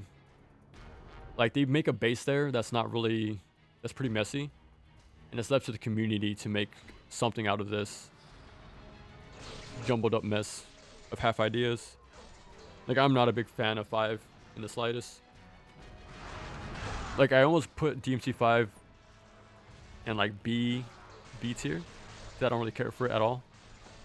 But I just put it in A next to Bayonetta 3 because they're both like sort of very troubled games with cool ideas, but the execution is very poor. I'm more nicer to Bayonetta 3 because it's, I don't know. I feel like it's on the same, they're the same game as DMC5, to be honest. And me saying that, me thinking DMC5 is just as good as Bayonetta 3 would probably blow people's minds. Now that's an unhinged take. But yeah, we'll get there when we get there. And that's another video I've been typing my thoughts about it for years. I did that for God Hand, Ninja Gaiden, DMC 4, 5. I feel like some other one. Neo 2, there you go. Those are the few games where I've been like preparing what I want to say for years. I just needed the experience and know how to like when I got there. But yeah, so DMC 5 is gonna be a doozy, man. I am gonna open up the video already mentioning that. Like I'm not gonna come into it with much charity. So yeah. So I'm not gonna keep it I was gonna be very transparent. Like I'm going into this with already a bad mindset. There you go. But yeah. You achieve but the effed up the entryway into the game's greatness. And Monster Hunter World and Teams of 5 3 are for me. RE2 remake is, I think, one of the best. Yeah, it's really good. The remake is extremely good. For 2. 3, yeah, 3 did. I feel like they thought 3 or treated 3 as like a let's just get this over with. That's how it felt like to me. They cut out so much content, so much of the cool aspects of the game, just to hurry up and get to 4, and I didn't care for 4 either. Like the remake.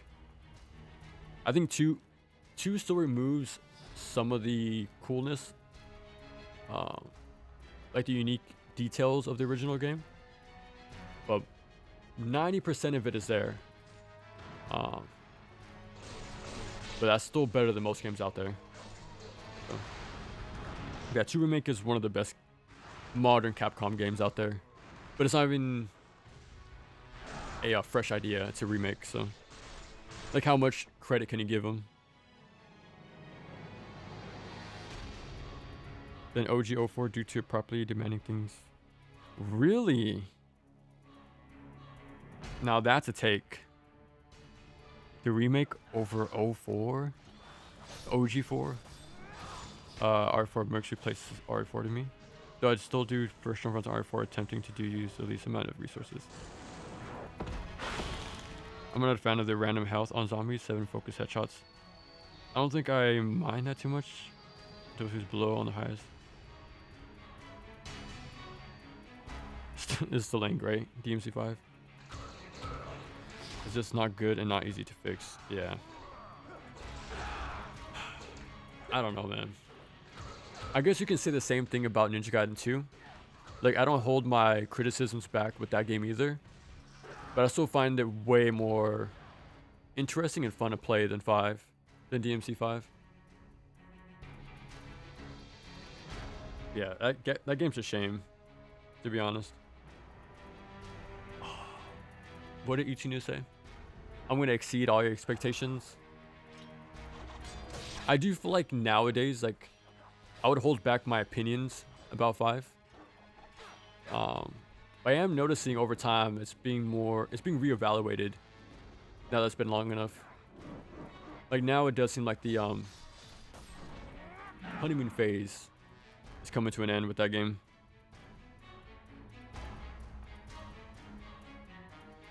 It's one of the worst games I've ever played. It's not a bad game, it's a terrible remake. If you go into it as like just a regular action survival game, it's pretty fun. But if you're at all a fan of the original 3, it's terrible. It is a terrible remake. I'm just waiting for the day for them to remake 1 again. Like, might as well do it at this point, man. Like that's all I expect out of Capcom. Half ideas and remakes. Like at least Kunutsigami came out. But we're not gonna see that again. I mean, what if what a fall from grace, Capcom. Again, you don't really hear this. I feel like they're in the people's graces or good side, but they're a little iffy right now. Not a good action, not a good horror game, not a good action game, not a good action horror game. Dang, it is just not good. Most people that praise its action, I understand why they wouldn't play any other game. I think Monster Hunter World is one of the best in the franchise, but is overrated. It sold extremely well. I do know that. But yeah, surprisingly, I didn't play it. I played Rise day one. But yeah, I think I was probably burnt out of the series at that point. I remember the discussion about Rise coming up. Like, is the game too easy, or are we just too good? I want to say it's both. There's definitely like mechanic creep, like power creep, but we are fighting the same bosses with the same exact moves for what, 2 decades now. Like, they do add new monsters and give tougher versions, but the Rathalos does the same 5 attacks in every game. You know, once you master the boss, it's pretty much done. So I think that's why I'm not too quick to go into Wilds, because I played 3 Monster Hunter games. So I think I'm good, especially with Gen Ultimate. Like, that's like the pretty good complete package with all the bosses. But yeah, once you learn it, man, it's kind of hard not to remember that stuff, you know? Maybe give him 1 or 2 more moves, but you can't unlearn that stuff, right? You can't make riding a bike hard again. I think speed clears should be alright. Oh, okay, and raise, okay, RA3 raise, okay. Pad ball. Oh, yeah, you modded 3, nice. What did you do actually for 3? Like, was it mechanic stuff or just outfits? It's only entertaining if you didn't play the old game.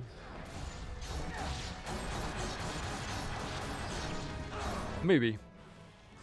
Because it was my first 3D Ninja Gaiden game. Well, actually my first Ninja Gaiden in general, I think. So yeah, that was my entry into the series. But even now, even after playing all these games multiple times over and over, I still think Razor's Edge is extremely good. Hot take, I know the common phrase you hear, Razor's Edge is good, but it's still built on the base of 3. Usually that has a negative connotation, but I think it can be seen as a good thing. Because when I went to play Vanilla 3 for the first time, I still saw a lot of the good stuff there. Like, if the base is bad, then there could be no way to make a good game. But since the base was good, that's why Razor's Edge even exists. As fun as it is. So I'll say the base of 3 was actually good. There was just a few questionable things. But Razor's Edge was able to find its footing, pretty much. Like, the enemies still have the unique composition, they still have the unique behaviors. So fighting enemies is still really fun. The movement is still really, well, I don't think it's as good as Razor's Edge, but like, the fun stuff is there. But Razor's Edge took out the bad and hyper focused on the good. And since there was good stuff in the original game, I'll make the argument that the base for 3 was actually not as horrible as it seems. But again, I'm a 3 defender, so I went into it with more of a positive, what's the word? I just went into it more positive, pretty much. I don't think almost anything about it is enjoyable, and every quality can be found better somewhere else.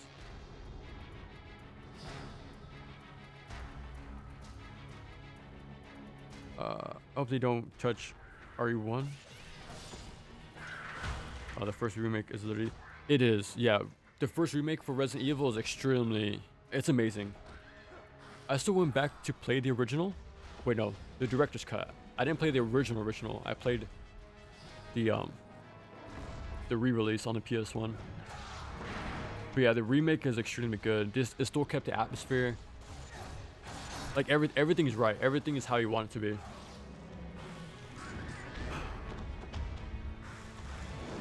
In my opinion, I wanted to bring this up in the RE4 remake, but if Capcom had the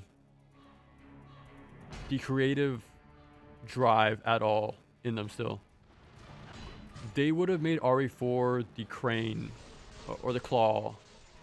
What was it called? What was in the initial trailer called back in the day? The Hookman trailer, I think. Now, if they were real artists and wanted to push the envelope, they would have made RE4 into a classic survival horror, tank controls and all, pre-rendered sets. So they would have done a flip. The classic tank control horror games got a third-person shooter revamp, and the third-person shooter games should have been revamped into classic horror games. That's what I would have done, but yeah, they gotta play it safe. So, like, now that would have been interesting. I would have liked to see RE4 different. If you're going to, when it comes to remaking a game, I don't know. Like, if you're going to remake, sometimes I don't see the point of it. Like, why not just port the game? Like, why remake a game that's already good? Like, what can you really do to add to it? Like, if it's a good game on its own, just leave it alone. Just make sure it's playable for future generations. But if you want to revisit a game and actually reimagine it, like the way RE2 remake and 3 was. 3 to a less extent, obviously, but if they wanted to put actual effort and creative drive into the projects, they would have tried to translate RE4 into an actual survival horror this time, and not an action game, like action game beat 'em up hybrid. Now that would have been cool. I would have given them massive props, but nope. If they give RE0 a Card Veronica the R2 treatment, I would be happy. I would like to see that.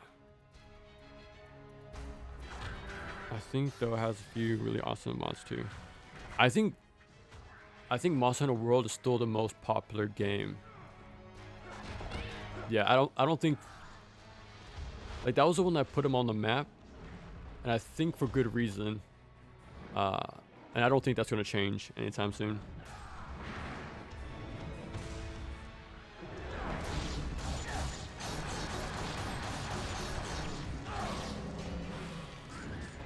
Excuse me. With the kind of depth of mechanics and scaling has, there isn't much. With so many mechanical options and build options, it's hard to balance enemies all the way, possibly. Yeah. And I felt like the higher modes in Monster Hunter, I think that's what you're talking about. They just became damage sponges and one-shot deaths for you. Again, that's why, well, from my perspective, anytime I try to play the higher modes, the common meta build would be projectiles. Like, it was no longer about actually using the melee mechanics and spacing, being aware of your hitboxes and theirs. You know, it is more about staying far away as possible and just chip them away as safely as possible.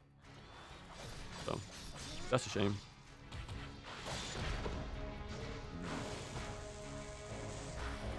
Yeah. I think Rise is really good. Yeah, it's a fun game. Thing is though,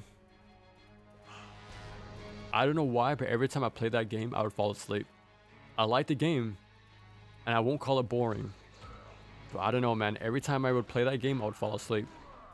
Like, I would join random hunts, play on my Switch, and next thing I know, I'm knocking out. I don't know why. Maybe it's just that relaxing.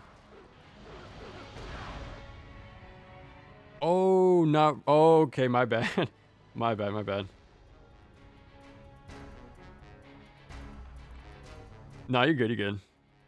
I turned colors into Squall Lionheart. Dude, it's really well done. Very sure. Oh, gee, that's cool. Do you have a video on that? I want to check that out. I think we all like Razor's Edge. Okay, It's so fascinating to me. So what's the word? Peer pressure was never anything that really worked on me. Like, if something was super popular or super bad, I won't just follow the FOMO or like the hype for either direction. I'll just play what I want to play and like what I like. So it was very strange the way Razor's Edge turned out. I think that's probably the major reasons why I strayed away from communities. Like, if this is how the overall, whatchamacallit, the vitriol you'll see, even with like DMC Reboot at the time. Like, I remember how awful that was back then. Like, it's not really worth spending the time dealing with that stuff. Just play what you like, pretty much. But yeah, I just like how the Razor's Edge is being again reevaluated nowadays. When it comes to Jill, we're spoiled for choice. Hear about the DMC remake rumor? Yeah, I've heard about it. They're probably going to remake 1, and I'm very nervous about that. Extremely nervous. I don't expect them to do anything good. I'll just put it that way. Oh yeah, standalone complex. Yes, sir. I got it at a yard sale for $10, maybe 15. It was super cheap, and I've had it for like a decade. Yeah, it was a really good find. I'm looking forward to the new anime coming out. It seems like they're going to follow the original look, but I'm not sure.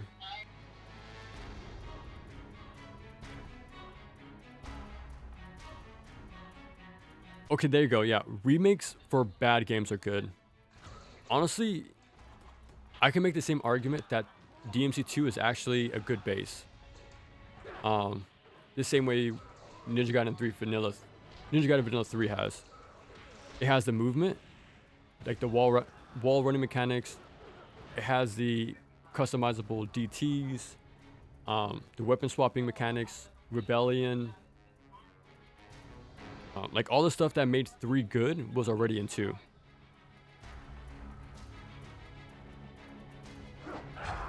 You're a proud DMC2 enjoyer? Man, all power to you.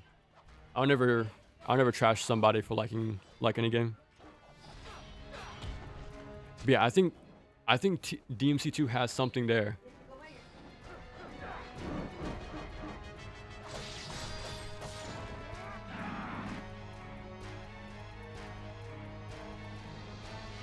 One second.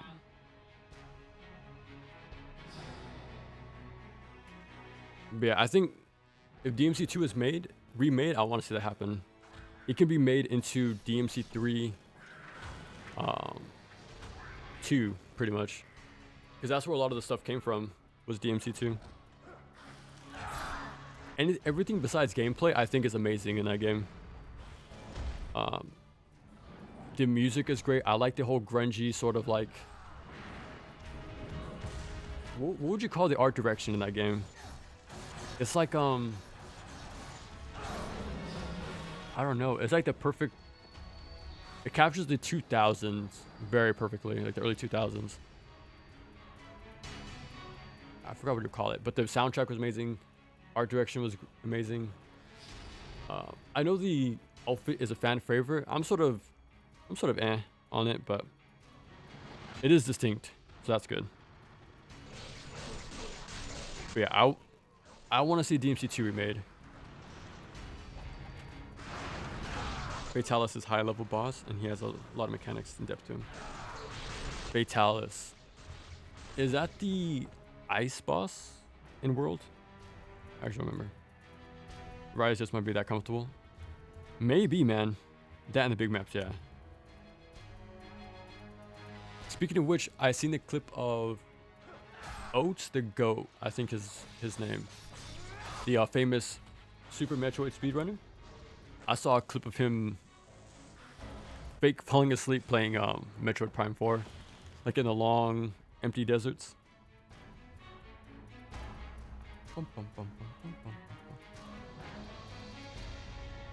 Very fashionable hit on NG3, even Razor's Edge when it came out from what I remember. I just like Ninja Gaiden playthrough. Yeah, even I streamed my very first playthrough of 3. Like I never played the original version. But yeah, I had a good time. I really liked it. But I did make the comment during the video, well during the live stream, that I'm in a different position than players were at that time. Because not only do we have Razor's Edge, but I have 4 I have like future games, right? It's not like this. Because at that time there was Yaiba and Vanilla 3. So it was just a different time. So I can imagine the I can somewhat empathize. But yeah. I can sort of somewhat empathize with the sort of negative feedback I got, but I don't think it was as hot garbage as it was made out to be. I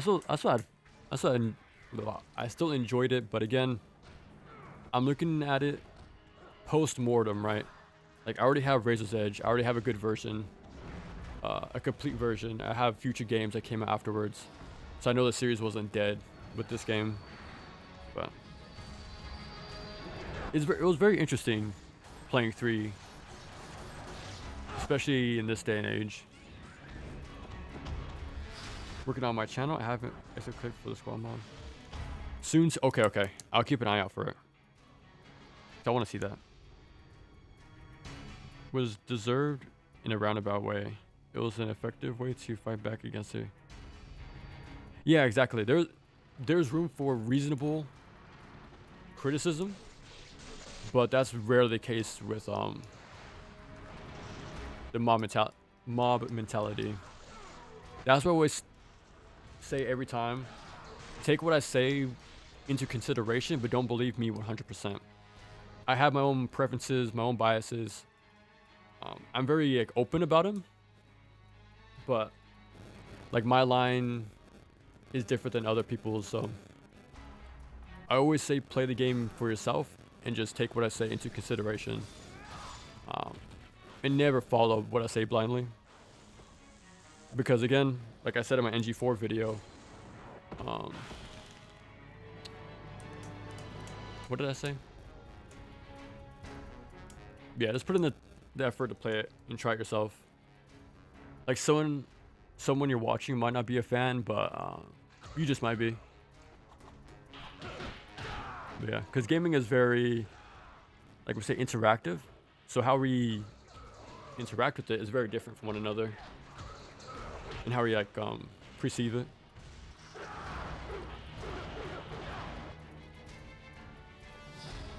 Gave us Razor's Edge, but I still think it's a sharper. Exactly, yeah.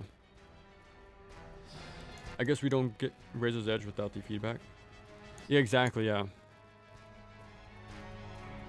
I think that's a way to look at it, such harsh critiques of these kinds of games, for sure. Pat Labor series? I need to check that out. I've always seen images of Pat Labor, if I'm even saying it right. Dude, I forgot his name.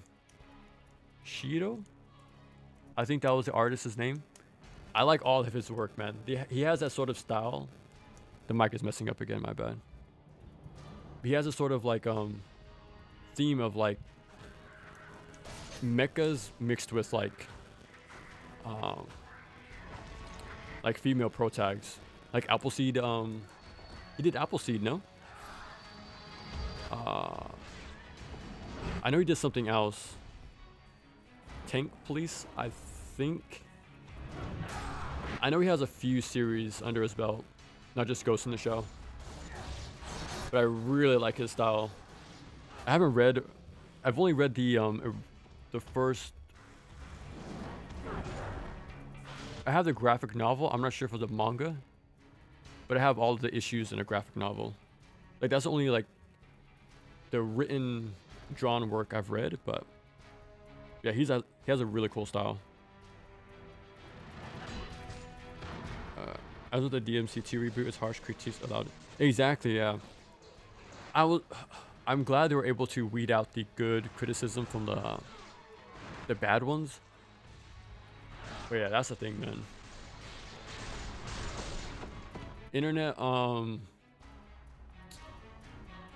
Internet discourse is very, very hairy.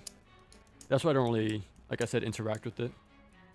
Like, I'm glad we can have these sort of conversations, like they were actual conversations.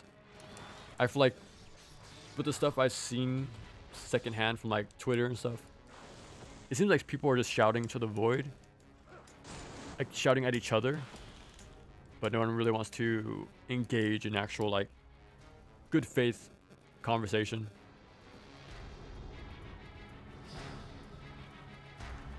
It's also make the turning point for the new Japanese games we perceive. Free trial is initially unjustified and unfocused, but definitely works for, which is why I'm not entirely against those. Exactly, yeah. That's another example, right? Like I would go as far as to say DMC Reboot does have a good base there, and that's why we have Definitive Edition. That's actually good. But yeah, I like the game so much. Even back then, I got the platinum on the PS3. So, like I remember hearing about the massive like backlash, but I still enjoyed the game.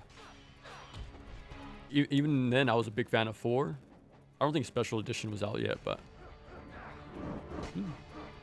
I'm not sure if my tolerance is just different or I'm just able to, I don't know. Maybe I'm just more willing to give it a fair shake, I suppose. That's why it's really rare for me to have like a very harsh review of a game. But yeah, I think Slave Zero X is my only like pure negative video. But yeah, I try to. Most games don't ever get me to that point, but has potential and it just needs to be realized, but would say it's better than 5 though. Are you asking me if it's better than 5? Ooh. Here's a hot take. Nah, I'm playing. If 2 was remade, and like you said, if it was realized, like you said, potentially, because it'll be more in line with 3 being a more on the focused side. But I think 5 is just too much and too little at the same time. Quantity over quality, the game.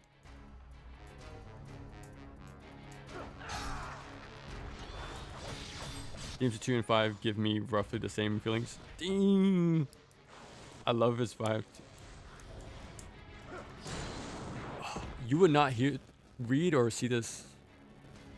Hear those sort of comments a few years ago. I love his 5. Yeah, I think DMC2 visually, aesthetically, is perfection, to be honest. Non-action games that I like. I remember we had this conversation last time. Let me show you something. 1 second.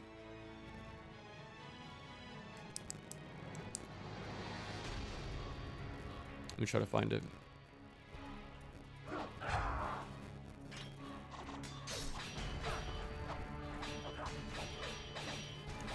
During my Ninja Gaiden 2 stream, I mentioned I have a top 100 game list.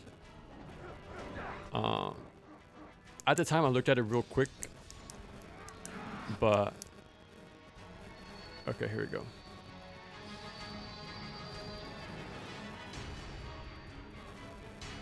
Wowza! That thing is big. That's what she said. Okay, let me small. These are my favorite games of all time. It does come with a case of recency bias a lot of the time. Again, sorry for my mic. It seems to be messed up somewhere. Yeah, these are my top 100 games of all time. It does fluctuate, but there are mainstays. So there's not really non-action games in here. Like I said last time, Night in the Woods is probably the best answer. But most things I do like is action focused. I haven't made a change to this list in a while. Like before NG4 came out, it was probably like before then it was nothing changed. But I'm drastically close to removing Overwatch 2. You do you. Yeah, pretty much just like what you like, and if something doesn't appeal to you, just leave reasonable criticisms and then hope for a fix. Appleseed and Tank. Okay, yeah, see, okay, I remember. Oh, okay, see, I remembered. Okay, nice.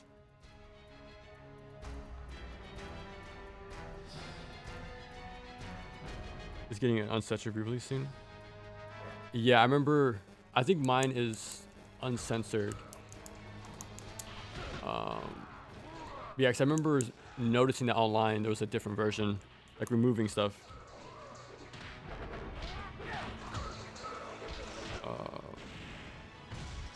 DMC, why? If you look at the cover of the reboot, it's spelled that way. Big D, lowercase m, well, smaller m, and a big C. Yeah, the logo was drawn that way, so we just use it as a way to easily separate it from the mainline games.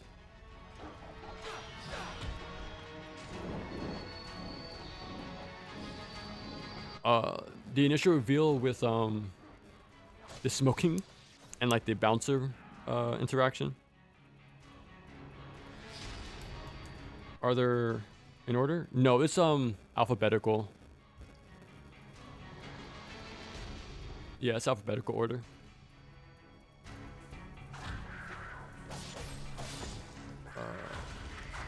The very first game, ActRaiser, it's an action platformer on the Super Nintendo. It's a mix of action platformer, but it has a city building simulator. It's not as involved as the one on Super Nintendo, like SimCity 2000, I think it's called. It's very basic, the sim stuff, but it's pretty unique. It has a more heavier feel, especially since we use a greatsword in that game. It actually feels like you're swinging a greatsword as well. And that's super rare in action platformers, surprisingly. And it has this.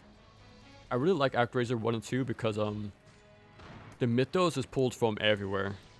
So I really like ActRaiser 1 and 2. And ActRaiser 2 is super slept on. Again, it's another case where people crap on it, and the mob mentality sets in, right? But again, I played it myself, and it's one of the most expressive, mechanically rich action platformer ever created. I put it up there with Hagane as one of the best platformers in existence.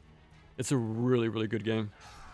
It took out the simulator, the sim building part of the game, but that's why people don't see it as unique, which I do understand, but it's the hate it gets is way overdone. Instead of looking what's bad about it, look what's good. Because I could have gone into Vanilla 2 saying how bad it was not being an adventure game and stuff like that, not being exactly like Black. So instead I focused on the highlights of the game. Enemy design, I did make my criticisms known. It's not the best, but the level design, the combat arenas are like one of the best in the entire franchise. And Ninja Gaiden 2. But yeah, definitely check out ActRaiser 1 and 2. Super good. Elden Ring. For me, Elden Ring was a perfect game I've been looking for since I was a kid. I played a lot of Shadow of the Colossus back then, as well as Final Fantasy 1. Those are probably like one of my first favorite games of all time. So okay, I like the big world, riding a horse, being this single adventurer, taking on these like titans in the land. But the world is pretty empty, but I liked it for the boss rush aspect. Even back then, I was a big fan of boss rushes. But at the same time, I was playing Final Fantasy 1 on my PSP, and I really liked the variety of like enemies, the settings, the dungeons, fighting the Lich, or like the Medusa bosses, like the 4 major bosses at the post game. But the crystals, like going into the Sky Temple, going to the dwarves underground area, the elf village. Even the opening is super funny, man. Like the king tells you to like handle this guy down the street, man. He's causing us problems. Go ahead and visit him, mess him up a little bit for us. But yeah, so I've always wanted a game combining Shadow of the Colossus and Final Fantasy 1. And to me, that's what Elden Ring came out to be. And in the same year, I got Stranger of Paradise, so I got even more Final Fantasy 1 love. So that was a really good year for me. Did I play it? I played it for a little bit. I did not care for it. I did not care for Renaissance.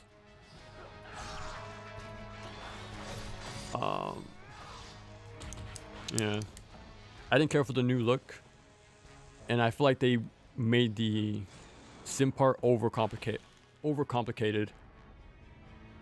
The beauty of it was because it was simple, but yeah, they just went too overboard. I do want to play a game called Smelter. That's an ActRaiser spiritual successor. I just gotta get around to it. My Ghost Reaper, dude. Ghost Reaper Mikami is super good. It's a Super Famicom exclusive, but it's made by Natsume, the same guy who did the same team who did Shadow of the Ninja Gaiden Shadow, Wild Guns, Pocky and Rocky, and yeah, so they're a very good action game developer. I actually want to practice Pocky and Rocky and stream that eventually, because I have a good feeling I'll put it on my list. I think it's a really good game. I beat it once, but I want to be better at it. Like the aesthetics, the controls, the bosses, like the charm. Like there's so much to like about the game. I think 2 has a better art style, but it has a worse level design. It does have fun mechanics though. It has like a tag system with an assist partner. Depending who you have, if you have a different special. So that's really fun. And there's something else about something else I liked about 2 more than 1, but 1 is the overall better package. I even like Dark Souls 2 a lot, but I hate Dark Souls 3. Really? For Dark Souls 3, it was like, I liked it a lot, but it was the multiplayer that really makes 3 stand out from 1. Because 3 is sort of like a remix of 1. It's the same treaded areas and bosses again. But that's like the whole point of Dark Souls, right? The loop and relighting the flame. So it's pretty much 1 again, but altered. But it was because I was caught up with the multiplayer meta. I was there for every DLC. My friends and I were always hopping in, testing out new builds, doing arenas. Dude, I have hours of clips on my channel. They're all privated now, but like I would upload a bunch of Dark Souls 3 PvP gameplay and Neo 2 gameplay. Like little clips here and there.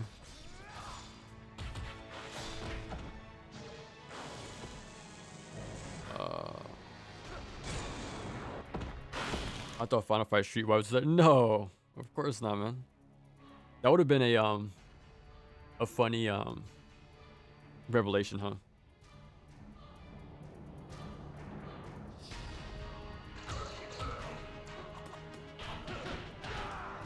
Why is DMC4 S tier?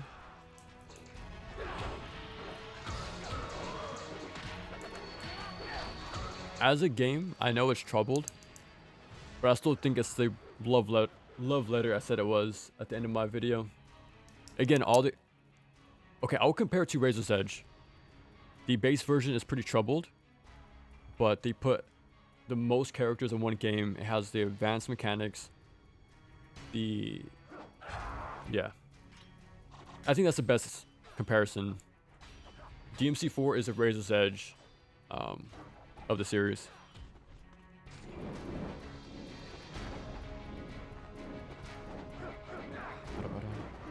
Dark Souls 2 is fine.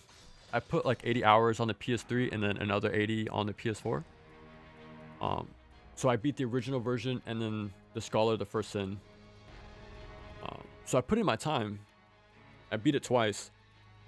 I still thought it was fine. It's a good game, but I couldn't find the thing that made it stuck out to me. You play any shmup? Only Psycho. On my list, I have Gunbird 1, Samurai Aces, and Tengai, and even Einhander. But my go-to, I've tried a few more stuff, but Psycho is my go-to shmup dev. I've tried a few like indie games, but they didn't really stick to me. I really like Psycho's games quite a bit. They have the charm and the art direction. Like Tengai really reminds me of like Tengai and Samurai Aces remind me of Neo and Mushia pretty much. I also do prefer the underlying storytelling of 2 as well. 1 second.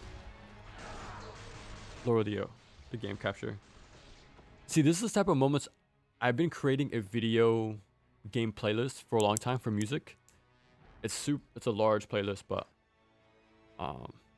my only worry are ads popping up, like interrupting every other song. But yeah.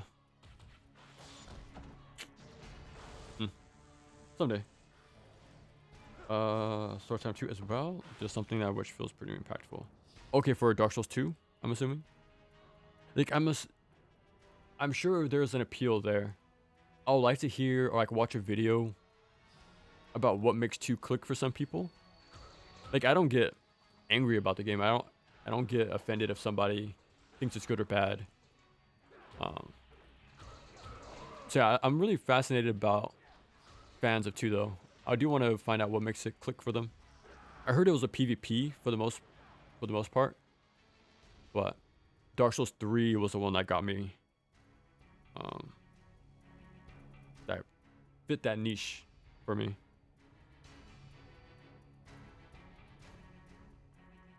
Visual variety. Okay. That makes sense. Dude, when they added the battle arena with the DLC, I was in there for hours, man. I did so much invading in 3 as well. Yeah, dude, I was doing so much of the multiplayer stuff in 3. Like, that's why I like it so much. Like, Irithyll Castle, that was my go-to spot.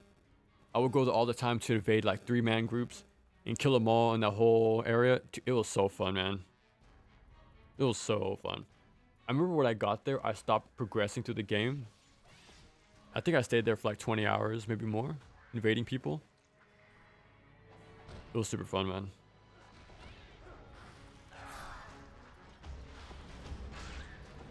Build crafting, yeah, that's what I've heard. You should check out Dark Souls eventually. It is a good game. You know what's funny though? It does seem like it's a streamer's rite of passage to play a Dark Souls game on stream. So eventually I'll do it. I'll play it on here. Like I think I have almost 100 hours on the remaster of 1. But the PS3 I have even more. I've almost gotten the platinum twice too, but the requirements for making all the weapons is super dumb. But yeah. It's a really it's a very weird platinum. I almost got it, but I just gave up. Shows me slaves are X Final Fight Street Fights casting MK special. If someone showed me that unironically, I might have to kneel. That's where the Steam machine will add block will be useful. I like how you really selling the Steam machine for me. I'm noticing. I like how you're making a case for it.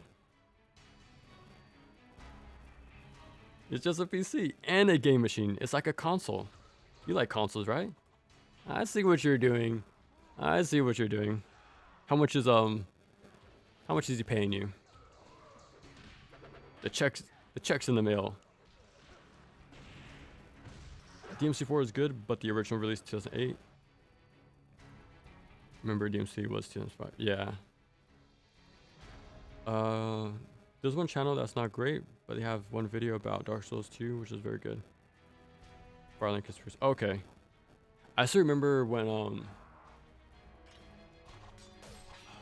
Matthew Matosis did his, and the Art of Souls as well. Those are pretty big. Still pretty big to this day. There's a counter to many critiques, but it does go over a lot of design and narrative points. Okay. Yeah, let me screenshot that. I'll check it out later. Easy way to... I see what you're doing. It's an easy way to say PC without it costing 20k. Gaiden isn't paying me anything. Wink 2 times. Wink 2 times, and I understand what's happening here. I'm just giving him a yacht. Yeah, there you go. Matthew Matosis' video is truly terrible. Whoa! Go ahead, man. Spill the beans. Go ahead. Truly terrible. Now that's some power right there. He's holding Half-Life 3 hostage as well. He'll count to 3 someday. You know what's funny? I don't think that joke has much weight anymore. I think we're so far gone from the hype, people don't care anymore. Like, there's a problem if you hold out for too long, the expectations get too... It becomes a bubble. But it's been so long, the hype hasn't deflated, I think. I think if he releases it now, people would just be happy that it exists at all. I think probably 10 years ago was the peak of the hype. Even me as a PC player who doesn't play those games or never played Half-Life in my life, I still knew the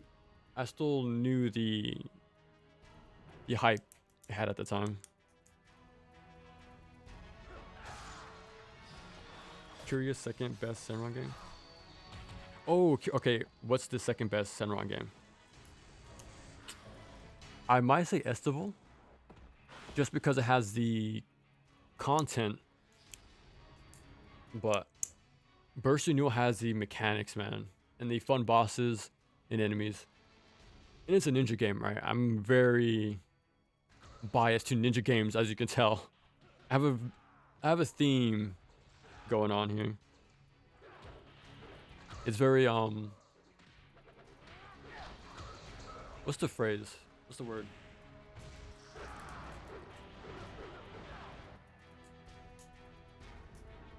Catered? What's the word? Curated. There we go. I know words. I know words here or there. Yeah, it's a very curated list, as you can tell. A lot of similarities. Okay, the video goes over. Okay, he is wrong about almost everything. Holy crap! Interesting. Was increased significantly recently because of a lot of the rumors. Yeah, it's showing up again, man. Maybe at the Game Awards. Who knows? I'll say now it's probably the peak of the hype. Is being revved up. I'm not sure if it's the peak, but the anticipation is definitely building. But again, I'm not in the PC circles, so I'm not too sure how the discussions are going. Yeah, isn't your favorite Bloodlines?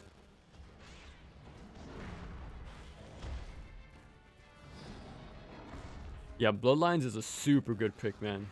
Super good pick. Bloodlines.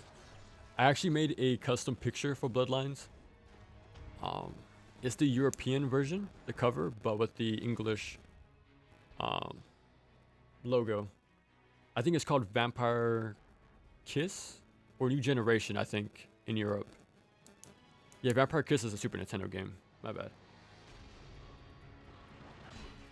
Yeah, the art direction for Genesis is so good, man. I'm actually considering putting Adventure on here, the first Game Boy game. I have Contra Game Boy on here. I have Ninja Gaiden Game Boy. So my trifecta is Castlevania, Contra, and Ninja Gaiden. So, and the fact I'm a big fan of handheld games. So yeah, that's the same way I have Ninja Spirit Game Boy on there.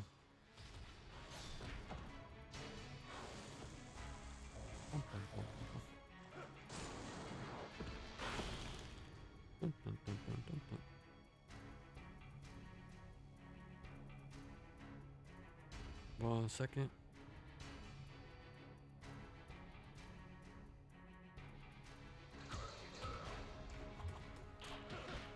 Six hours. Holy, we went way over my checkout, didn't we? I'm fine. I'm chilling right now. Ninja Gaiden 4, dude. As you can tell, I'm a big fan of the series. I even have fan modded games on here. I have Ninja Gaiden, the Deadpool game, and as well as Ninja Gaiden Dragon Scroll. Those are two NES ROM hacks. Very good. I don't have Ragebound on here. I'm still contemplating. I think it was 35 earlier. Yeah, I'm still contemplating my thoughts on Ragebound, to be honest. What's up, Milo?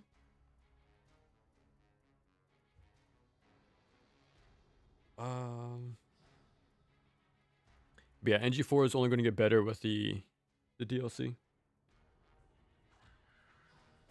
The leaks indicate it's probably an immersive sim. Ooh. All the fire and ice simulations. Now, is that a speculation? Having fire and ice physics? It got some occasional Doom Eternal type sauce, honestly. Are you talking about Shinobi Art of Vengeance? Confirmed leak. Ooh. Shinobi might make it on there once I beat it. This got some occasional Doom Eternal type.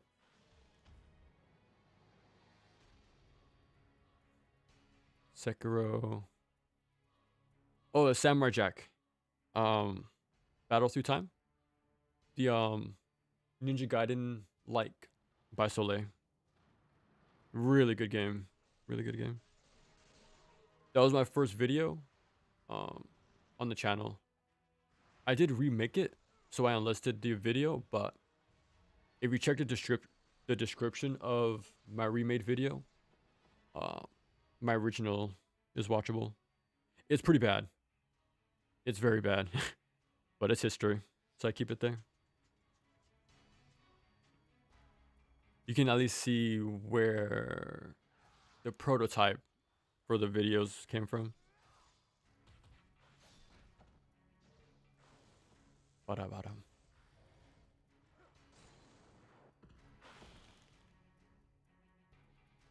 Almost all Half-Life 3 leaks are taken directly from data mining. Oh. Uh-oh. They're in big trouble. This might have some water then. Like, wait. Uh-oh. That's interesting, man. That'd be kind of crazy if it's a thing. Like, even though I'm not a fan of the series, well, I don't have any interaction with the games. Even I'm keeping my expectations in check. Like, I would like to see it exist finally. But like, did you get to play Half-Life Alyx at all? I know it's VR exclusive, but have been happening for 5 years. Oh. There's this real-time gravity shifting Forza level vehicle. Whoa. Okay, so are they going to do a lot of things with 3? The fact there's so many, like, what's the word I'm looking for? Bits and bobs, pretty much. Like, there's a lot of, like, physics things going on. I know that was, like, the big thing about the first few games, you know? Keep it in check, but I'm very, very curious to know what it plays like. I did. Oh, nice. I don't like it very much, but the soundtrack. Okay. Those are really major boundary pushing. Maybe that's what they're waiting for. Maybe they wanted to wait for the technology to catch up to them. Mushia. I mentioned it earlier, but it's a action platformer on the Super Nintendo with a Japanese mythos spin. So again, you fight yokai, and you use a javelin or a spear actually. And again, it's a very unique weapon to see. It's the only game I can think of with a spear. Yeah, I did a playthrough. It's in my playlist. You can check it out. It's a super short game. Pretty easy too. I think if you want to pick up an action platformer, that's a good one to start with. Because they repeat the beginning of the game again for the second half. So once you learn the game halfway through, you pretty much know the whole game. But yeah, I like the style, I like the look of it. The bosses are fun. The pixel art is pretty gruesome. But yeah. It's a sort of like a precursor to like Neo, pretty much. So yeah, once you see it in action, you'll see why I like it so much. Alex's ending and world building is superb, but the overall combat and level design is held back by being effectively. Okay, that makes sense. In your opinion, do you want VR to take off? I feel like it's been I feel like the gaming industry has been trying to make it a thing since the 90s, maybe even earlier, to be honest. But it never catches on. Like Nintendo had their take on it. But yeah, there's a few things with like headsets, contraptions.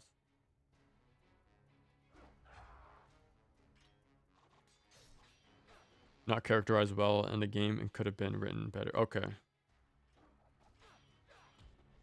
Okay, at least it ended off on a high note. That's pretty good. top 10 soon. You got some of them there.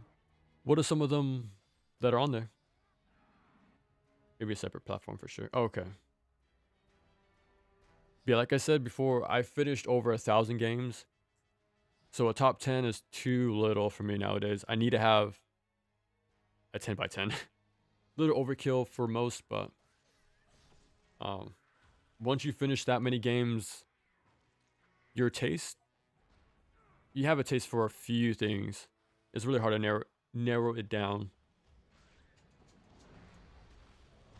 The ending of Alex is also, I think my handling confirmed. Oh, nice. That kind of reminds me of Travis Strikes Again, having hinting at 3. No More Heroes 3.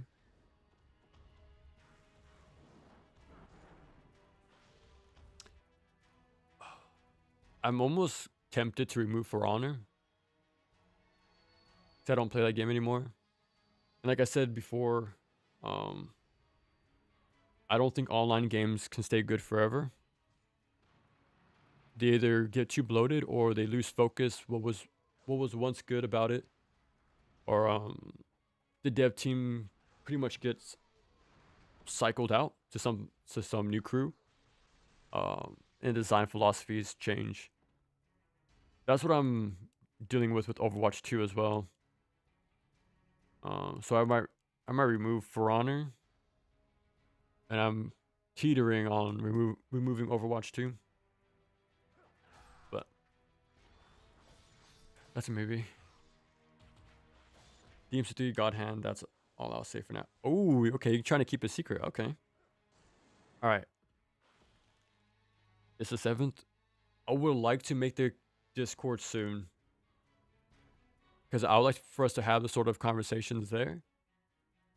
Because yeah, so I'll try to make it soon. I probably won't make it known super soon. If I do make it, I'll probably just drop a link in the stream, like whoever's here. Like, I'll keep it very small and limited for now. We can kind of do like test runs, like early feedback. Okay, what channels? Because again, I never used Discord much. I never been in groups at all.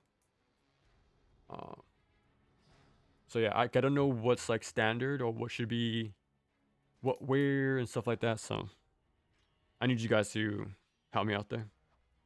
I have a few videos to check out, but yeah, so now that Ninja Gaiden is all done, I'm going to focus on Discord.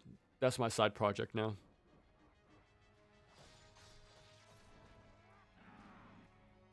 I'll say that's true, live service games, but not necessarily online games. Nowadays, though, it's sort of, it seems like both, though, right? Like, For Honor was an online game, but became live service. Rocket League was an online game, but became live service. So it's just the natural, you know, just how it goes.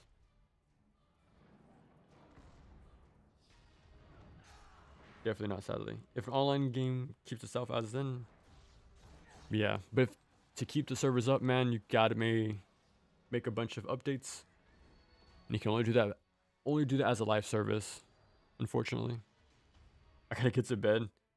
Snowy nights are the most peaceful. Again, appreciate hanging out, Jeff. That was a fun time. Yeah, I'm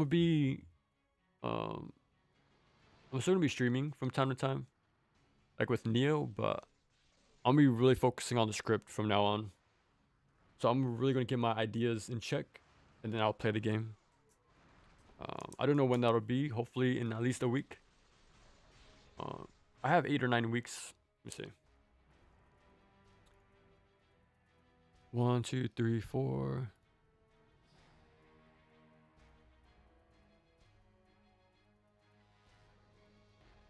I have about 7.5 weeks until Neo 3. Can't wait for what videos will come though.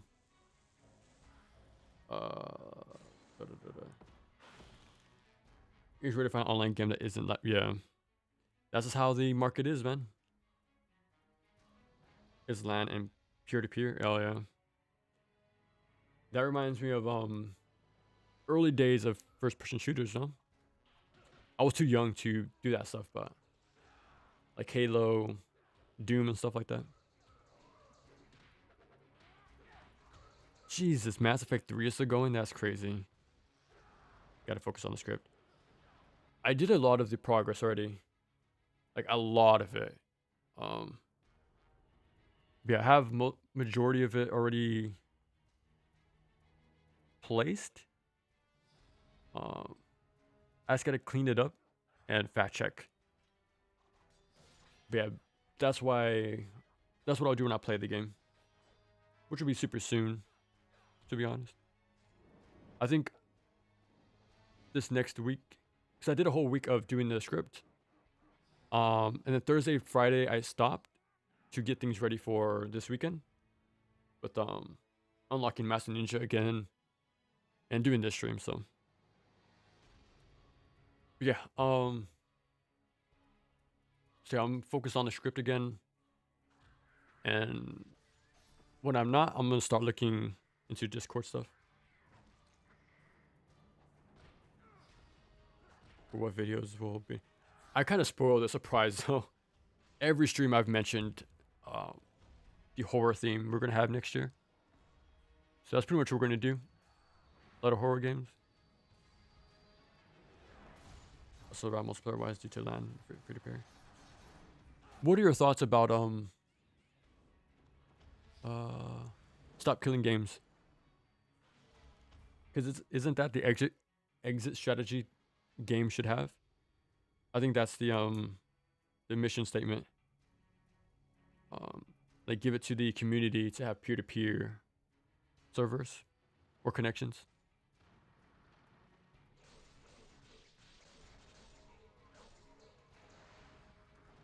Community made server emulator 2 in case the servers ever go down. Oh, okay. The horror route would be awesome to go through. Dude, yeah, there's a lot of games, man. More than I realized. So, yeah. I might even cover Suffering at the bottom left. That's a childhood classic. That's a maybe though. But I'll let you stream it next year. It's a really good game.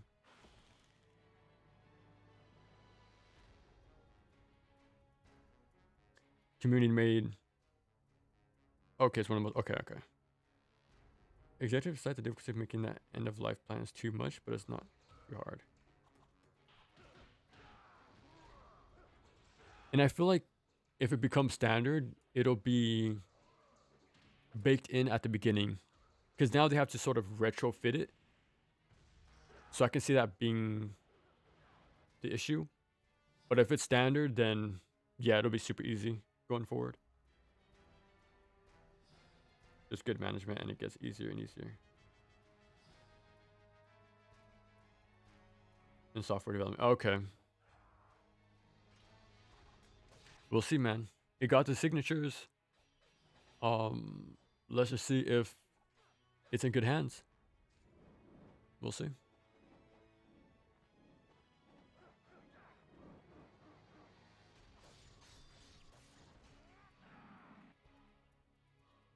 Any final things before we wrap it up? I'll give it 4 minutes. It's 8:56 right now, p.m. So I have 4 minutes before 9 o'clock. I'll take off and probably eat some dinner. Some devs already changed their. Ooh, that's pretty cool. What's up, man?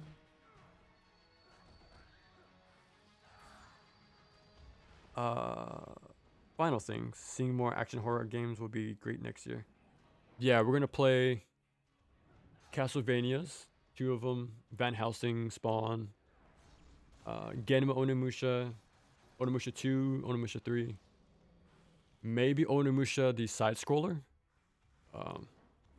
I thought it was a Smash clone, but it might be a beat 'em up with planes, with like a plane system. Think like Fatal Fury, pretty much, or like Guardian Heroes. So And then Slitterhead, Silent Hill F, Gaiden, Splatterhouse, Neo 2 and 3.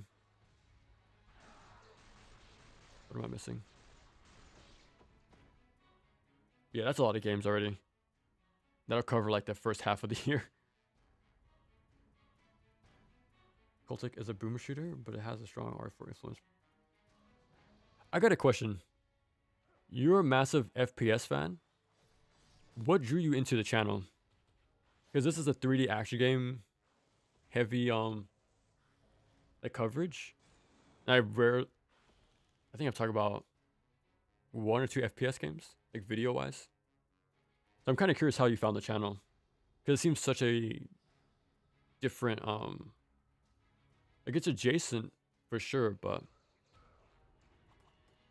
Teleglitch has a solid horror atmosphere here.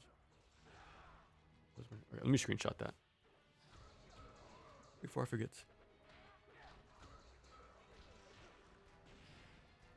I like action games in general, but I'm big on FPS. But most of my favorite FPS games are heavily influenced. Oh, okay. So you kind of like you see and understand the connective tissue there. So you can't help but appreciate the other stuff. Okay, that's pretty cool. How would you find the channel, anyways? I think I asked this before, but because I don't promote myself anywhere, I feel like I relied heavily on the algorithm, because I'll just post it and leave it. I won't like promote it anywhere. Won't like share the links anywhere. I just put it up and see what happens. It just appeared on my recommended. Oh, okay. I did get my own video recommended to me, with all the NG4 stuff going around. So the more NG4 stuff I watched, like after I made my video, eventually my stuff came up on the side.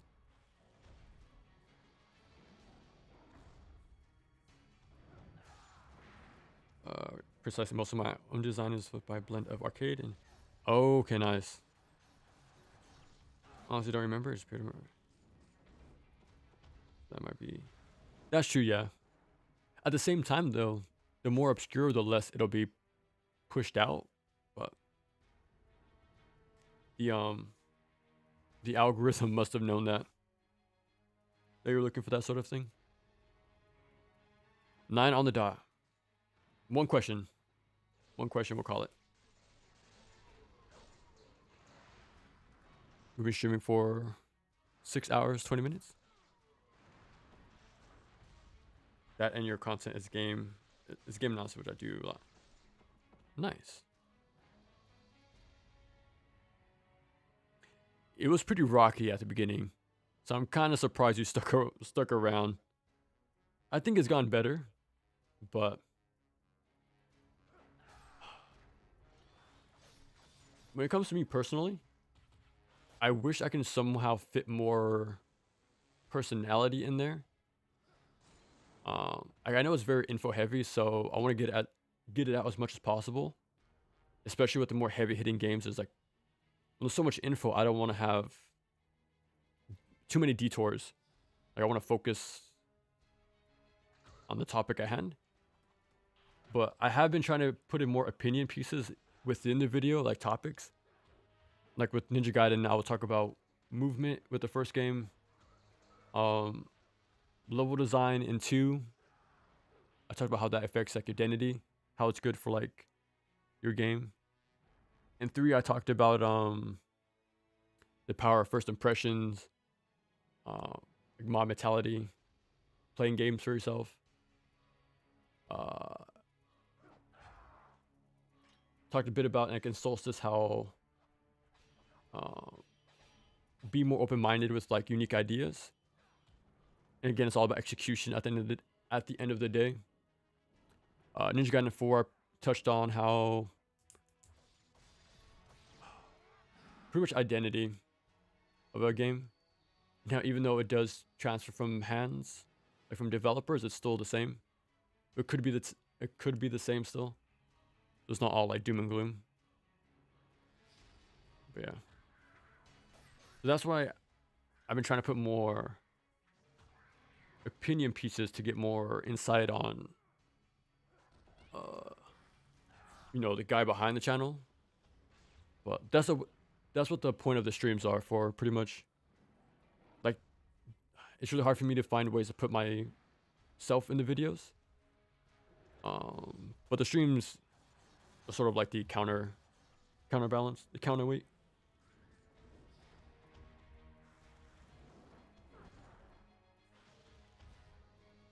It's kind of better.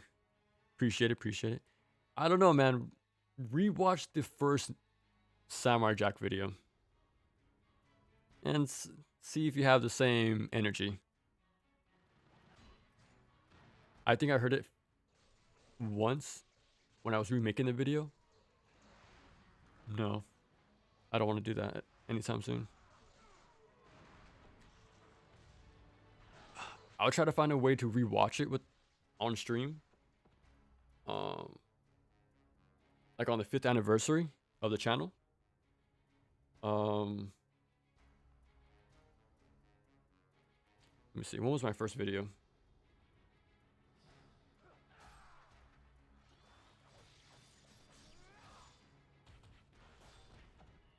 God damn it. On my end, in the YouTube app, it shows everything.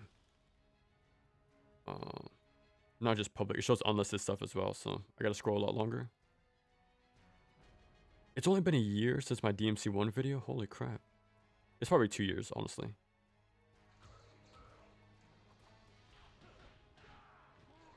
My Catwoman April Fool's video. Only 400 views. That's funny. Check out that video, by the way. The length of the video was done intentionally. I did make sure it ended in 420. It was all done on purpose.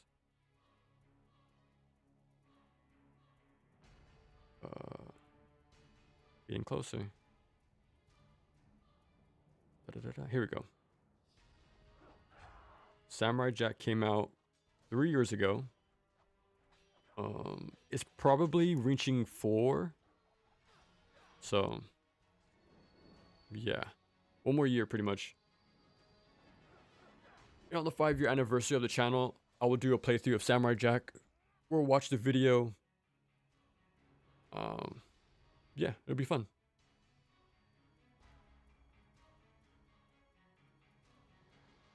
I did. It's flawed, but I still still value it. Oh yeah, appreciate that. You go to games that are at the bottom. Yeah, it's alphabetical order. It's easier to find things that way. Then again, I had to scour through some truly awful game. Really? Especially. Oh, yeah, I remember you mentioning that. I also sadly played the Catwoman game. I didn't play the game. I got enough footage just for the video and called it there. And there wasn't much that I needed. I just needed the very funny Easter egg if you don't play the game. Great times, man. Oh God. Let me see. When does April 1st land? April 1st is on a Wednesday next year. Maybe. We can return to it. Why not? A playthrough might be a stretch. It might be a stretch, but we'll check it out. I will say though, I might be nicer to the game. It has a sort of like environmental interactions of putting enemies in like shelves or like boxes, whatever. Like there could have been a good beat 'em up there.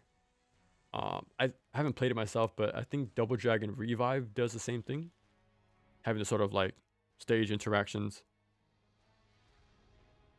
We only refer to it as bruh. I'm not sure I'll be that committed to the bit, but like it's a good game. What are you guys talking about? I'm just upping the game the entire time. Bro, that would be funny if they were, if that's true.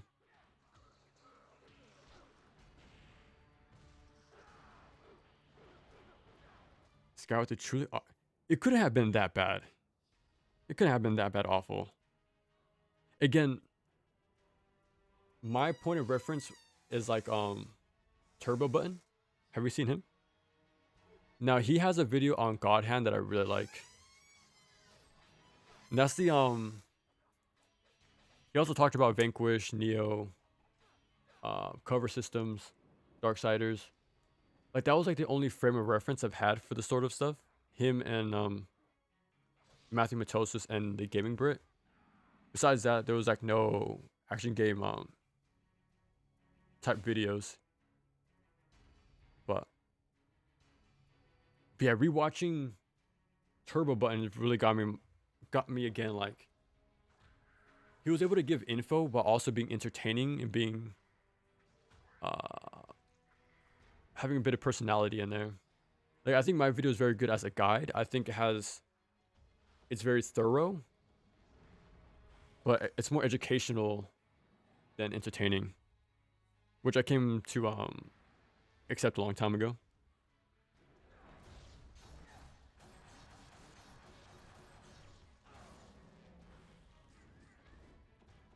But yeah, this is a difference of approach. I do try to improve where I can, but like I mentioned before, my priorities are making sure things are true. Yeah, I try to get my research perfect. And the thing is, I don't interact with the community, so I don't reach out to community heads to proofread my stuff. I just make it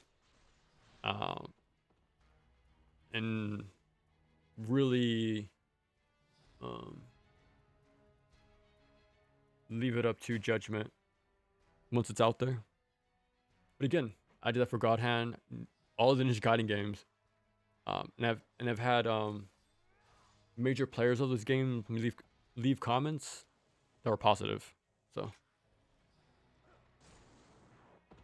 for Rocksteady, many burn out. Whoa, okay, that's pretty cool.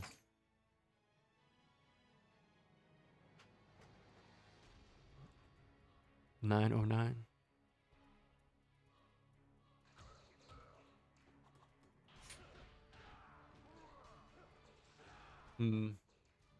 But yeah. So after rewatching the Turbo Button after I made my God Hand video, I was like, like I know you should like compare yourself too much, but it doesn't mean I can't try to improve. So that's pretty much my takeaway after rewatching his stuff. That's like a decade old at this point too, which is crazy. Besides that, there's no real action game coverage out there. But it did, Ninja Gaiden 4 did bring out a lot of new names, which is pretty cool. Very, very true.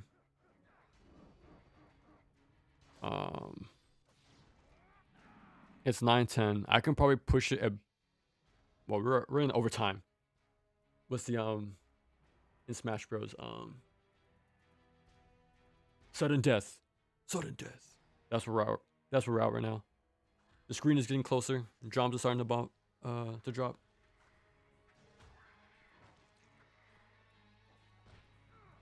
I have a loop in pre-recorded footage. Dude. Let me see. When is the next April 1st drop on a Saturday again? It won't be for a few years, actually. On a Thursday in 2027, yeah. It's gonna be a few years until that happens again. That was a very spur of the moment video. I noticed that April 1st landed on a Saturday. I think. I'm like, you know what? I need to make a video. So I did that like in 30 minutes, 40 minutes. It was super quick.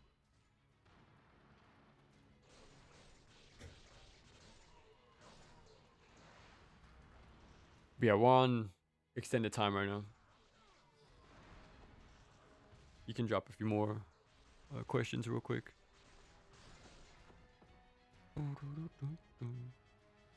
I did have a video of Kingdom Hearts 1 on my Twitch. I streamed that for a bit. But Twitch has a thing where if you don't archive the footage within a week, it used to be 2 weeks. But when they swapped it to 1 week, I forgot. So the VOD expired and I lost it, which sucks. And that's when I was at my sharpest with the game. So I was doing the short hop cancels. I was doing the routing very good. But yeah, I lost the footage. I did the first like 4 or 5 worlds too. Like, I did a good amount of the game, like a third of it, like very quick, but it's lost now.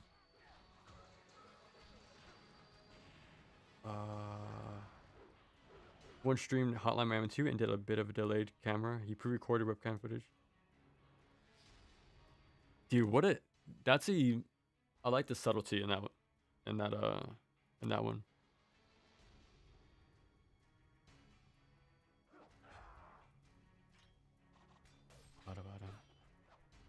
Yeah, man, we're gonna reach the 5-year anniversary pretty soon. That's crazy. I did remember thinking back then, like, we're starting out small, but dude, we're gonna get to the big stuff pretty soon. Yeah. We only have Neo 2 in the S rank. Well, Neo 2 and Bayonetta 1.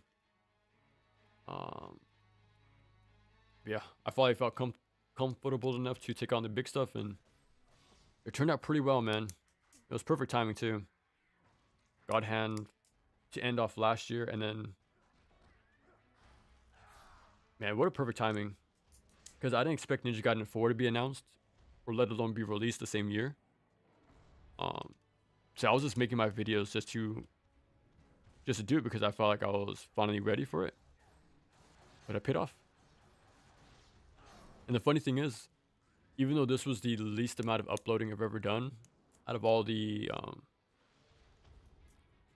time I've been doing videos, this is the most subscribers I ever got to. It was pretty crazy to see. At least the hopefully anyways, the back catalog kept you guys busy as I was making the NG videos. But again, there's gonna be a long gap for Neo 2 now. That's gonna be a while. I want to do the math later. I want to see how long it took me to play Rise of the Ronin and make the video. I think I did that video extremely fast. Like, I got the platinum after I did the video, but I pretty much did like 98% of the game before I decided to stop to make the video. So if I can make the Rise of the Ronin video that fast, I think I can turn out Neo 2 pretty quick. I won't rush it, obviously. I'll do what I have to do, but I think I don't think it'll take the 2 months. I don't think.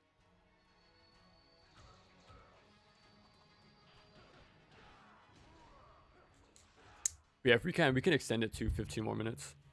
It's 9:15 right now. But 9:30 we gotta cut it off.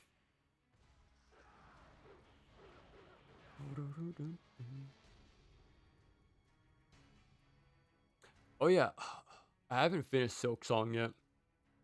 So that could make the list, but I'm not too sure. I really want them to make an action platformer. They know how to make levels. They know how to do controls right. They really know how to make good enemies and bosses.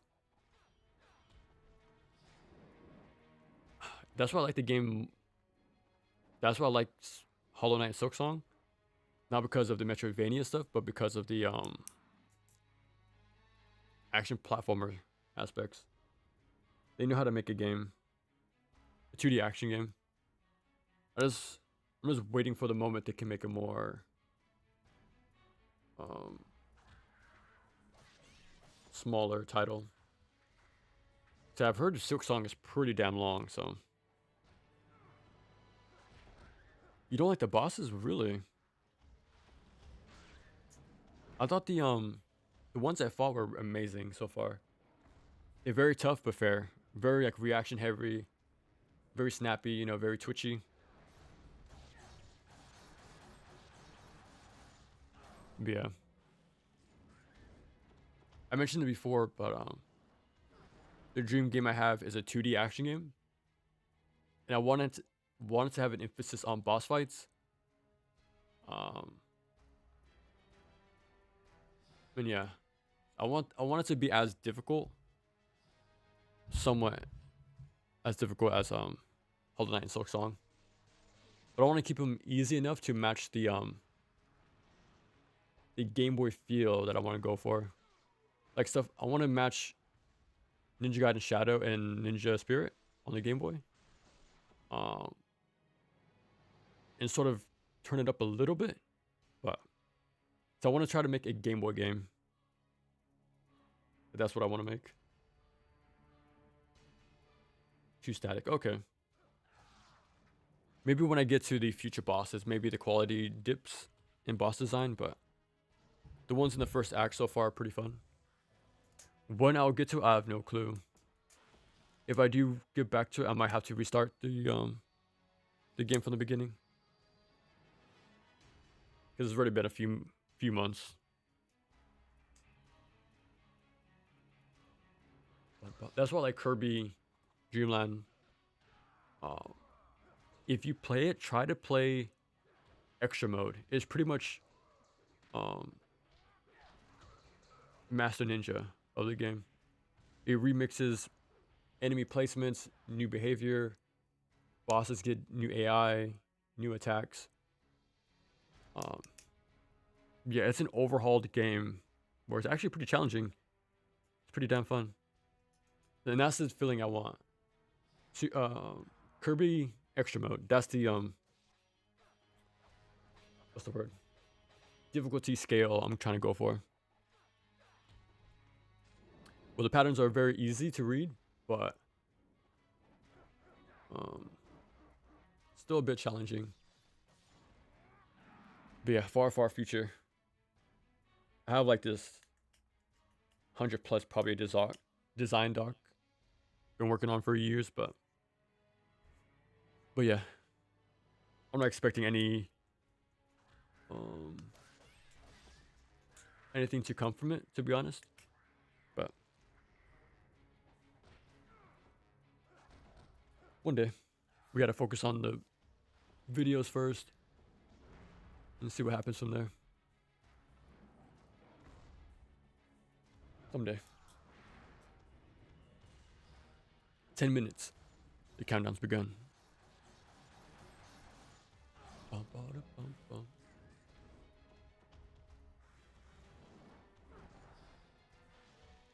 I'm looking forward to replaying Tony Hawk Underground. I'm about to do that pretty soon.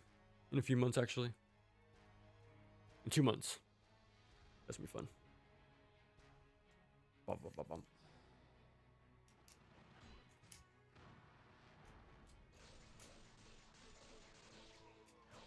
What's the difference then? What's the what is it about Hollow Knight that isn't so captivating? Like I do my favorite one is Aria of Sorrow. It's short. That's why I like it so much. The bosses, again, bosses, man. That's what I really want. I've been studying for a long time. But Aria of Sorrow is not only short, the controls are snappy, but the bosses are really fun. And that's why I like Hollow Knight, but it's a little too much on the longer side. And I think Silk Song is even longer, which I wish it was shorter. Like I said before, games in general should be shorter, but yeah. Playing Panzer Dragoon series. Ooh, nice. Orta. The mechanics are really cool. They managed to incorporate elements from RPG. You've been playing them in order, no? I remember last time you dropped in, you were talking about the RPG. Hollow Knight has the worst balance of exploration, platforming, and combat.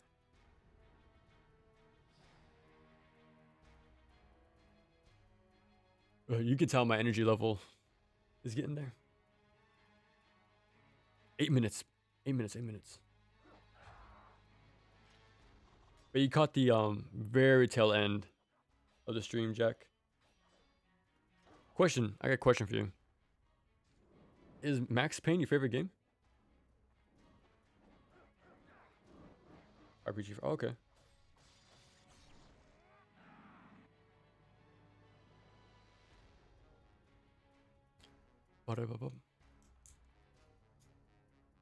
I remember I used to have Max Payne 1 on my list. Still a really good game. But I like it a lot. What are your thoughts on Max Payne 3?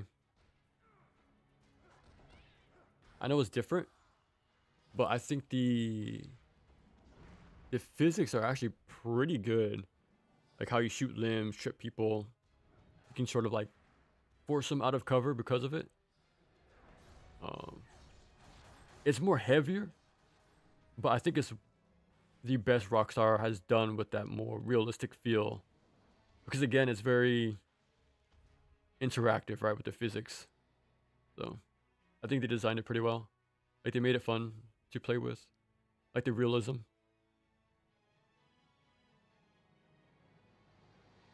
I was thinking about covering Max Payne 3 at some point, but I don't know. It'll be in the far future, but yeah. I'm already like jotting down some stuff about the game. Yeah, that was really fun to play at when it came out. There's a whole different vibe. Yeah, exactly. The whatchamacallit? The flashback stage was probably my favorite. But yeah, the tone and the setting, super off base. It doesn't have that noir feel anymore, but the gameplay is at least very good. It's a shame about the cutscenes being unskippable and the long load times, but I'm sure mods fixed that by now. The game's like, what, more than 10 years old? Maybe 15?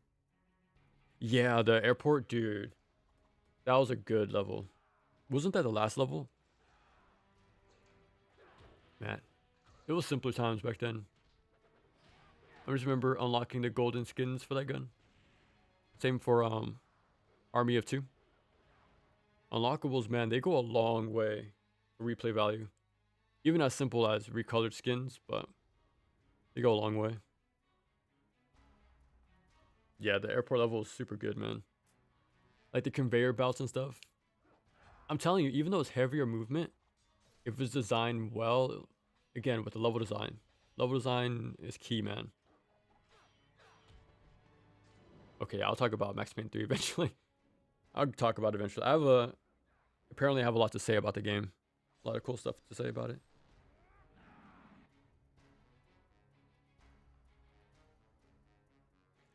Dude, you know what? I was so excited for GTA 5. Because I thought they would incorporate Max Payne 3 gunplay in there. But I was sorely mistaken. That was like the best gameplay they've ever done, and it's only gone downhill since. Which is a shame. Yeah, I do really like that game a lot. We have 4 minutes, guys. We'll call it there.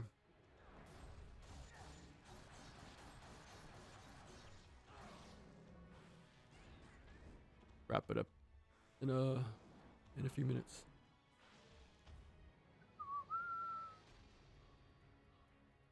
How long did I finish this game? I think we finished the game like 3 hours ago. It has been chilling since. This is actually what I wanted to do for my 5th anniversary. Oh no, 5K milestone. I'm actually debating if we should do something like this again for New Year's Eve and New Year's Day. That's a question I have for you guys. That's crazy. I'm telling you, man. I'm just glad you guys are enjoying yourself as much as I am. I know I'm sounding tired, but yeah, it was pretty damn fun. Yeah, if you guys can't think of something, that's my question to you guys. Should we try to do something like this again for New Year's Day or Eve? No promises. I don't know what's gonna happen if I have planned with the family or something, but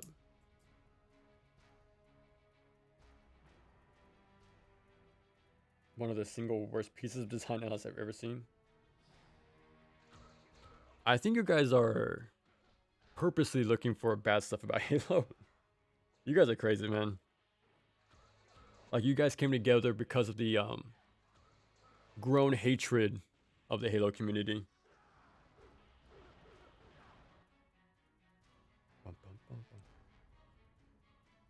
When I make my video for the first game, it'll be a good one. We weren't is a funny thing. It just comes naturally, man. Just accept it. Just let it happen. Let it happen.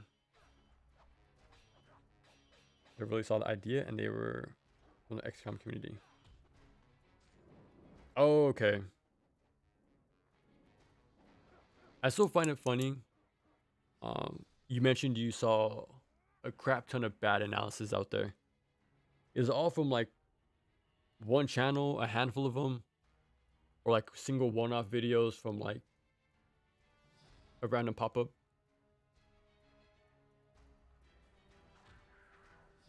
And it just falls. Okay, a bunch of them. Jesus. With how I guess with how popular Halo is, it kind of opens a door for a lot of what's the word? Different skill levels of interpretations. I guess that's the side effect of it. All right, one question. It's 9:29. We'll wrap it up right here. Oh my gosh. It's a lot of them growing up to study on quite common, and the Halo community has a higher density. That's really weird. I think with such a popular game and community, you would think you would think enough people will come together and sort of like figure that stuff out, like over time. Like the same way Ninja Gaiden was, right? Maybe it's because its niche was more what's the word? I don't know. I'm getting tired. But yeah, maybe since it was so big, Halo, it's sort of like it wasn't able to have the higher tier of examination, probably.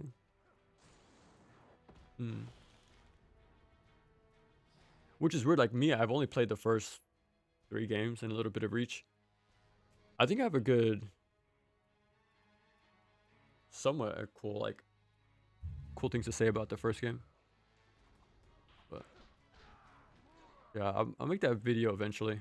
Like, I'm really excited about it too. But we'll get there when we get there. Oh my god. The community culture, okay. Alternative ideas a lot. I find that so weird. Again, it's such a large game. The reach is so large. Like, if it's a niche game, I can see that happening, but once the game is big enough, I don't think you can really hold people out. In my opinion, I said this last time, but I don't think gatekeeping works. Like me, for example, right? I haven't communicated with any community back then or even now, but I still find a way to learn about the stuff and very thoroughly, to a point where I'm not like being messing up with info and needing constant corrections in the comments. So I think that's a good thing. So even though I'm not like interacting, the info was out there if you could find it. It's all out there. Both like low and high level discussion, or like stuff. So it's there. You just gotta put in the effort. I think the only way gatekeeping happens is from the devs. They can either soften up on their identity with mechanics to make it more approachable, or stay very rigid in their design to keep the very niche player base. But yeah, I think only the devs can do gatekeeping, not the community, because info is out there. You can find it easily.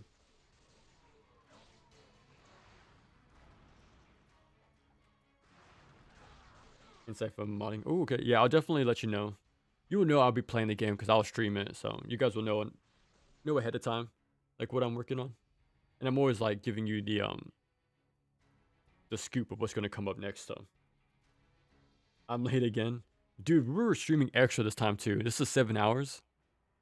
We're about 7 hours in. We've just been chilling for the past like 3.5, just talking.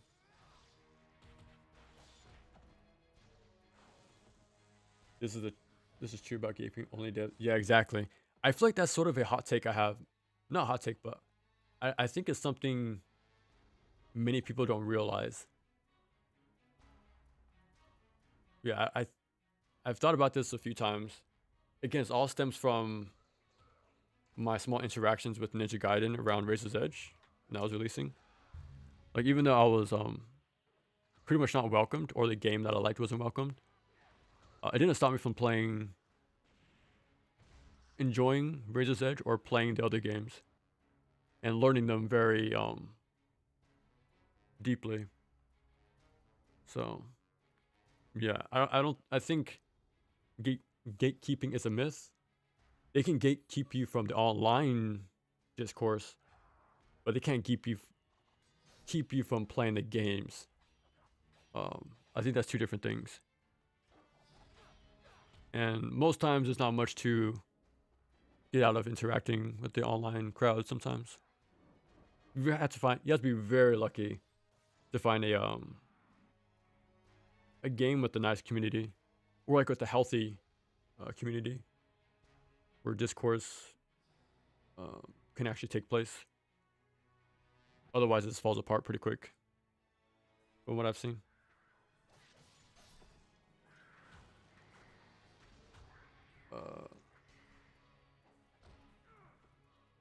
Get some rest. Yeah, we'll call it here, man. I'll finish reading up, and then can happen in community circles with large voices. Yeah.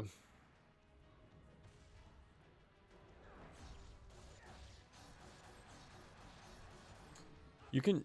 It's sad to say you see that thing everywhere, pretty much. And that's double true, Ninja Gaiden. Like, I still see myself as a small pillar. Not even a pillar. I'm just a pebble. But it was pretty eye-opening to me that I think SP invades the world or something. He used me as a reference for his video. So to have my sort of word have weight is pretty eye-opening. That's why I said what I said in my NG4 video. Don't let me tell you what to or do not play. That's just a bad message to send to people.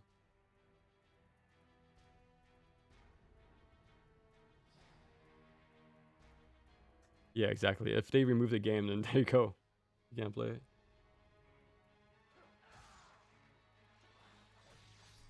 Yeah, that's what I did. I just don't engage with the online community. Heavily impacted how design studies. That's a problem. Again, you can't teach game design. You can only learn from playing. It's an interactive medium, so you have to play by learning. You have to learn by playing. And we perceive things different.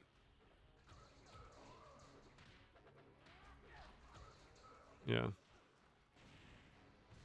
Yeah.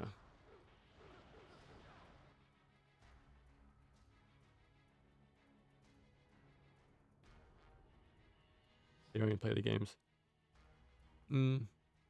As you can tell, you know I can yap for hours. I have a lot to say about gaming stuff. But I think we've reached our peak here. We have 2.5 minutes. 2.5 more minutes and we reached 7 hours. I think we can just enjoy the moment. This will be our Stranger of Paradise ending. We just put the controller down, let the credits roll, and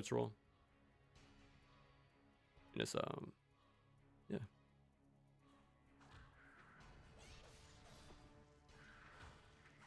Yeah, you'll see some Neo streams coming up, probably in a week. I think a week would be a good time for me to yeah.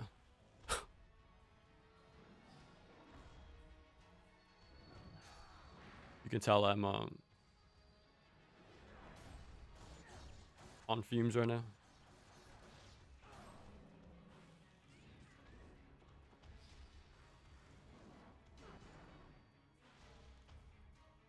What's your time zone, Rozzy? Because right now it's 9:38 p.m. where I'm at. It's like the fact you said you barely joined in because of time zones. I'm kind of curious. If you don't mind me asking, that's fine. If you don't want to share. Oh yeah, if you're wondering about the grid, this is my top 100 games of all time. I don't know why I brought it up. We're talking about something. But yeah. So yeah, if you're curious, this is my favorite games of all time. I can make probably like 6 games. I can take them off here, but oh, nice, dude. Shouts out, man. 30, 20 seconds. 20 seconds, and we've been shooting for 7 hours. Yeah, this dude, okay. I remember I left a comment on my Ninja Gaiden Master Ninja stream. I feel like I wish I could did more for the 5K celebration.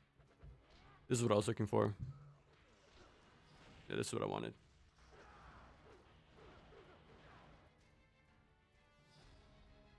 You started, Jesus. All right, guys, that is 7 hours officially. We'll call it there, man. Dude, GG's again, as always. I really do appreciate you guys hanging out here as long as you do. But holy crap, that was a long one. But as always, appreciate the company, and until next time.